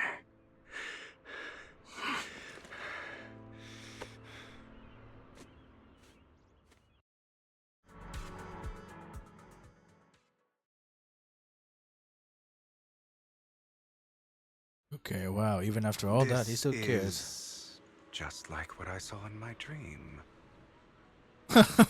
Now he's like... I Yes. guess there are still some lingering side effects. Nah, you're in the real world now. Don't you worry. Ah, my former partner. You're still as punctual as ever. Oh my goodness. Are you sure calling you me? are fully recovered? How about we fight? And I'll show you how recovered I am. I refuse to fight someone who is in need of medical attention. Lycon felt silent for a moment and eventually hands over a coin. Oh, look at packaging. It's not a coin, but a familiar chocolate. How thoughtful. I'm touched. Or perhaps is this simply part of Victoria Housekeeping's professional care? I'd rather you not starve to death. Oh, okay. Okay. Didn't need to Not hear to the your gulp. liking. I'm fairly certain this is the same kind as before. No. I've just gone too long without food. It feels a bit uncomfortable. Either way, thank you. Now tell me, what exactly happened in the warehouse? Just going a bit crazy from... you know what? Oh my gosh, you're being called again. Were you Hold on. expecting anything else? But I did have a very long dream. A dream about many things from the past.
Right, I'm back. Finally. Sorry, I was told to eat. If I had to I put could it have waited into up. words, it would be like giving myself psychological therapy. Dang. You seem like you could benefit from some too. How about it? Want to book a session with me? Trust me, I'm a pro. Seems you really have recovered. Well, of course. I'm feeling pretty great right now. Like I could argue with you all day on every petty detail of who exactly was in the wrong back then. I wanted to ask, what you said about Mockingbird before, when you faked your death, was that part of the act? You mean the part about how Mockingbird has never really changed anything or saved anyone. I didn't expect you to still be so hung up on this. Interesting. After all, it was you who chose to betray Mockingbird. To betray me. Just as I said before, I never considered Mockingbird a failure. Perhaps Mockingbird deviated from its origins, but it has its value. You shouldn't reject the things you've done. Or Mockingbird. I have contemplated this before. Yes, Mockingbird has helped some people and has genuinely managed to cause trouble for those who abuse their positions of power for evil. Yet those in high positions still possess immense resources, and the people we helped remain destitute and suffering, willing to become slaves to those in power for scraps. But just as you said, even if what we did was childishly idealistic and flawed, as little as we actually achieved, even the slightest change is by no means meaningless. Nothing holds more value to me than Mockingbird. Hugo stares out to the ocean. A gentle breeze lifts his golden locks. The sunlight glances off both his eyes. All right, let's catch up later. I still have things to do, and need to wrap up my plan. I thought you would rest up first. As much as I would prefer that. My dear uncle and the Exaltist fanatics likely would not give me such an opportunity. If all has gone to plan, the fish will have taken the bait already. And if everything goes very well, I'll soon have solid evidence of the Ravenlock family's crimes. Well then, thank you for your assistance, former partner. Let's part ways here. I'll go with you. Lycon, surely you don't think that because I just recovered, I'm too weak to deal with those useless fools. Hartman's actions will disturb the safety of New Eridu. As I serve the mayor, I should intervene. Very well, whatever. Let's go. And don't slow me down. Before that, don't you have something to tell me? What do you mean? Don't play coy with me. I know you're not spilling your whole plan. So, you kicked things off by approaching Edmund from the top's big shots. How did you manage to sweet-talk him? I am a bit of an illegitimate child, but I still have that Ravenlock family blood running through my veins. Funny enough, this Lord Edmund thinks direct lineage is way more noble than the side branches, which is absolutely laughable. So I played his arrogance to my advantage. And let's be real, I had some juicy intel to swap with those high rollers, but that's Mockingbird's secret, so I can't let any outsiders in on it. Was the sacrifice core from the mayor's lab your handiwork too? You could say that. The security there is no joke, so I had to leverage Tops for some extra intel. After all, as you know, they've got plenty of moles planted next to your mayor. And it was you who threw the sacrifice core up for auction to lure in the Exaltist. You knew they'd be all over it. Yep, I embedded the sacrifice core right into the robe of heroes. They actually matched pretty nicely, don't you think? Classic you. I heard that after your auction, they found a stash of counterfeit Denny's. Feel free to take wild guesses, but honestly, I think those Denny's would rather be out in the wild than sitting in those hoity-toity accounts. Then you found Hartman and talked him into a partnership, getting your hands on more intel on the sacrifice and the Exaltist. After that, you shot that crime warning letter to the mayor, giving the city a legit reason to spring into action. Yep, that was spot on. Look at you, a real genius over here. In the end, you faked your own death and to pull yourself out of the mess, and you used that whole show to redirect everyone's attention to Hartman and Ravenlocks, keeping the Exaltist on their toes. Hold on a sec. If that's all there is, why did you let Hartman slip you the drug? I mean, you'd have a way to dodge that kind of thing. Lycon, I've got something I've been keeping under wraps. Actually, I've teamed up with your beloved mayor. What? When it comes to stopping the Exaltist, the mayor and I are on the same wavelength, so we can totally collaborate. What you should be wondering is why he didn't clue you in on this. The mayor must have his own reasons. If you can convince yourself of that, more power to you. Just know, if you ever want to swing back to Mockingbird, you can come beg me. I'll make sure to turn you down gracefully. Alright, enough chit-chat. We've got bigger things to deal with. Alright, and we're back. Back to the present, huh? Okay.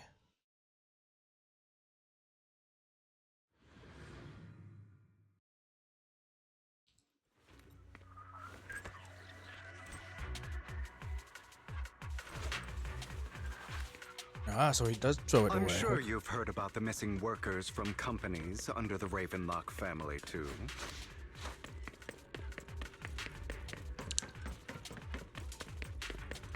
Those are Ravenlock's men. The workers with them are the victims who were tricked into going into the Hollow.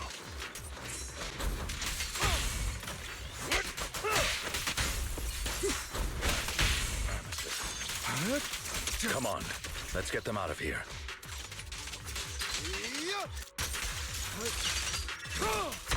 Let the party begin. Okay, you untied the workers. Thank goodness, someone's here to save us. Thank you. You're welcome.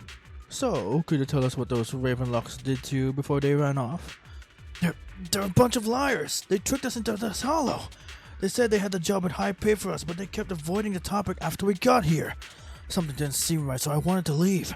But then they showed their true colors. They tied us all up and told us they were gonna ship us off somewhere. They didn't make you take any weird medicine, did they? Medicine? No. But it wasn't just us they tricked. Another group went that way. I see. Here, take this carrot. There's an exit nearby. You should get out of here as soon as possible. Can't thank you enough. Let's go, Hugo. We must save the rest of them. You sure are eager. Okay. Bunch of nobodies. Annoying as hell. Kill them! You're welcome to try.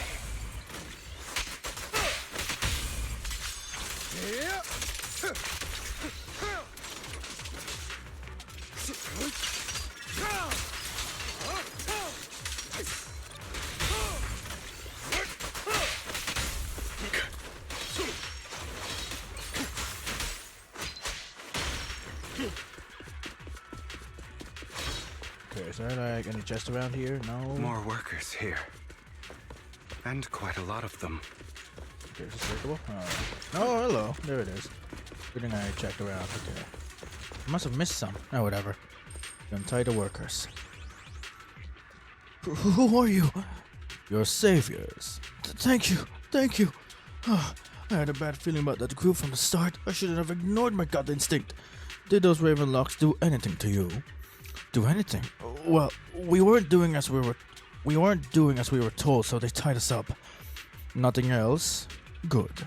Alright, there was another batch of workers ahead of us. They should be by the roof. Don't worry, I'll handle it. You should get out of here as soon as you can. Let's continue. Okay. Is Hartman behind this, too? Precisely. Definitely. Of course. He threw them into the hollow like offerings for the Exaltists.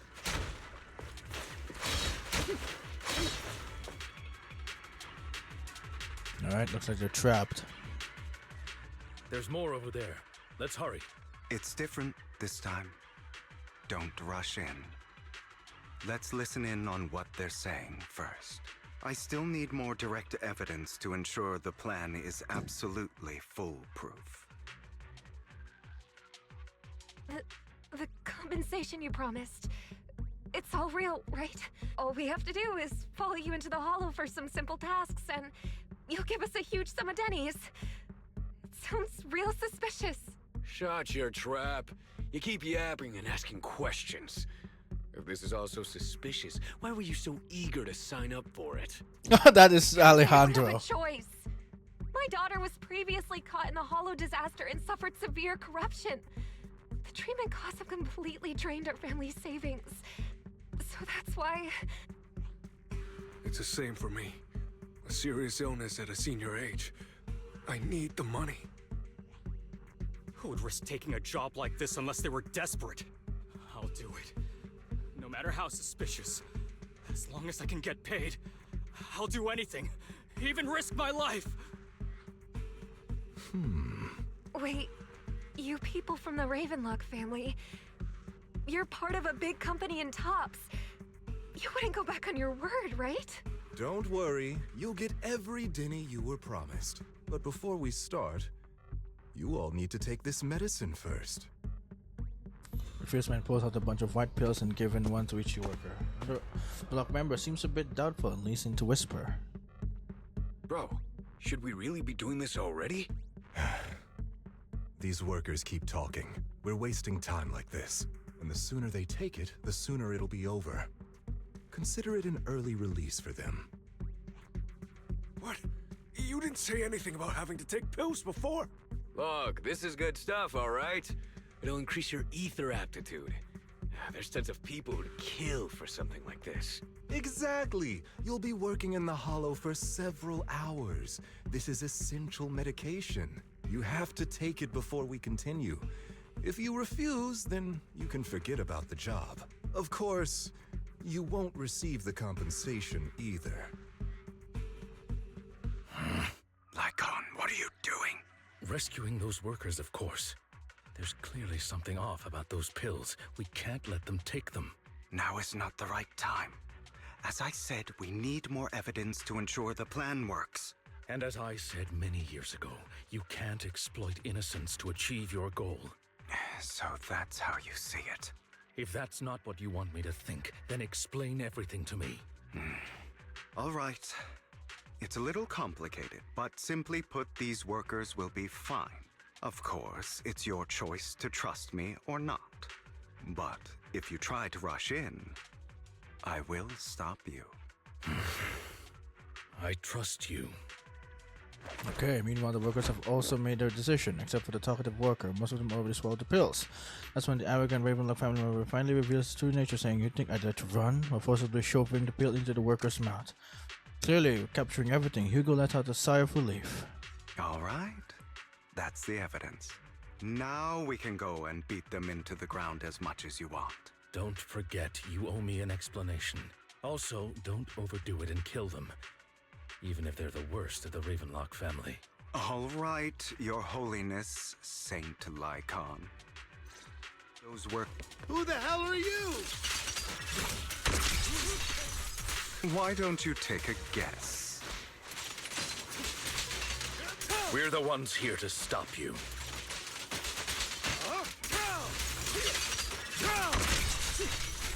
Can't remember the last time we worked this well as a team.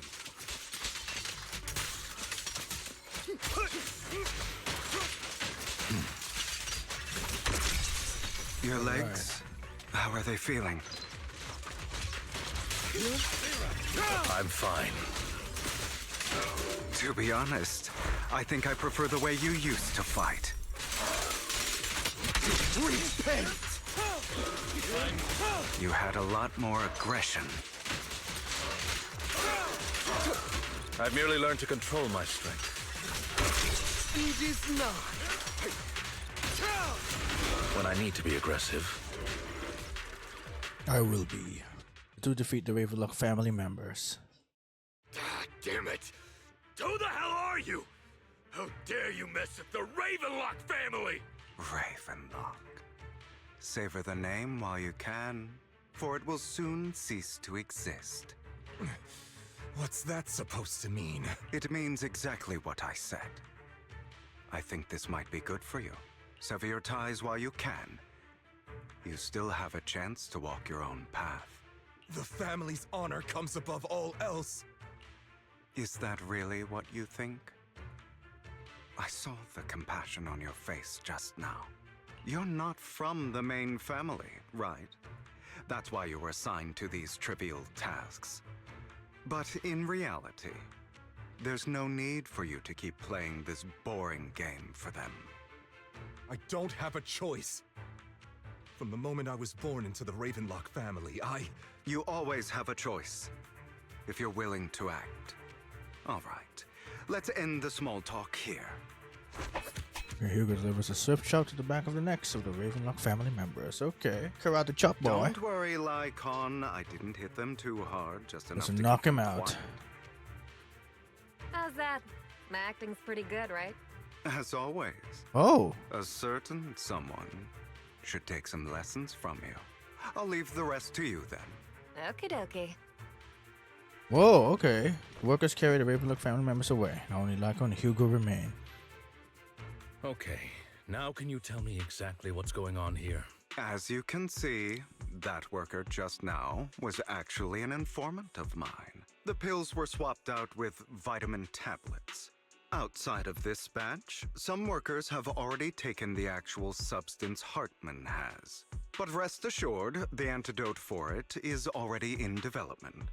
I found the best in the field to help, and with the data I collected before, we should have results soon. I wanted to ask. The reason you decided to lock yourself in a room and endure the effects of the drug, besides getting evidence, it was also to collect data on this drug in order to create an antidote, correct? It seems you're not completely beyond hope. I thought you Wow, were just being okay. stubborn.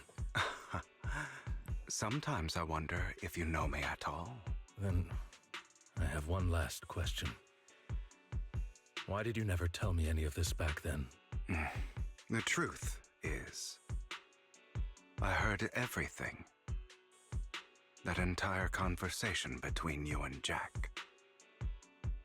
Before he passed away in that small attic. When Jack called you aside and gave you those warnings. When he told me you might go down the wrong path? That's right. You never said anything.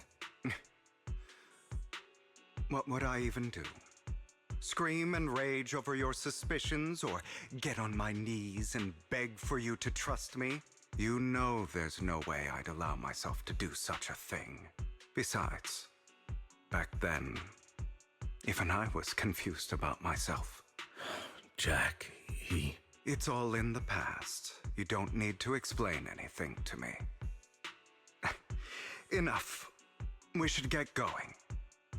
If we're going to reminisce over the past, we should find a more suitable location.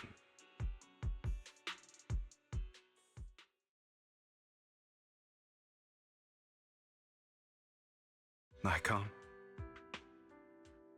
That incident back then. I didn't do it. It was a scheme Hartman devised to take over the family. It was Hartman who killed my father, too. I only discovered the truth long after the fact. I did indeed attack my father, and I thought he was dead.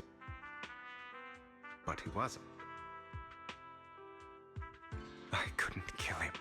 And even before that, if I hadn't hesitated, none of what followed would have happened. Even now, I still think they deserve death. But I no longer care to personally deliver that fate. They're beneath me. And I have more important things to do.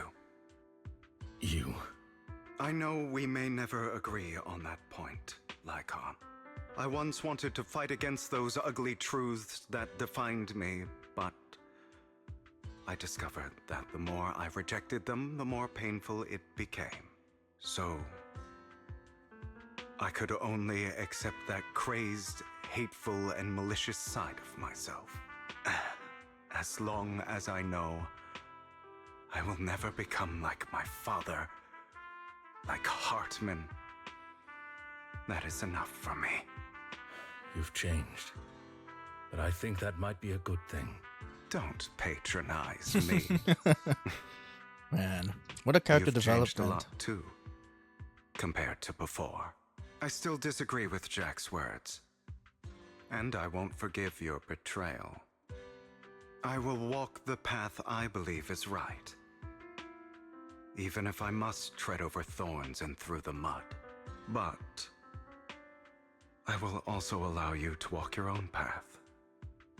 Lycon. Should I say thank you? You're welcome.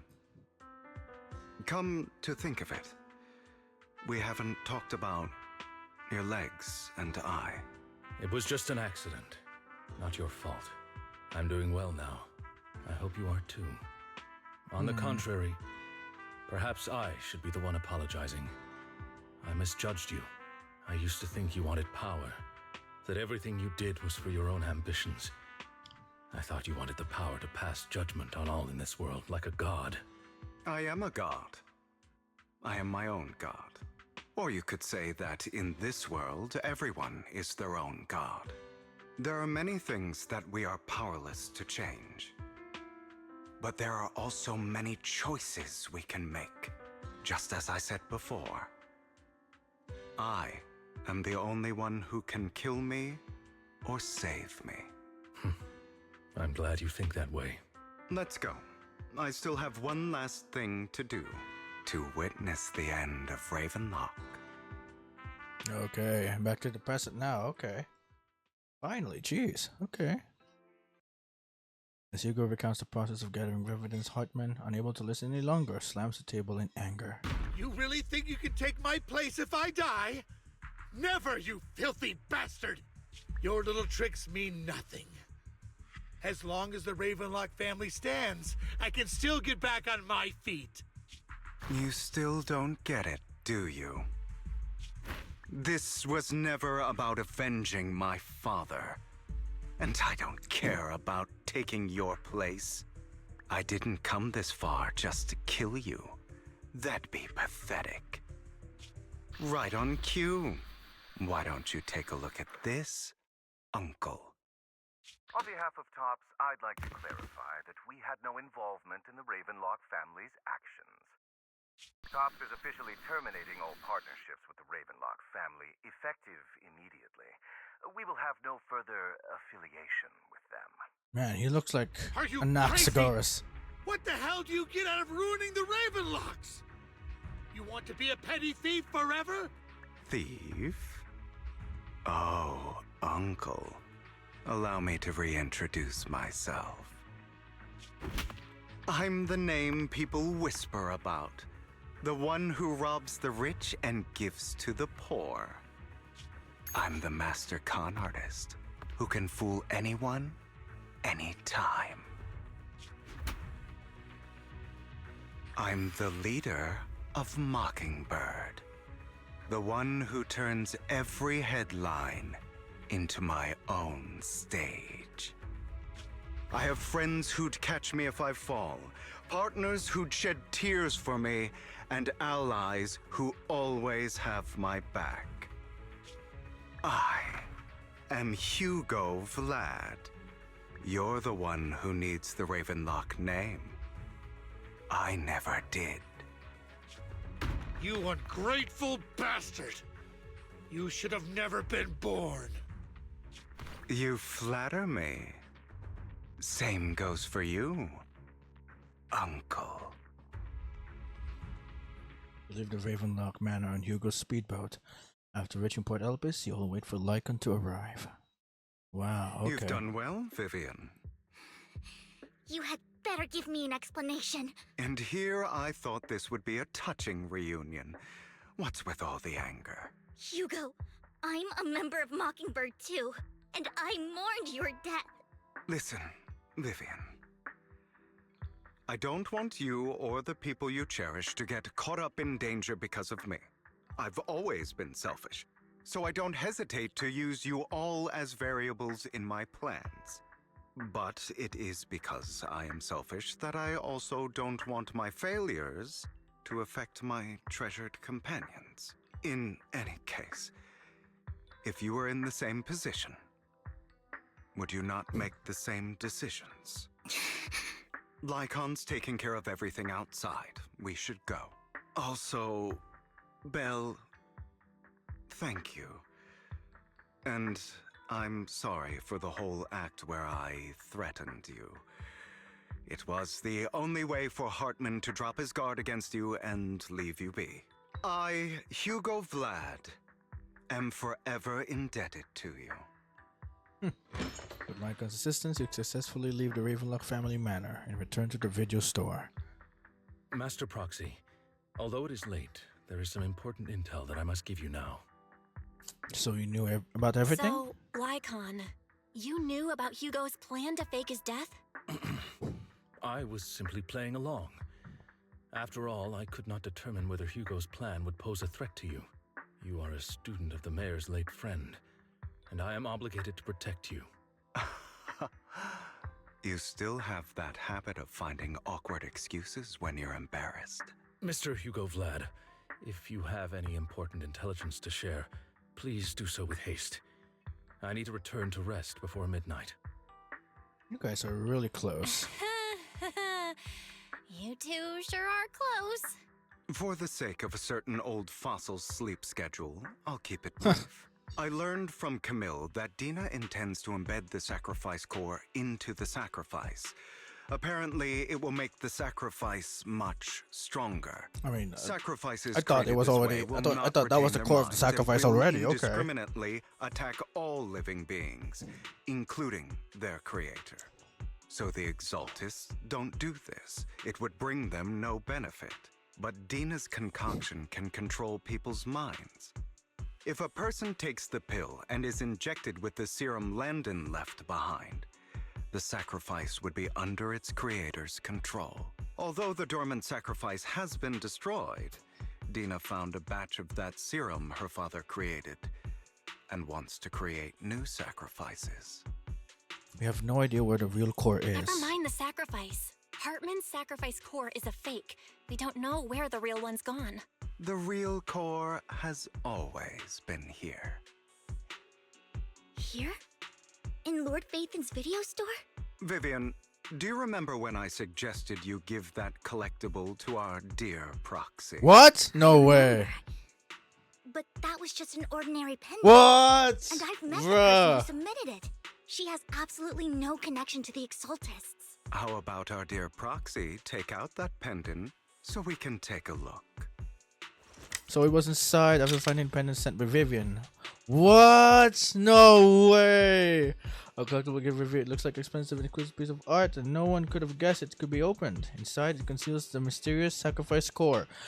I had a feeling it was inside. It said it was hollow inside. What the heck?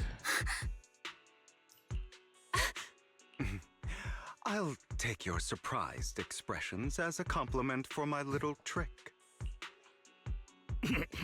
I will hand over this core to the mayor as agreed. Since he fulfilled his promise to protect Vivian and the manager while I was pretending to be dead, I won't go back on my promises. No wonder the mayor would promote rhetoric favorable to Mockingbird. I can't believe I thought he was actually being sincere. We don't need to worry about the sacrifice core now. Since we have the sacrifice core, all we have to do now is stop Dina from using innocent people to make more sacrifices. Yes, and we need to destroy the last batch of Landon's serum. Hopefully with no options left, Dina will give up her obsession. All right, that's the important stuff. I'm going to go and confirm where Landon's serum's been stashed. I'll contact you again once I have something. Okay. What's wrong, Lycon? Weren't you in a rush to get back and rest? You act like you're gonna turn into a werewolf after midnight or something. How are you feeling now? Relax, I'm not kicking the bucket just yet. But you look a bit more run down than before. Just getting over something nasty, that's all. Risking your neck like that wasn't exactly smart. Maybe you should have. Lycon, remember what I said back when I faked my death? For a permanent and absolute victory, you must endure the pain of cutting away rotten flesh, and persevere to the darkest hour before dawn. Not wrong, sure, but it was arrogant enough. Instead of playing God and picking who lives or dies, I'd rather just do what I can do. Because at the end of the day, a person can only shape their own destiny, nothing more. You've really come a long way. Well, I appreciate the compliment. Hugo, you've got a lot of explaining to do. No more secrets. I will. I'll lay it all out, I promise. After a little chat, Lycon, Hugo, and Vivian say their goodbyes and take off. Back in the room, we drift off to a deep, nice sleep. Well, Hugo sent a message earlier. There's new progress in the sacrifice situation. They found a large batch of unused sacrifice serum. He wants us to be their guide. He, Vivian, and Lycon will be heading into the Hollow with us to destroy the serum. And I'll use the HDD system this time to head into the Hollow with you all. Tell me when you're ready. And remember to bring Eos with you. I'm ready. Okay, wow, I thought that was it. There's still more to this? Holy crap. Alright, well, let's get this started, eh? Here they are. Dear managers, you're here. Having two Lord Phaetons leading the way for me. Oh, must be the luckiest person alive. We'll be counting on you too, as according to my intel, this is quite a large batch of serum. My guess is that Dina wouldn't pull all the serum in one place, so we may need to split up. Just to be safe, we'll be counting on both of you to guide us. Once you're both ready, let's head into the Hollow. Alright, let's go. Let's just get it started, eh? All three together. Nice change of pace, I don't have Hugo nor Vivian, but know what? At least having to try them out at least before heading before if they get a rerun, I'll try and get them. But if not, then it's gonna be a long time anyway. There might be a better character though. Should be somewhere nearby. I did some digging. Some of the missing workers were brought here too.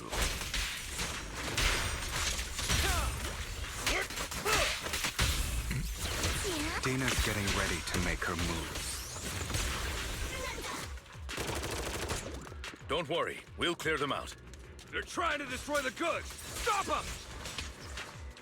Hey, what are you doing? Look around. We need to take care of the guards first.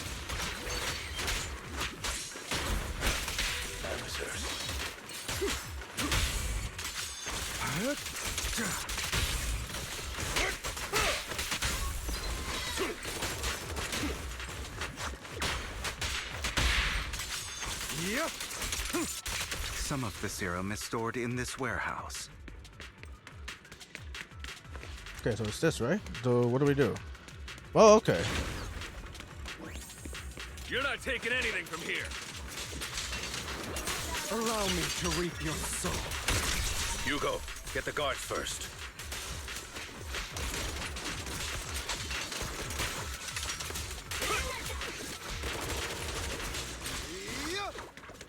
You just stepped into your own grave!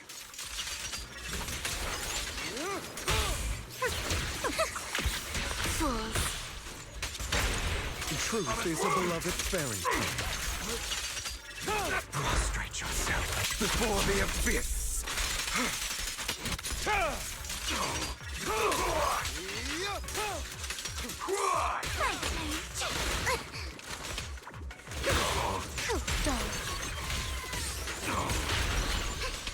Notice me, Lord ZZZ.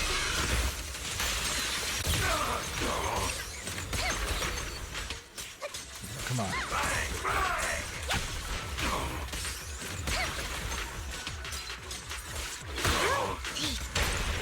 Stand still.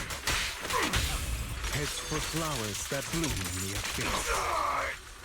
Okay, hold on. Am I supposed to like hold on? Wait, hold on. That's not okay. Fine, sure. Now there's more. Holy crap!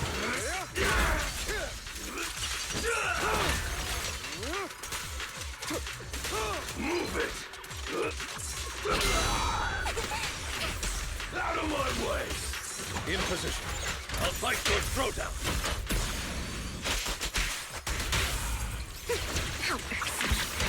Tales for the dawn that sets the world alight. There we go. Okay, so we one of these. There we go. More of Landon's serum survives than expected. Fortunately, since they're still here, it means Dina hasn't executed the final step of her plan. There's likely a lot more stashed around here, and we have yet to locate the missing people. Our actions here won't go unnoticed. Perhaps they're making plans to deal with us on their side. With Landon and Dina's concoctions combined, she may be capable of creating a sacrifice that obeys her. If it comes to that, this will get far more troublesome. How about splitting up? How about we split up? Hugo and Lycon will destroy what remains of the substance around here, and Vivian and I will go search elsewhere. Very well. Let's go with your plan. But be careful if you encounter Dina and her people. According to Camille, she's absolutely obsessed with completing her father's dying wish. Who knows what she may try? Let's part ways here for now. And perhaps the other manager could use EOS to guide us. Oh yeah. Sure. I've been feeling better these past few days, so just follow me. It's only now that I realize how fortunate we are to have two Lord Faithins. Although, I feel like our work's doubled. In the past, Belle and I would only ever work on the same route. Greater power means more responsibility. And in any case, I'm sure the mayor would be able to provide double compensation. He's a very generous person, after all. Right, Lycon? I will request additional compensation from the mayor. Compensation is just one aspect. It's one thing with Belle being in the Hollow in person, but now with us working on separate routes, I can't help but worry even more for her safety. Oh, but I trust in your abilities. I'm just not quite used to this. Okay, as they talk, Vivian stands behind them and suddenly sheds tears as she gazes at one of them. She turns and quickly approaches the area where Landon's serum is stored. Oh yeah, Vivian recalls the tears she shed when looking at Phaeton and the destiny she saw then. This is the future I saw. Lord Phaeton.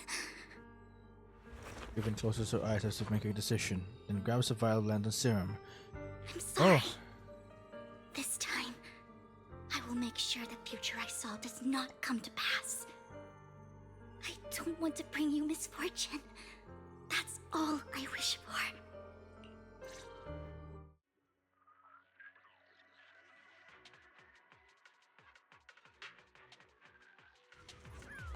Okay, here we are. Looks like we're alone this time. Leave this to me, Lord Phaeton.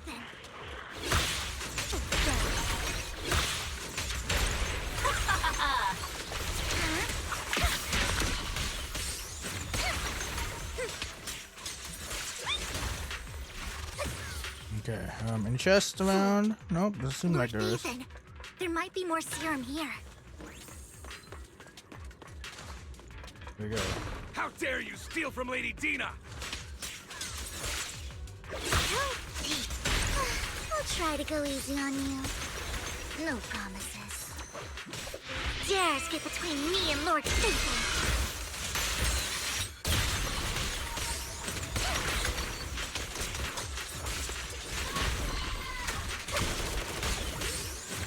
Go down, boy.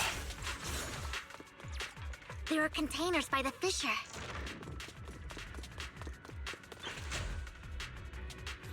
We don't want the money anymore. Please, just let us go. I don't think I'm going to make it. Just end my pain. Please. We're here to save you. Are there any other captives? There were, but they all turned into materials. There's so many materials. They're all dead. Please, just let us go. God never intended to let us live. My friends will get you out. We'll deal with this. Don't be afraid. You'll get out of this hollow alive, we promise. Really? Oh, thank goodness. Be careful. So many people were brought in with us. They're all materials now. Really, really scary materials. I can't even imagine what she's been planning to do with such a massive horde of materials. Oh my gosh, okay. People will die.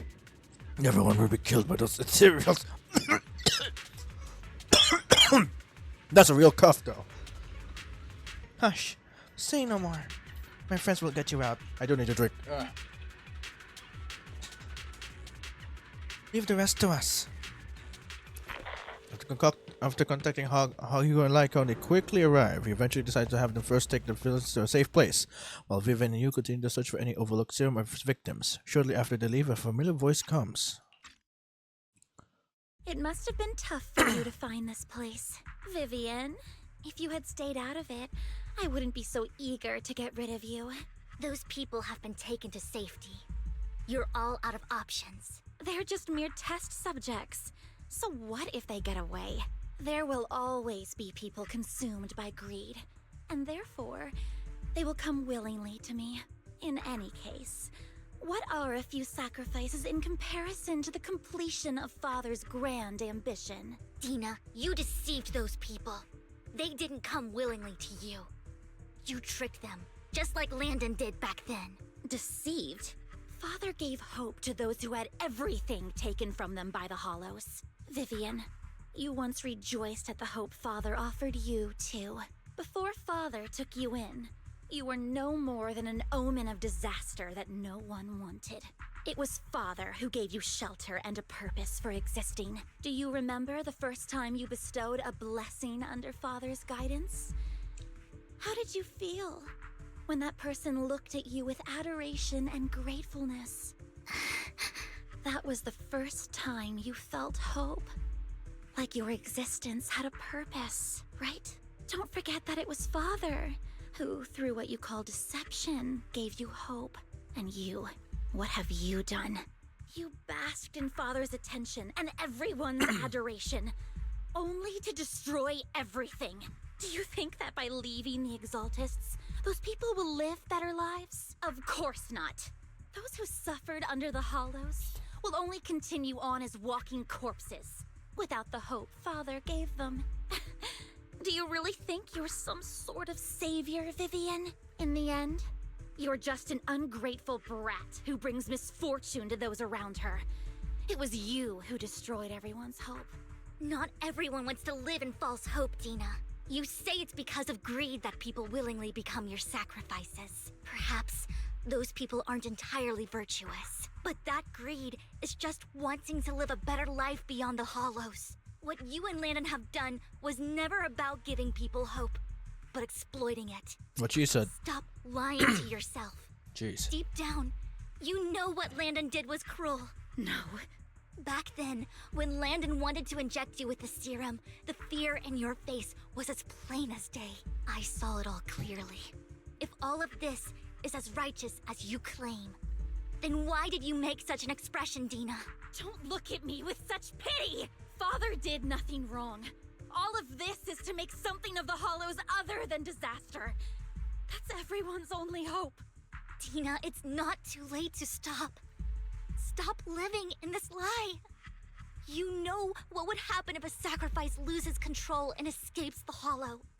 It's not the Hollows that are to blame for those people's deaths, but the hope you keep talking about. That will cause more despair and claim more lives. That is merely the necessary sacrifice to accomplish a greater goal. No one deserves to be a sacrifice. Your hypocritical magnanimity disgusts me. I can always go and gosh, get that's more a long test subjects if word. they've escaped. Okay. And I will be able to replicate Father's serum with enough time. With you gone, I'll be able to complete Father's gift to the Creator and fulfill his last wish. Camille, release the failed subjects. Lady Dina. Camille, are you going to do what you did before? You keep saying you'll follow the Creator, but it's all lies.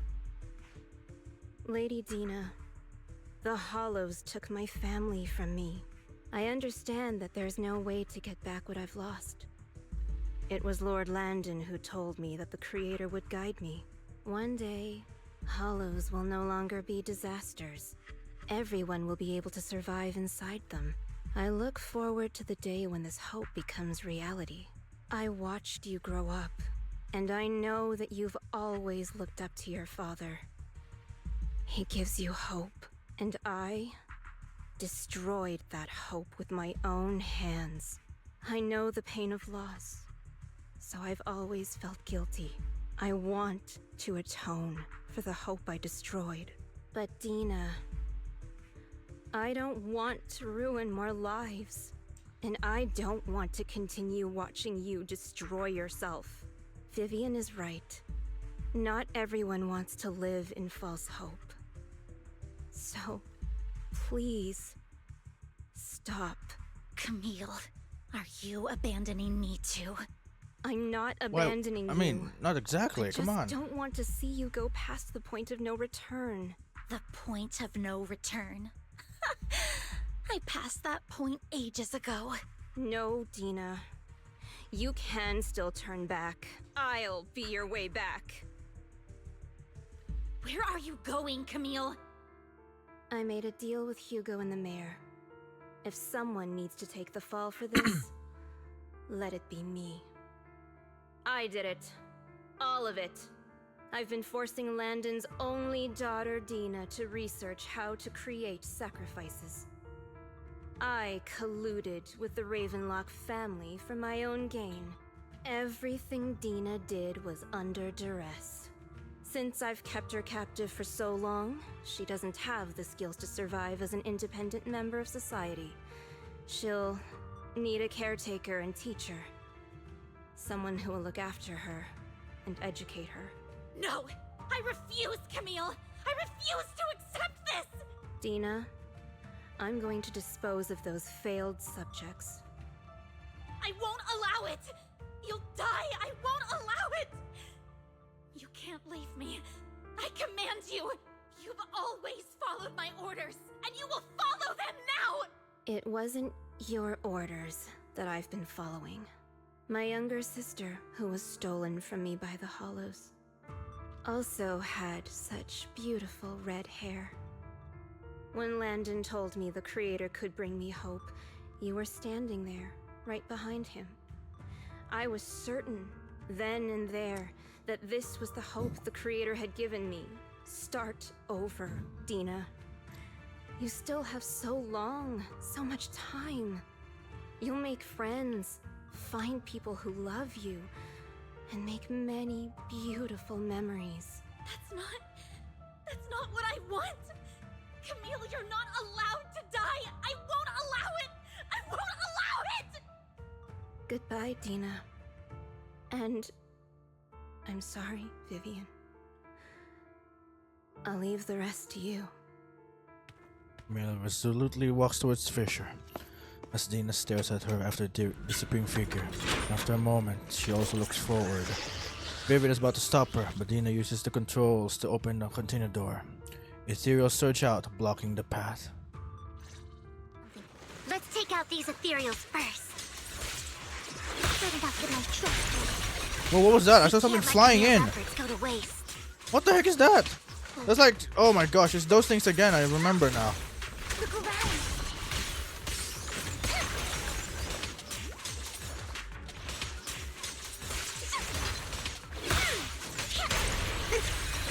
Okay. Oh my god, it's gonna come into it again. No. Oh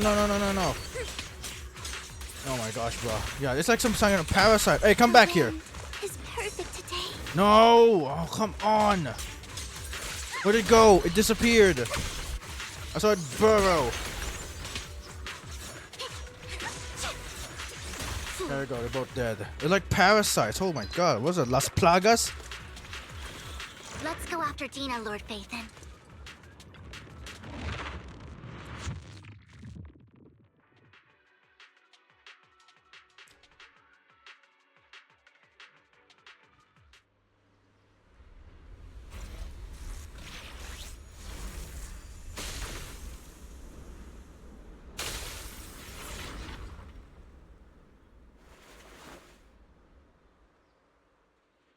No, no, Are you she's gonna. satisfied now, Vivian? You were the one who brought yourself to this point. You're saying this is all my fault? Losing my father, losing Camille. I wish you had never come into my life. At first, when Father brought you home, I was happy. There are so many Exaltists, yet Father never allowed me to get too close with any of them. I never had any friends either. But when Father brought you back, he told me to take good care of you. That you were my first friend.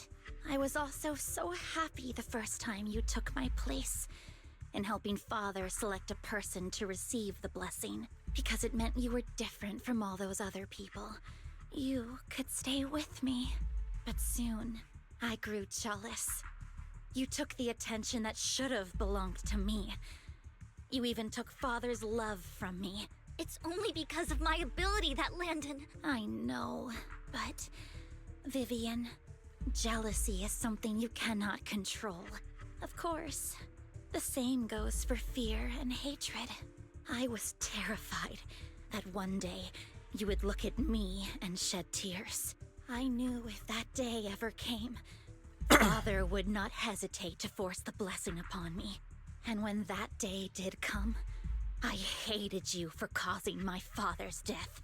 Tina, you knew everything about what happened back then, so... why are you still defending Landon? And why didn't you tell me back then? If I had known earlier, maybe I could have found a way. Because it's the only thing that makes me more special than you, no? It proves I had Father's trust.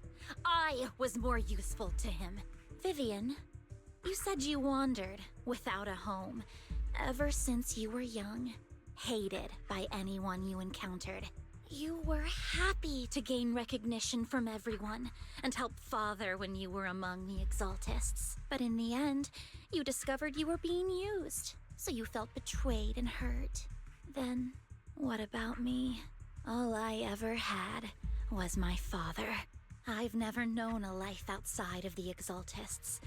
Ever since I was young, my only purpose was to help Father select who was to be blessed. The only purpose I had was my father and the Exaltists. I've never been taught anything else, Vivian. It is what little value I have, and have ever had.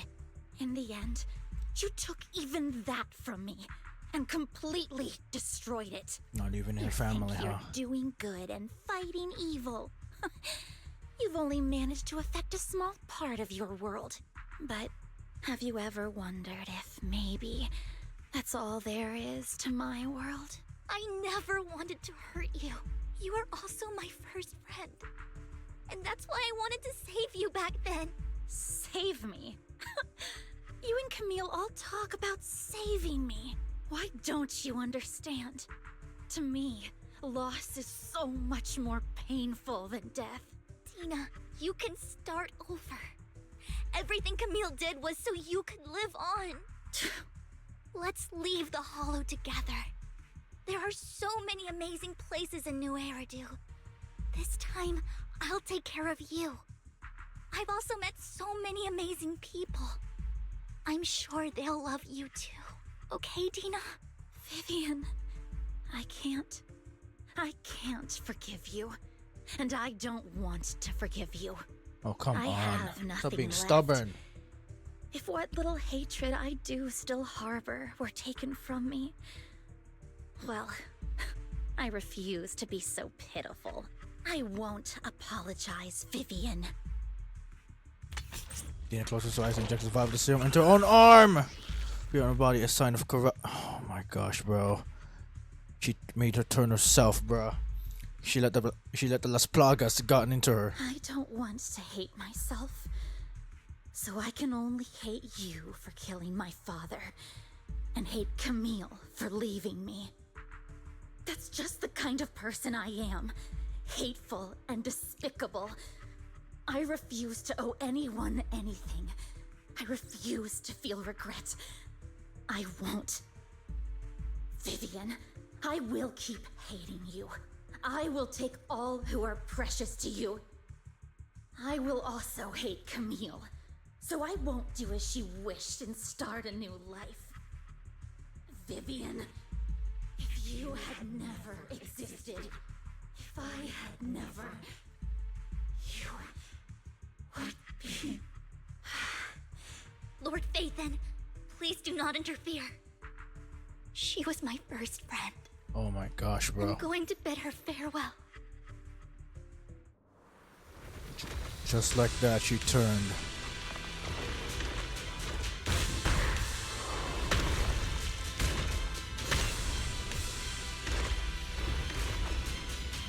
What is that?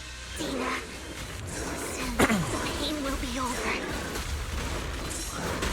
Lord Phaethon, don't come any closer. Whoa.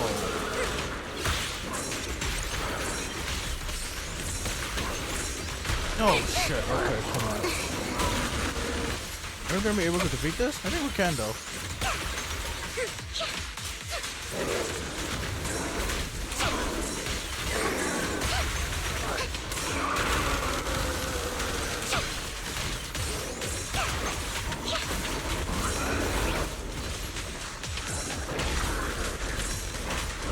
Oh, what the heck? Things just dropped, okay.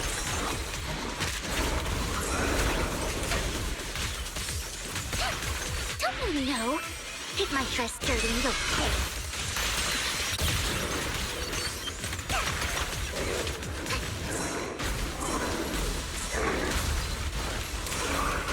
Whoa, okay.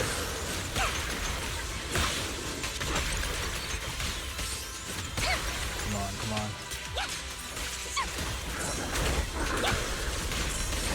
Oh shit, okay.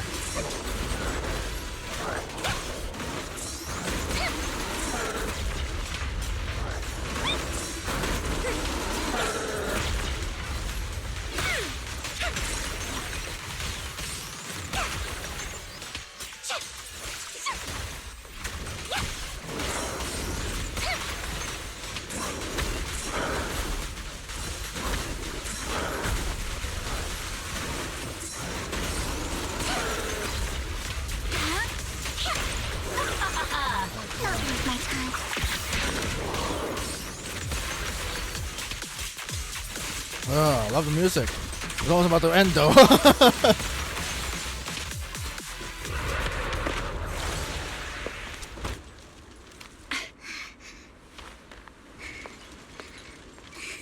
Behind you!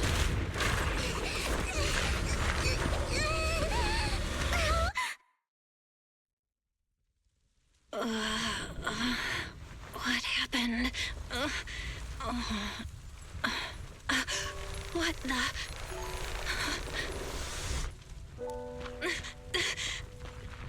Vivian! Belle, don't come near me. This is my own choice.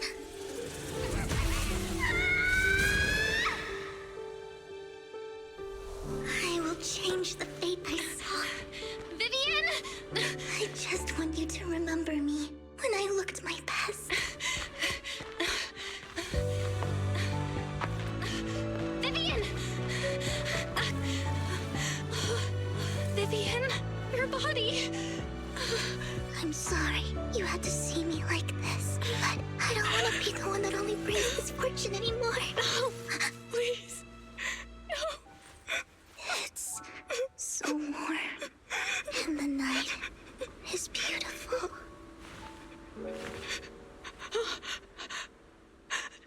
Vivian?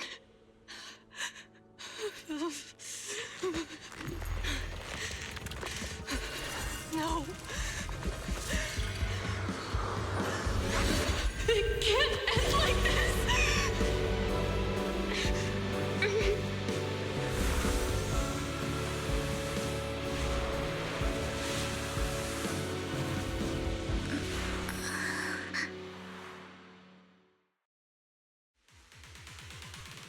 Wow, we had that power. Oh my. It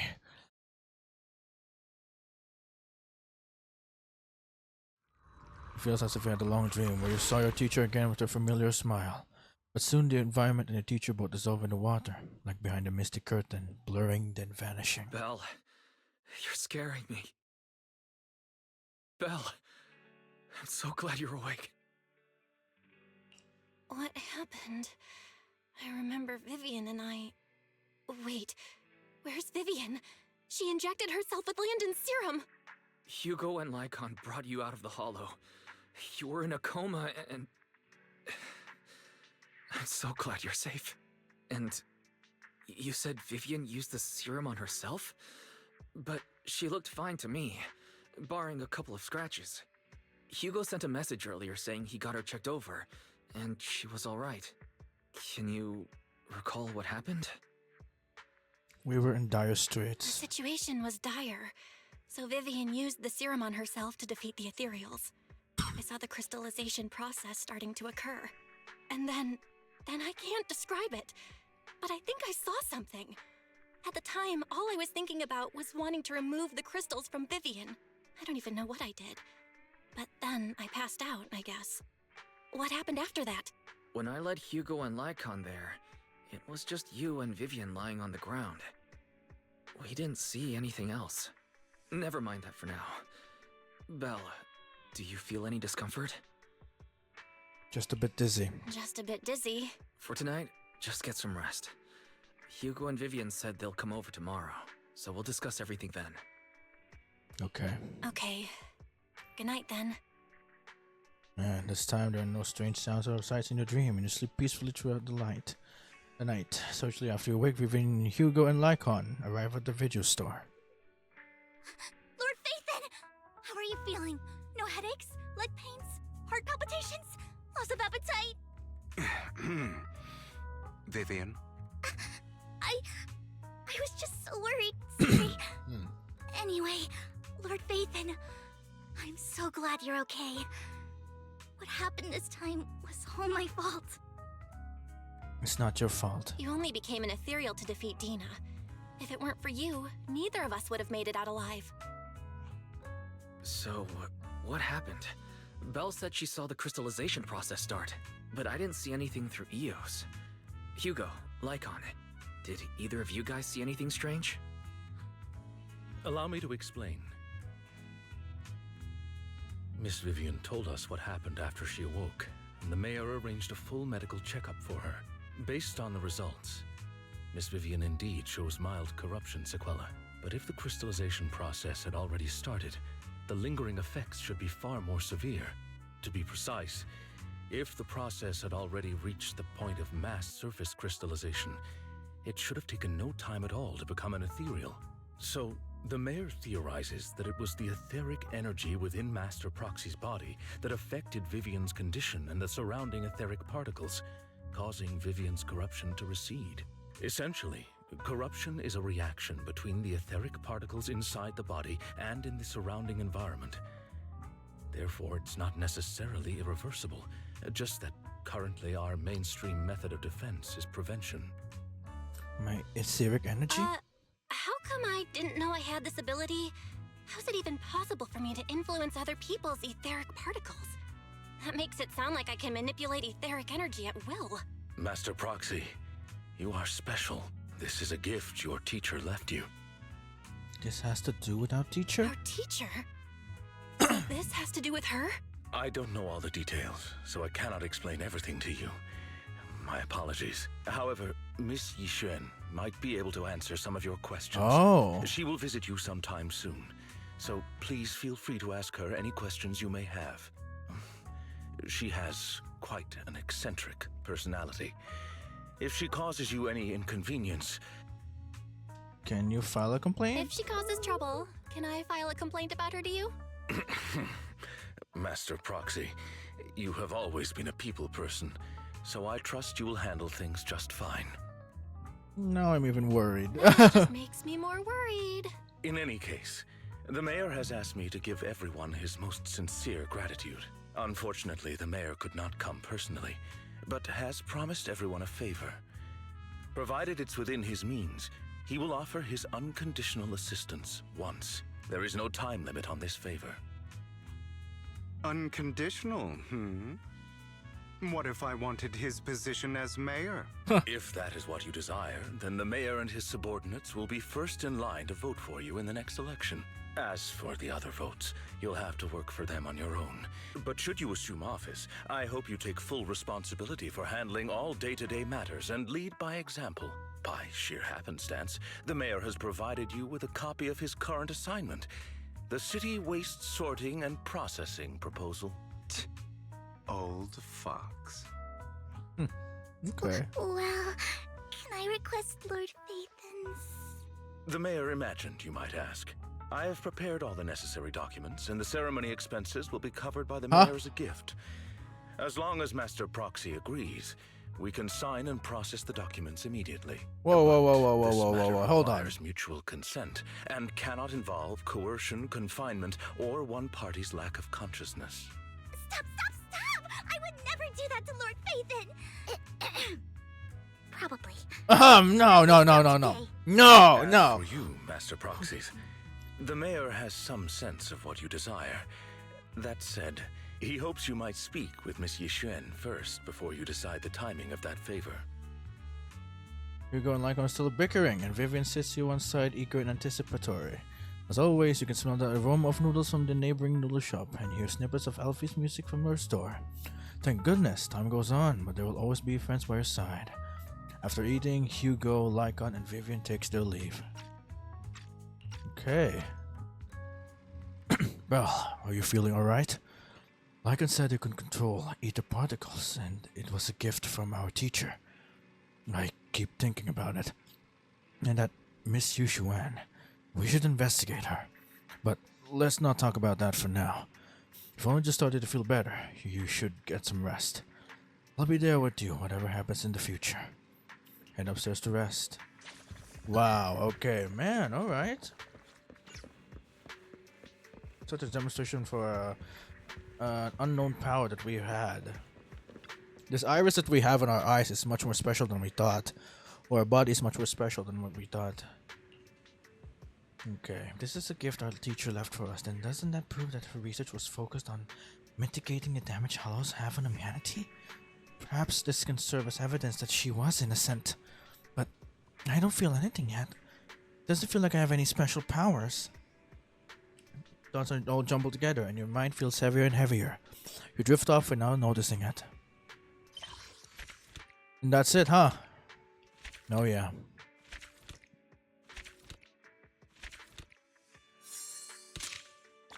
Oh yeah. And that's season 1 done. Here we go. Narrator continues to coexist with sacrifices and neither daily life nor hidden crisis overseas. New stories and the distant horizons are surely exciting, but one should also cherish each passing day, present or past. One day, they'll become memories worth holding on to. And that's that. That's season 1 done. So now I can actually, well, if I do it now, but...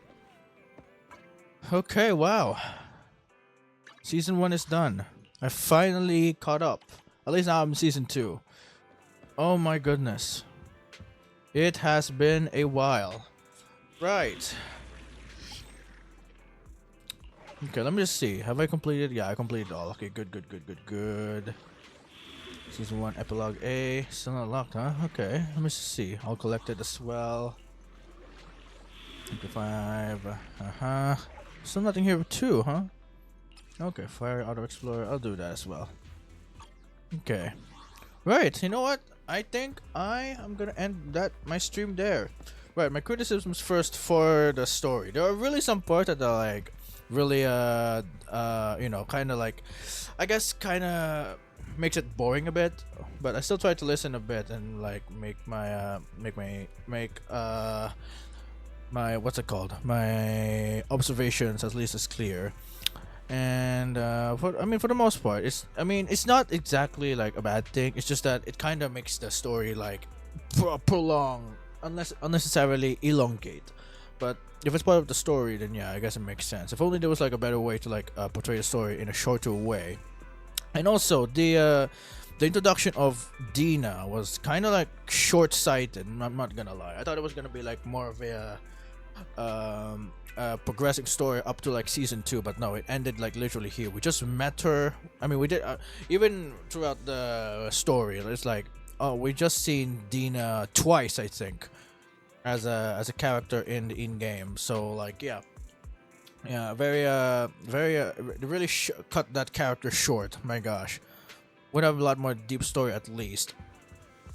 And you know, for the death of well, the fake death of Hugo, I kind of foresaw it because yeah, I mean it's still gonna be a playable character. I don't think they're gonna let us play a dead character. Well, there's Honkai Starwell and Honkai Impact Third, but maybe on Zenless it may not be that case. And also, I don't think it was too easy. It was too easy for that guy to just die. Like, come on.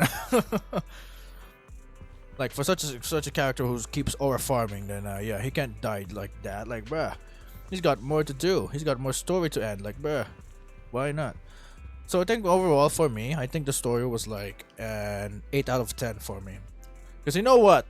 I feel like this is the last time I completed the story without any voiceless characters. I think there's still some voiceless characters in this game. I'm not sure. It has been a while since I've played Zenless Zone Zero. It's just that last time when I played it on Miyabi's main story, which correlates with the bringer. Yeah, there was some voiceless, especially in the pre-rendered cutscene. There was some missing voice lines, which really affected my experience. But maybe now, since there are like recasts, maybe it's properly voiced now. Maybe they're all voiced. Hopefully. Yeah, you know what? It's an 8 out of 10 for me. It would be better. I'll keep it at that. I won't put it on like 0.5 more. I think 8 is already good enough as it is, because there are some parts of the story that is kind of lacking. But regardless of that, I still enjoyed my my experience. I would make a lot of commentary as dialogues go on, but at some points, yeah, there's nothing I could say.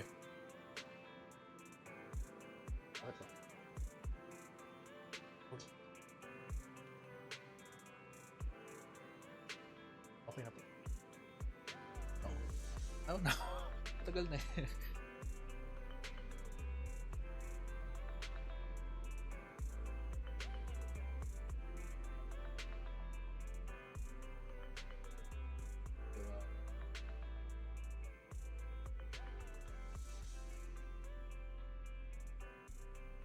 Right, sorry. My mother just went in. I forgot to mute. But yeah, 8 out of 10 for the story. Yeah, probably. I don't know if I'm gonna stream this again tomorrow. I might want to take a break with the gacha games. Maybe try something else different. Maybe I should go back to Minecraft and do like some progress on that world. Maybe I should defeat the Ender Dragon already and continue on with my builds. I don't know. I'll still think about it. But yeah, for today though, that's gonna be it for the stream. It's been like what? Almost 6 hours. Thank goodness it didn't reach 6 hours prior though. So yeah, I think tomorrow I'll decide what I'll stream tomorrow. If it's Minecraft, then it's Minecraft. If it's something else, then it will be something else. But yeah, that's gonna be it for this stream. Thank you guys so much for watching. We'll see you guys next time. This is